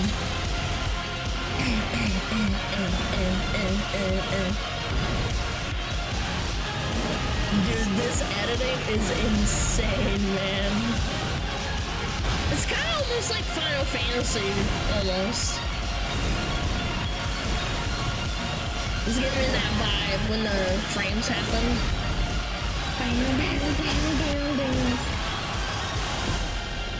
Dragon slain. Epilepsy warning, chat. That took me 20 hours to make. Hey there, guys. Max over here. No, 20 hours for 34 minutes? That sounds about right for a Maxo video, actually. Big fan of the concept of music. I believe it. And as a result of the deal that I made with a wizard, I am morally obligated to alert you that the song you just heard, and this song, was all made by a special artist and friend of the channel, Cthulhu Seeker. That is a crazy composer name. Someone made that? I thought it was part... Chad, I thought it was part of someone else's game. I'm not gonna lie, because he likes to use other people's games music into like his videos, which is I find normal, like that's fine. But that's so cool. It's remixed, but still, if it's a remix, that means you have to combine even your own original music if it's a remix. Yeah, that's so cool. Who primarily makes covers that sound like sex with Jesus feels. Yeah, synthwave cover. How is this legal to use? And if you happen to be a fan of a game called Elden Ring, which, you know, maybe, then you may be interested in his entire album of synthwave covers specifically for this game, on an actual vinyl record and cassette tape available in the description store now. Please buy it. It would sound really good if I owned anything. Also, he recently did the exact same thing for an obscure game called Dark Souls 3. So if you're a fan of the music in this video, and also 2 previous videos, take a look at Cthulhu Seeker. His stuff can be found in the description. That's sick, man. People discredit remixing a lot. It takes so much effort.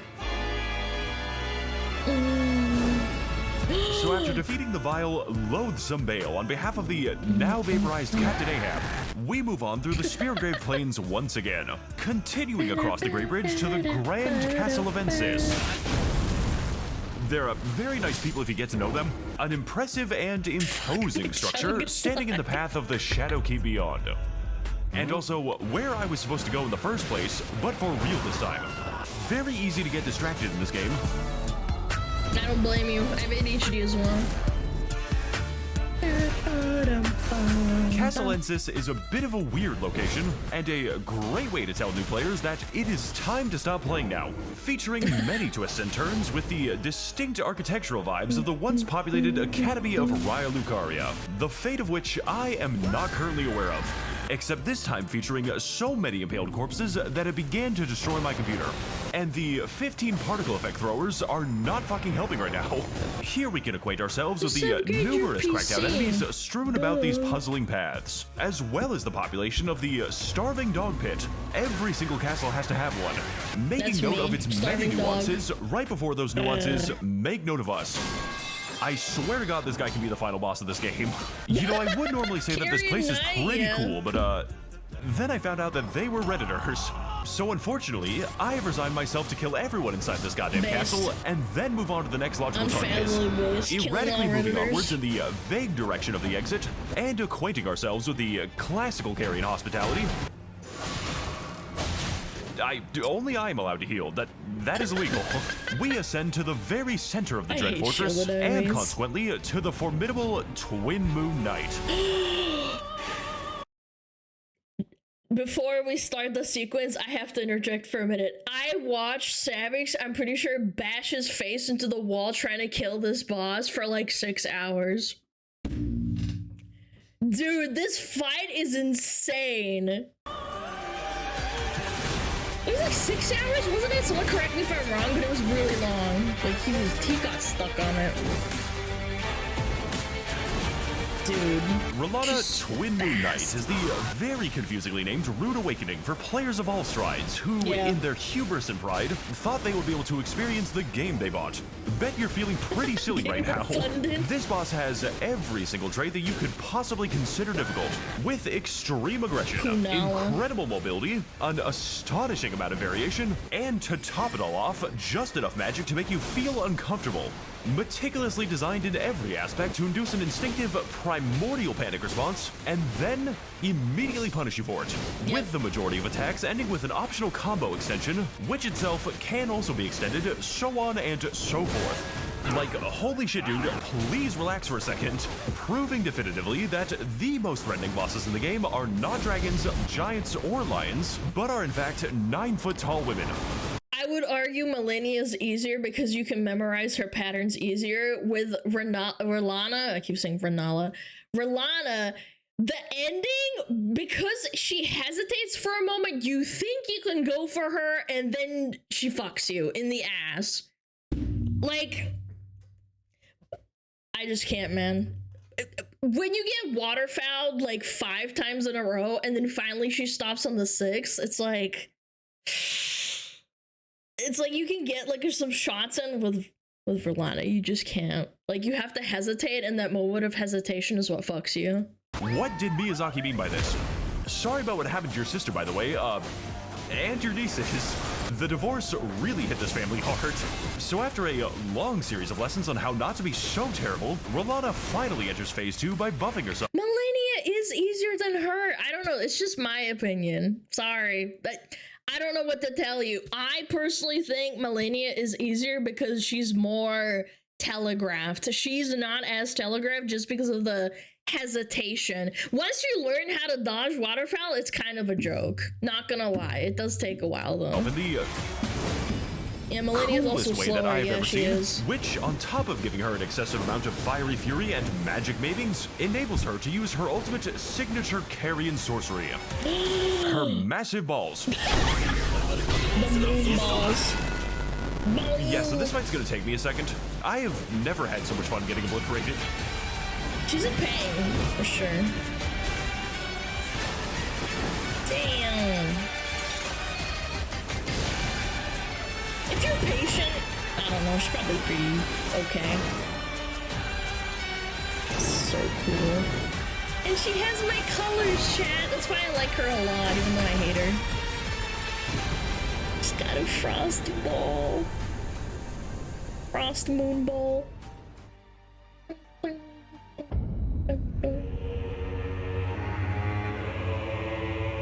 Yeah. Skadoo. Skadoosh. So, you've made it after all. Then I welcome you most dearly to the land of Shadow Altus. Skadoo. Golden, beautiful, and yet eternally marked by our sin. Look over there, Pookie Bear. Please stop saying that. To the north lies a fortress known as the Shadow Keep, an oppressive, towering citadel of a war long won. Wow. Or long lost. Though, were it not for the charm that kindly Mikola has placed upon me, I too would rip your heart out and kill you. Please do. What? It is how I show affection, honey. Your objective, so as is hot. mine, is to enter the confines of the Black Keep, climbing its tallest palisades and reaching the very heart of darkness. Oh my god, this should have been the final Mesmer boss, the man. Impaler lies in its darkest goon cave, waiting for the embrace She broke character. of a mother who will never return. Goon cave. He is what is required for us to reach kindly Mikola, for us to witness the power of a living god, for us to finally officiate our marriage. Excuse me, lady? Kindly Mikola was thee who shipped us tarnished. It must happen. You cannot fix me. And I want at least 12 Okay, you know what? I'm just gonna whose names work on the start key thing now. It's crazy! It's Skadoosh. Altus. Welcome, everyone, to the scarred and radiant landscape of Skadu. It's pronounced Shadow Altus. A beautiful domain of golden glades and horrifying hollows, punctuated occasionally by the gigantic bear attacks. Because we have done a very bad job of preventing forest fires. A place well kept within the shadows of the Shadow Keep. And most importantly, fabled home of the ancient and revered technique of beating the shit out of people with your bare hands. And no, I do not mean the actual bare hands. That is different, apparently.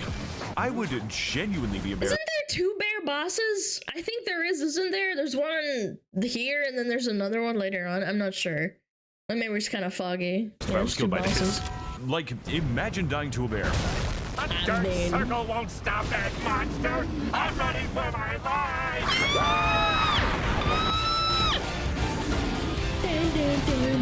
Heading to the north, we come across this secret cave, leading us to a secret path, very, very far to the east, to the extent that it is disturbing. Oh, it's the bowman. Before finally reaching the Poggers. headwaters of the Scorpion River, which is seemingly called that for no particular reason. This is the most horrifying thing I've seen in my life. And is home to a fan-favorite selection of enemies here on tour from the charming land of man. I Gaelic. hate them. Yay! My least favorite mobs. Yes, it's the cum shrimps. Yes, Just the cum don't go to the shrimps. They Scorpion can ranged River, attack and you. definitely don't go to the funny Deathblight catacombs that were extremely bugged in co-op. Oh, you gotta be. Oh my fucking god, bro is not okay. Let's do this. What? What the fuck? Squidward, if you get frick? blasted, we are going to die. What makes you say that? You guys are freaking out over nothing. What the hell you gotta be afraid of in here? Thank you. Always happy to help, buddy. Shadow Altus is home to many a mysterious location, with some of the highlights including such scenes as the big fort with a giant dead body pit. But to get to my favorite location in these luminous landscapes, we must head below the buried ruins of Morth and emerge deep within the confines of the very normal village with a minor obsession with arts and crafts, second only to their obsession with sharpening their tools as much as like that humanly possible. PvP thing. Watch, he's gonna do it again. There he Boss. goes. Oh, What's her he's name? there he goes again. Okay, he's getting some space. Why? Sharpening the sword. He's not the sharpest tool in the Give him shed, some but he's gonna make space, sure his sword is. Gotta love me some of that lore-accurate kitchenware. So after a few minutes of watching a bunch of naked men straight up jork it, we follow the bridge northwards through the darkest forest in all of Skadu Altus, dodging a series of familiar encounters before finally finding ourselves approaching the cathedral of Manus Meter. So here we have a wonderful selection of NPC companions such as the mentally stable man, who, if you so choose, leads you down an unsettling questline whose purpose is to reveal the secret truth hidden just beyond the stars, eventually unveiling the dark underlying reality sitting within the very heart of the deformed finger dimension. Oh, here what we the go. fuck are they putting in Japan's drinking water? We also have this cool guy named, he's Sauron. It's literally just Sauron. It does look like how am I Sauron, supposed to you're take this right. seriously? So after our incredible meeting with the Finger family final boss, we decide to head to the north of Skadu Altus, riding through the ominous really Black glazed Gates over and that into the one, very long tunnel, before finally emerging within the confines of the Shadow Keep. Dark fortress of eternal occupation, oppressive hold of Mesmer the finger Impaler, butthole. and specifically the very bottom of the Shadow Keep. This is just like a genuinely massive game. Like, can I have my life back, please? Now, Shadowkeep is actually accessible from two completely different angles. The side entrance, beginning in the Church District, leads both high above this tower's soaring walls and down below to a variety of beautiful and diverse ways to die, each of which I will be returning to when I remember to do them. And the main entrance, starting with the steep ascent, leads us into the depths of the Citadel itself. But in order to access this rambunctious route, we have to first prove ourselves against the randomly placed Hippo exhibit, because no evil fortress is complete without one. Oh. Oh, what? Yeah, they just keep the Hippo in the basketball court, dude. Oh, never mind. It's Super Sonic the Hedgehog. As you can probably tell by this point, Shadowkeep is not so much of a fortress or castle as much as it is an insane version of Lanedale. And that was an entire metropolitan area, with numerous complex interconnected paths leading both outside the castle and within. And outside the castle, and within again. It's really hard to tell if you're getting lost. Dude. Lanedale was good, Welcome to the evil place where all of the bad people live, as opposed to Scotawaltis, which only contains very nice people in it. Here we can familiarize ourselves with Shadowkeep's many distinct locations, and subsequently its very distinct residents, which can range from a series of unique and challenging Fire Knights, all the way over to the paraplegic gravity wizard riding a pig, which I thought was a pretty fun fight, and would be even more enjoyable if I remembered how I got here. Every single copy of Elden Ring is personalized, and this one is trying to give me a stroke. Miyazaki intended for him to move at that speed. It is just part of the game.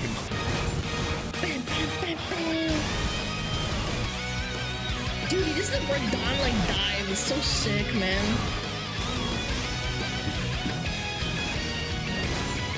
Rolling further onward at an appropriate speed, we progress further into the Black Bastion by ascending into the Specimen Storehouse, an amazing and aloft archive containing all of the charismatic megafauna that Mesmer the Impaler was very nice to, which is why everyone in Bellerot was so welcoming to me. This area is extremely confusing, almost as confusing as my video structure, with some paths guiding us high above this looming library, eventually culminating in the discovery of a secret elevator, one that takes us all the way back down to Scotawaltis again. Skadoosh, we're back already? So that's how I got here. While others lead to some incredibly important lore revelations. Tarnished, you're finally here. I have a secret plot twist to tell you that will surely have great story implications. I just want to have a conversation, man. How were this many people following me? I waited for this. That's what happens when you run through, dummy! Gotta kill them all. This is it, guys. This is the joke that I've been setting up the entire video. It's time for us to climb the giant feat. This is a mandatory part of the level. Miyazaki wanted this for you. Why are you laughing? That guy, I genuinely, from the bottom of my heart, believe that he has a foot fetish. Has he confirmed that, or is it like, is that like a conspiracy? Chat. You don't need to confirm that. No, I want to hear from his mouth, you know? Like, it's not a conspiracy. Come on, man. Look at those grippers. Why does the lion have grippers? Is that really necessary? Max? Oh, you don't want to know, man. It is a From Software secret. Okay, so it turns out that the bats can't actually hit you so long as you remain in the fetal position. The only problem with this strategy is that you can never escape. This is just my life now. Hot jump scare. Therapy isn't enough, man. He needs to be shot.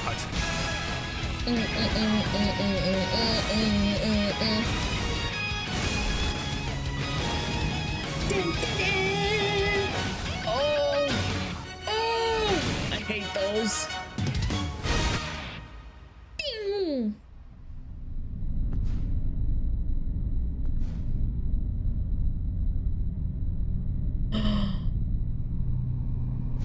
Here it is, chat.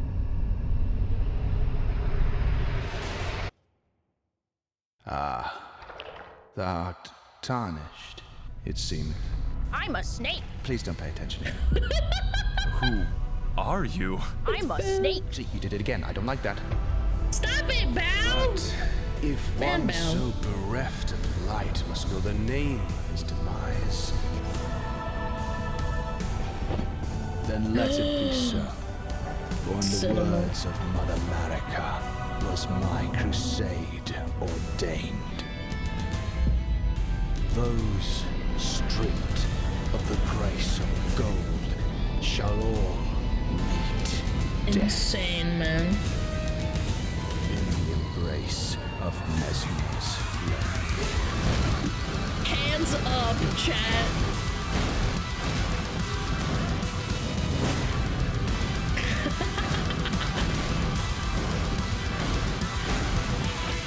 Mesmer the Impaler, Grim King of the Shadowlands, and the world's most unfortunate incel, trapped in the darkness of his goon cave, is here to show us that those stripped of the grace of gold shall all meet death in the embrace of Mesmer's flame. Or so he tells us every single time we die to him. And at this point he seems kind of bored of it. This is the only major boss fight in the game where the first phase is harder than the second, with most of his moves acting as very thorough explanations. Autism be damned, my man can cook a fucking shish kebab. You see, on a fundamental level, Mesmer is both extremely simple and quite complicated. Simple in that we are fighting a straightforward duel with an intuitive yet rapid moveset, and complicated in that every single attack is its own unique psychological torment, demanding and necessitating a great deal of discipline, where even the slightest hint of panic immediately results in death. This guy just— And this is why Asmund also struggled on this boss until someone told him, put on the wall. You have to be patient and you can't panic. You can't panic if you're a wall, chat. If you're a wall, you can withstand it. Does not know when to stop. It is actually getting funny at this point. Almost always engaging us in extremely long combos where every other attack is laced with gunpowder. But if the player is able to dodge his excessive onslaught, Mesmer offers generous and ample openings, sometimes in the middle of mix-ups, before winding up another flurry and beginning the process all over again. Which is, of course, assuming that the combo is actually going to end. Mesmer, you need to put that snake away. There are children here. I'm a snake. Shut the fuck up! With hilarious belligerence and range that is not to be underestimated, combined with a large and varying skill set, this boss makes for a fight that is as beautifully fun as it is incredibly sleek. Mesmer has the oppression of Renala, the spectacle of Bale, the good looks and charm of Rykard, and the smoothness of Radigan, all coming together in this one ridiculous battle that I genuinely cannot stop. When you get Radigan down with the hammer because of the timing, it's so fun. But before that, No, he seriously, sucks. I would like to beat it now. Combining to make for an outstanding game of skill with a great deal to love and one very good reason to hate. No, no, no. This can't be happening.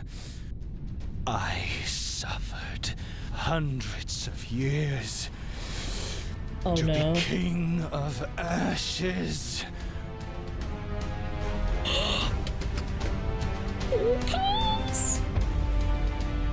Oh my God. If I must be forsaken so, then forgive me. This one indulgence. Oh my God. Chills. Yeah! Oh, he's going Super Saiyan.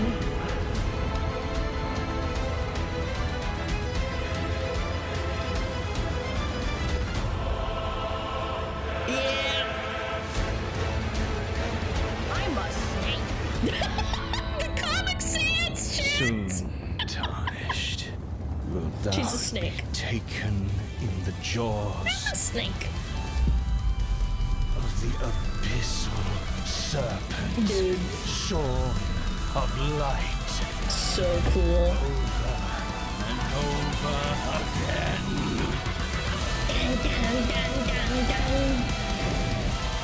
Even faster, Chad. Even faster.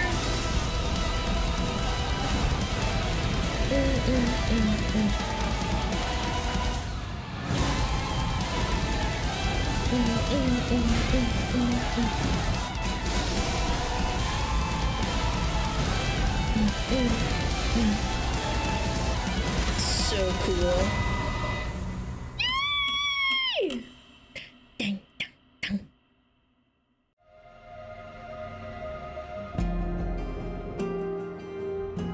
He got him! Easy clappers.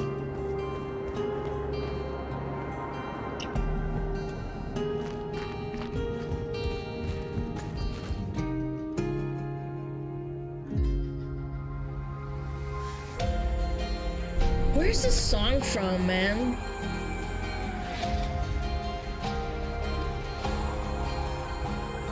Arkanites. Fuck, man. I've heard it before, yeah. Near? No, I think it's...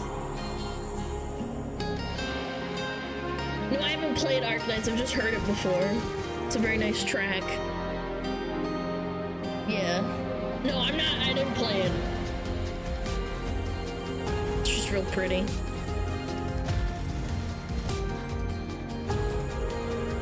Charmin Village. Woo! I'm maybe halfway through the DLC. You need to make another video, man!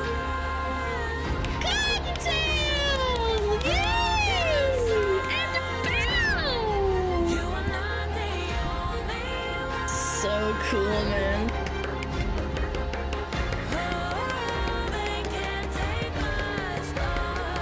I'm a snake! I'm a snake. Wow! Dude, it took him, what, he said halfway, it took him, what, 20 hours? Yeah.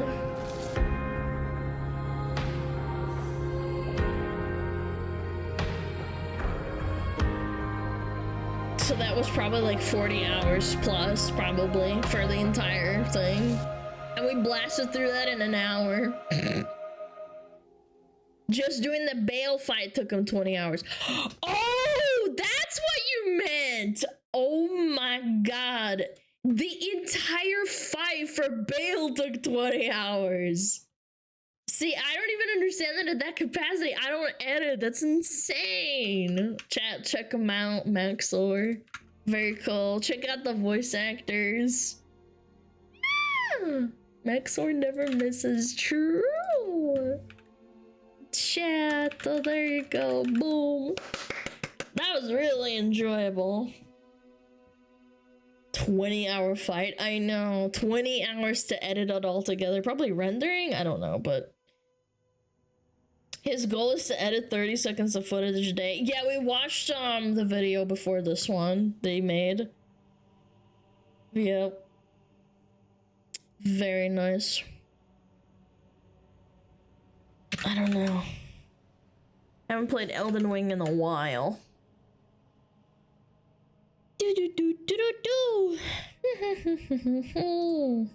No, it's not time, Chad. It's not time. I'll do one more. Let me look through my list.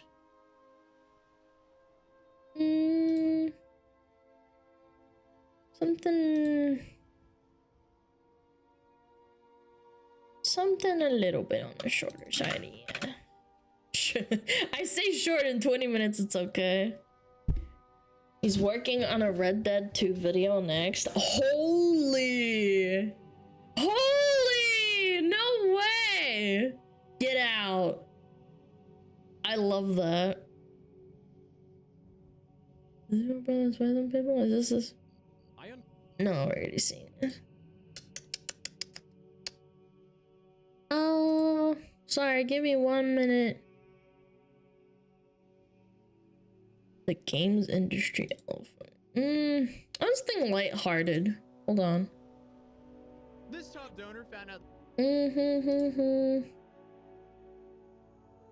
Oh, is this Dunko? Yeah, like, you know what? That's actually perfect. Dunko video? Something relatively lighthearted. Yeah. Let's do it. Let's do it. Some Dunko Funko. Alright, the future of AAA by Video Game Donkey. Ladies and gentlemen, it's time for us to talk about Video Game Donkey's videos about video games universe phase 18. Today I'm breaking down my entire plan for next year's videos. I want to be completely transparent with you guys next year. No surprises. I want no twists, no curveballs, no saying this is Black Myth Wukong and then playing the far superior Black Ops 6. Little Donkey Bro Army, I have seen the future of AAA games, and it is mostly games where you hit people with a sword. And Nintendo Switch 2. I got huge leaks and huge news on Nintendo Switch 2. No offense to this guy, absolutely no hate, but I hate it when people make like 20-minute videos out of like one like sliver of a leak, like saying like, oh, the controllers are gonna maybe look like this, and then they and then they talk about it for like 20 minutes and you're like, wait, where's the news? Trust me, bros. And it is supposed to release in late 2022, early 2023. Ask and you shall receive. Nobody asked me to play Soul Edge for PS1, but that is what you will receive anyway as the first video in January, because I like Soul Calibur. Okay. And then we're going to be wrapping things up for the big January reveal of the Switch 2. Nintendo has already started preparing the mass production for the next gen Switch, which will be launched in 2021. So yeah, just a few months essentially. All of this. Did you say 2021? Yes. Okay. It's been almost 4 years. Okay. The stuff that went around in December was just wrong. I've heard from very trusted sources that Switch 2 is going to be revealed in January. Oh, it's real, Chad. It's real. Big time, like the guy on Reddit said it. There is actually. Yeah, the guy on Reddit said it. A verified Reddit mod, which... So the Nintendo Switch 2 leaks have gotten pretty insane, and... they actually have the Y and X buttons reversed from how... Oh my god. I just don't know how people dedicate their lives like that. Like, the buttons are reversed, and it's a verified Reddit mod, so that means he's telling the 12th chat. Nintendo has them. Nintendo Switch 2 is going to be a PlayStation 2 level event in gaming. The second this thing gets announced, I am throwing my PS5 Pro directly out the window. Is this Nintendo Switch 2? Yes. Over on Twitter, there was a tweet that proves everything. The launch lineup for this thing is going to be pure insanity. New Elden Ring, that's a day one launch title. Witcher 4, that's a day one launch title with 4 times as many bugs as Cyberpunk. There's a ton of third-party support in the pipeline. Get ready to play modern AAA offerings on your Nintendo Switch system. And a lot of different games from major studios are essentially just sitting and waiting to port their games to the next generation Nintendo console. So there you have it. Bloodborne is a day one launch title for Switch 2. It's going to be 60 FPS, 5K. And here I trust Donko. He says Bloodborne Switch 2, it means it's gonna happen. I trust Video Game Donkey. I've been watching him for years. There is the logo. It's essentially Nintendo Switch with the Switch logo, but there is a 2 next to the logo. Which confirms everything that I've been saying. Everything about Switch 2 is going to be 2 themed. Mario Odyssey 2, that's coming day one. Pikmin 4 2, that's day one. F-Zero, no, F1. But wait, there's more. Donkey Kong's Big Banana Extravaganza, an all-new 3D Donkey Kong platformer made by the Mario Odyssey team. They made 2 games and they're both coming out day one. That's been confirmed. So I'll put both images up on screen for you guys right now. That's the wheel from Mario Kart 9. That's day one confirmed.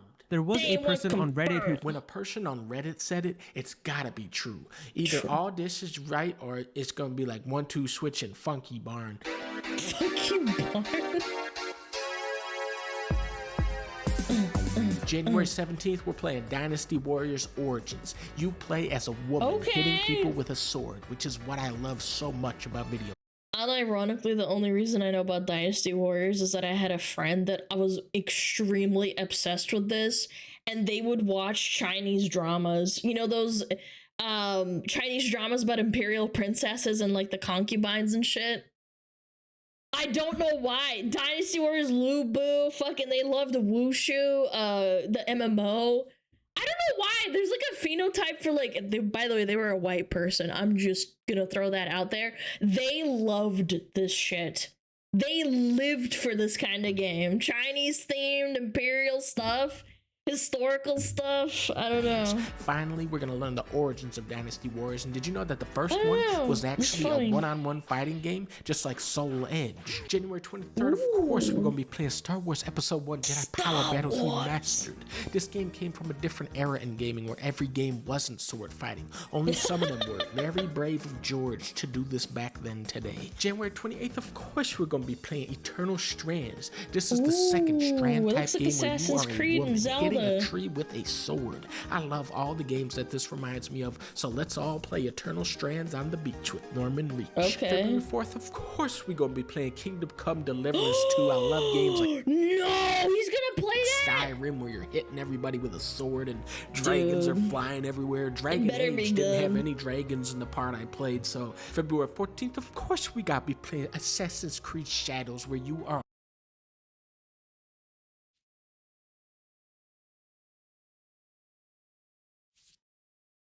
we gotta see it. We gotta see this chat. I know people are like, ew, ew, but we gotta see what it's about. a woman hitting people with a ninja sword. I'm really going to be focusing on the quality of the shadows in this game and, you know, how they stack up to the shadows from Shadow Generation.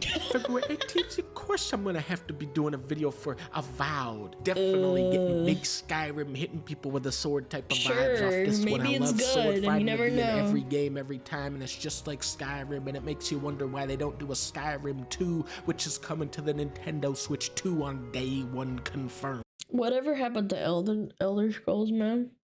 Yeah, I don't know. I feel like I've seen this before. Dead? Yeah, probably.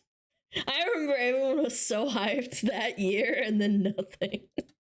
It's dead, bro. Pirate Yakuza in Hawaii. In this game, you play as a Japanese gangster who becomes a pirate captain that can create clones of himself, and then he sails to Hawaii and teams up with a giant boxing monkey. It does have sword fighting, but I feel like it has too much stuff that isn't sword fighting for this game to be successful next year. February 28th, of course, we're gonna have to play Monster Hunter Wilds. This is a very innovative game where you can choose to be a woman or a man and then hit monsters with a sword. I don't think they've done sword fighting in a game for a while, so it's going to keep things pretty fresh like Skyrim. In March, we're definitely playing South of... How much did this peak? Monster Hunter Wilds Steam Beta. How much did it peak? Does anybody know what numbers it peaked at? Dude, it's going to be like double or triple that when the game comes out. I played the shit out of it. Dude, it was like, what, like... I think it was like, what, 100K? 450? Bro, I'm misremembering, but holy shit, people are gonna be hyped. I think it's gonna hit like probably like 800K to a mil.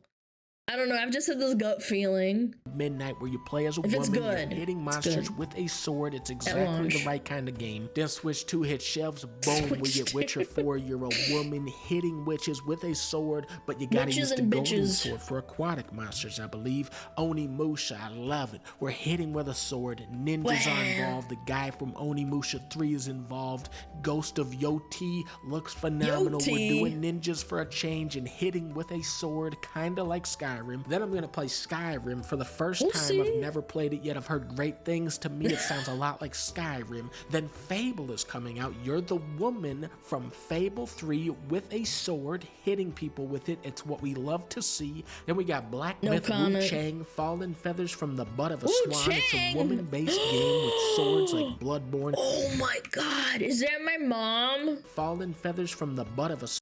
Oh my god, it's a spirit fox woman. It's a woman-based game with swords like Bloodborne and Sekiro. Kinda got that ninja flavor into it that we love to see. Phantom Blade Zero, you are a woman ninja hitting people with a sword. Project the Perceiver, now this looks really interesting. You play as a woman ninja with a sword. You're hitting people with the damn thing. It's such an original premise. Where winds meet, you're a man ninja. Yeah. Man. and you're hitting people with a sword like Onimusha. And then I'm thinking we're gonna close out this year strong with Intergalactic. This is the new game from Naughty Dog, which is one of the best studios. We're talking Crash Bandicoot, Jak and Daxter, Uncharted, Last of Us. I swear, every time Naughty Dog steps up to the plate, they hit a home run. But for some reason, I started getting this bad feeling when I was watching this trailer.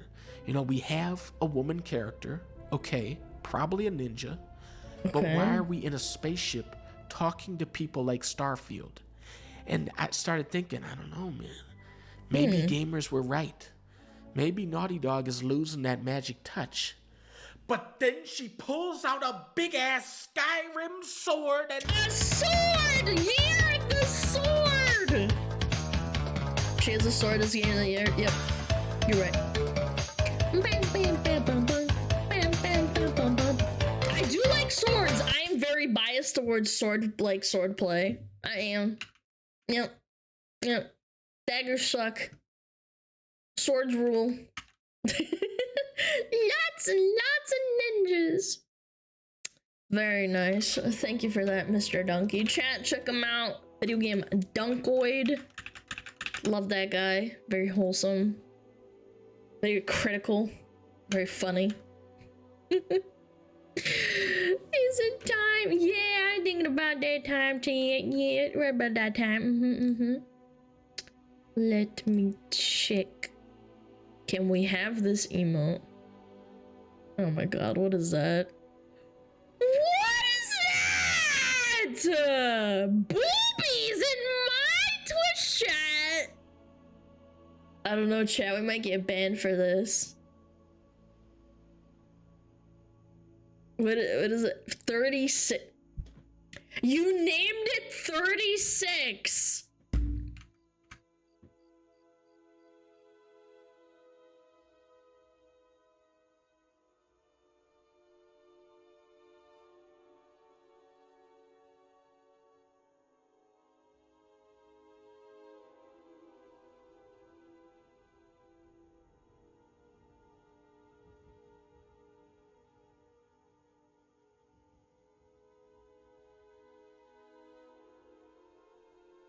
I hate you guys so much. Pixel, you're a piece of shit. Look what you've done.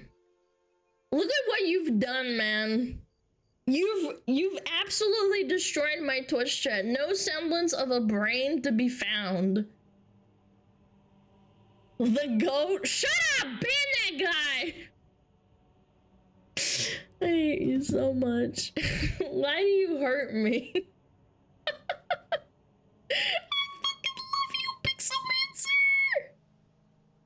Okay, let's go find someone to raid. Jesus, dude.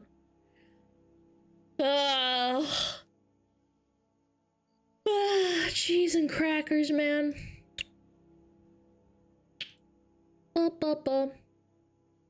You know what? We should raid a Russian VTuber. Hold on, let me find someone. Let me put on some music. How about no. Sure, why not? It's kind of a beat. Chat. Let me find someone real quick. We've raided them before. Oh yeah, we have. So there's just Storm. Oh, she's doing a little Christmas chatting stream. Chat, she's Russian. I don't know if she speaks English very well. Probably not, but be nice. Yeah. Let's start the raid. Her name is Jaylee. I haven't raided her in a while. Yeah. Chat, thank you so much for watching. You guys are amazing. I'm getting better every day. My throat doesn't hurt as much as it used to. Thank you so much. You guys are amazing. Thank you for sticking around. Join the Discord. Join the Discord, okay? Thank you. Exclamation point Discord. Thank you.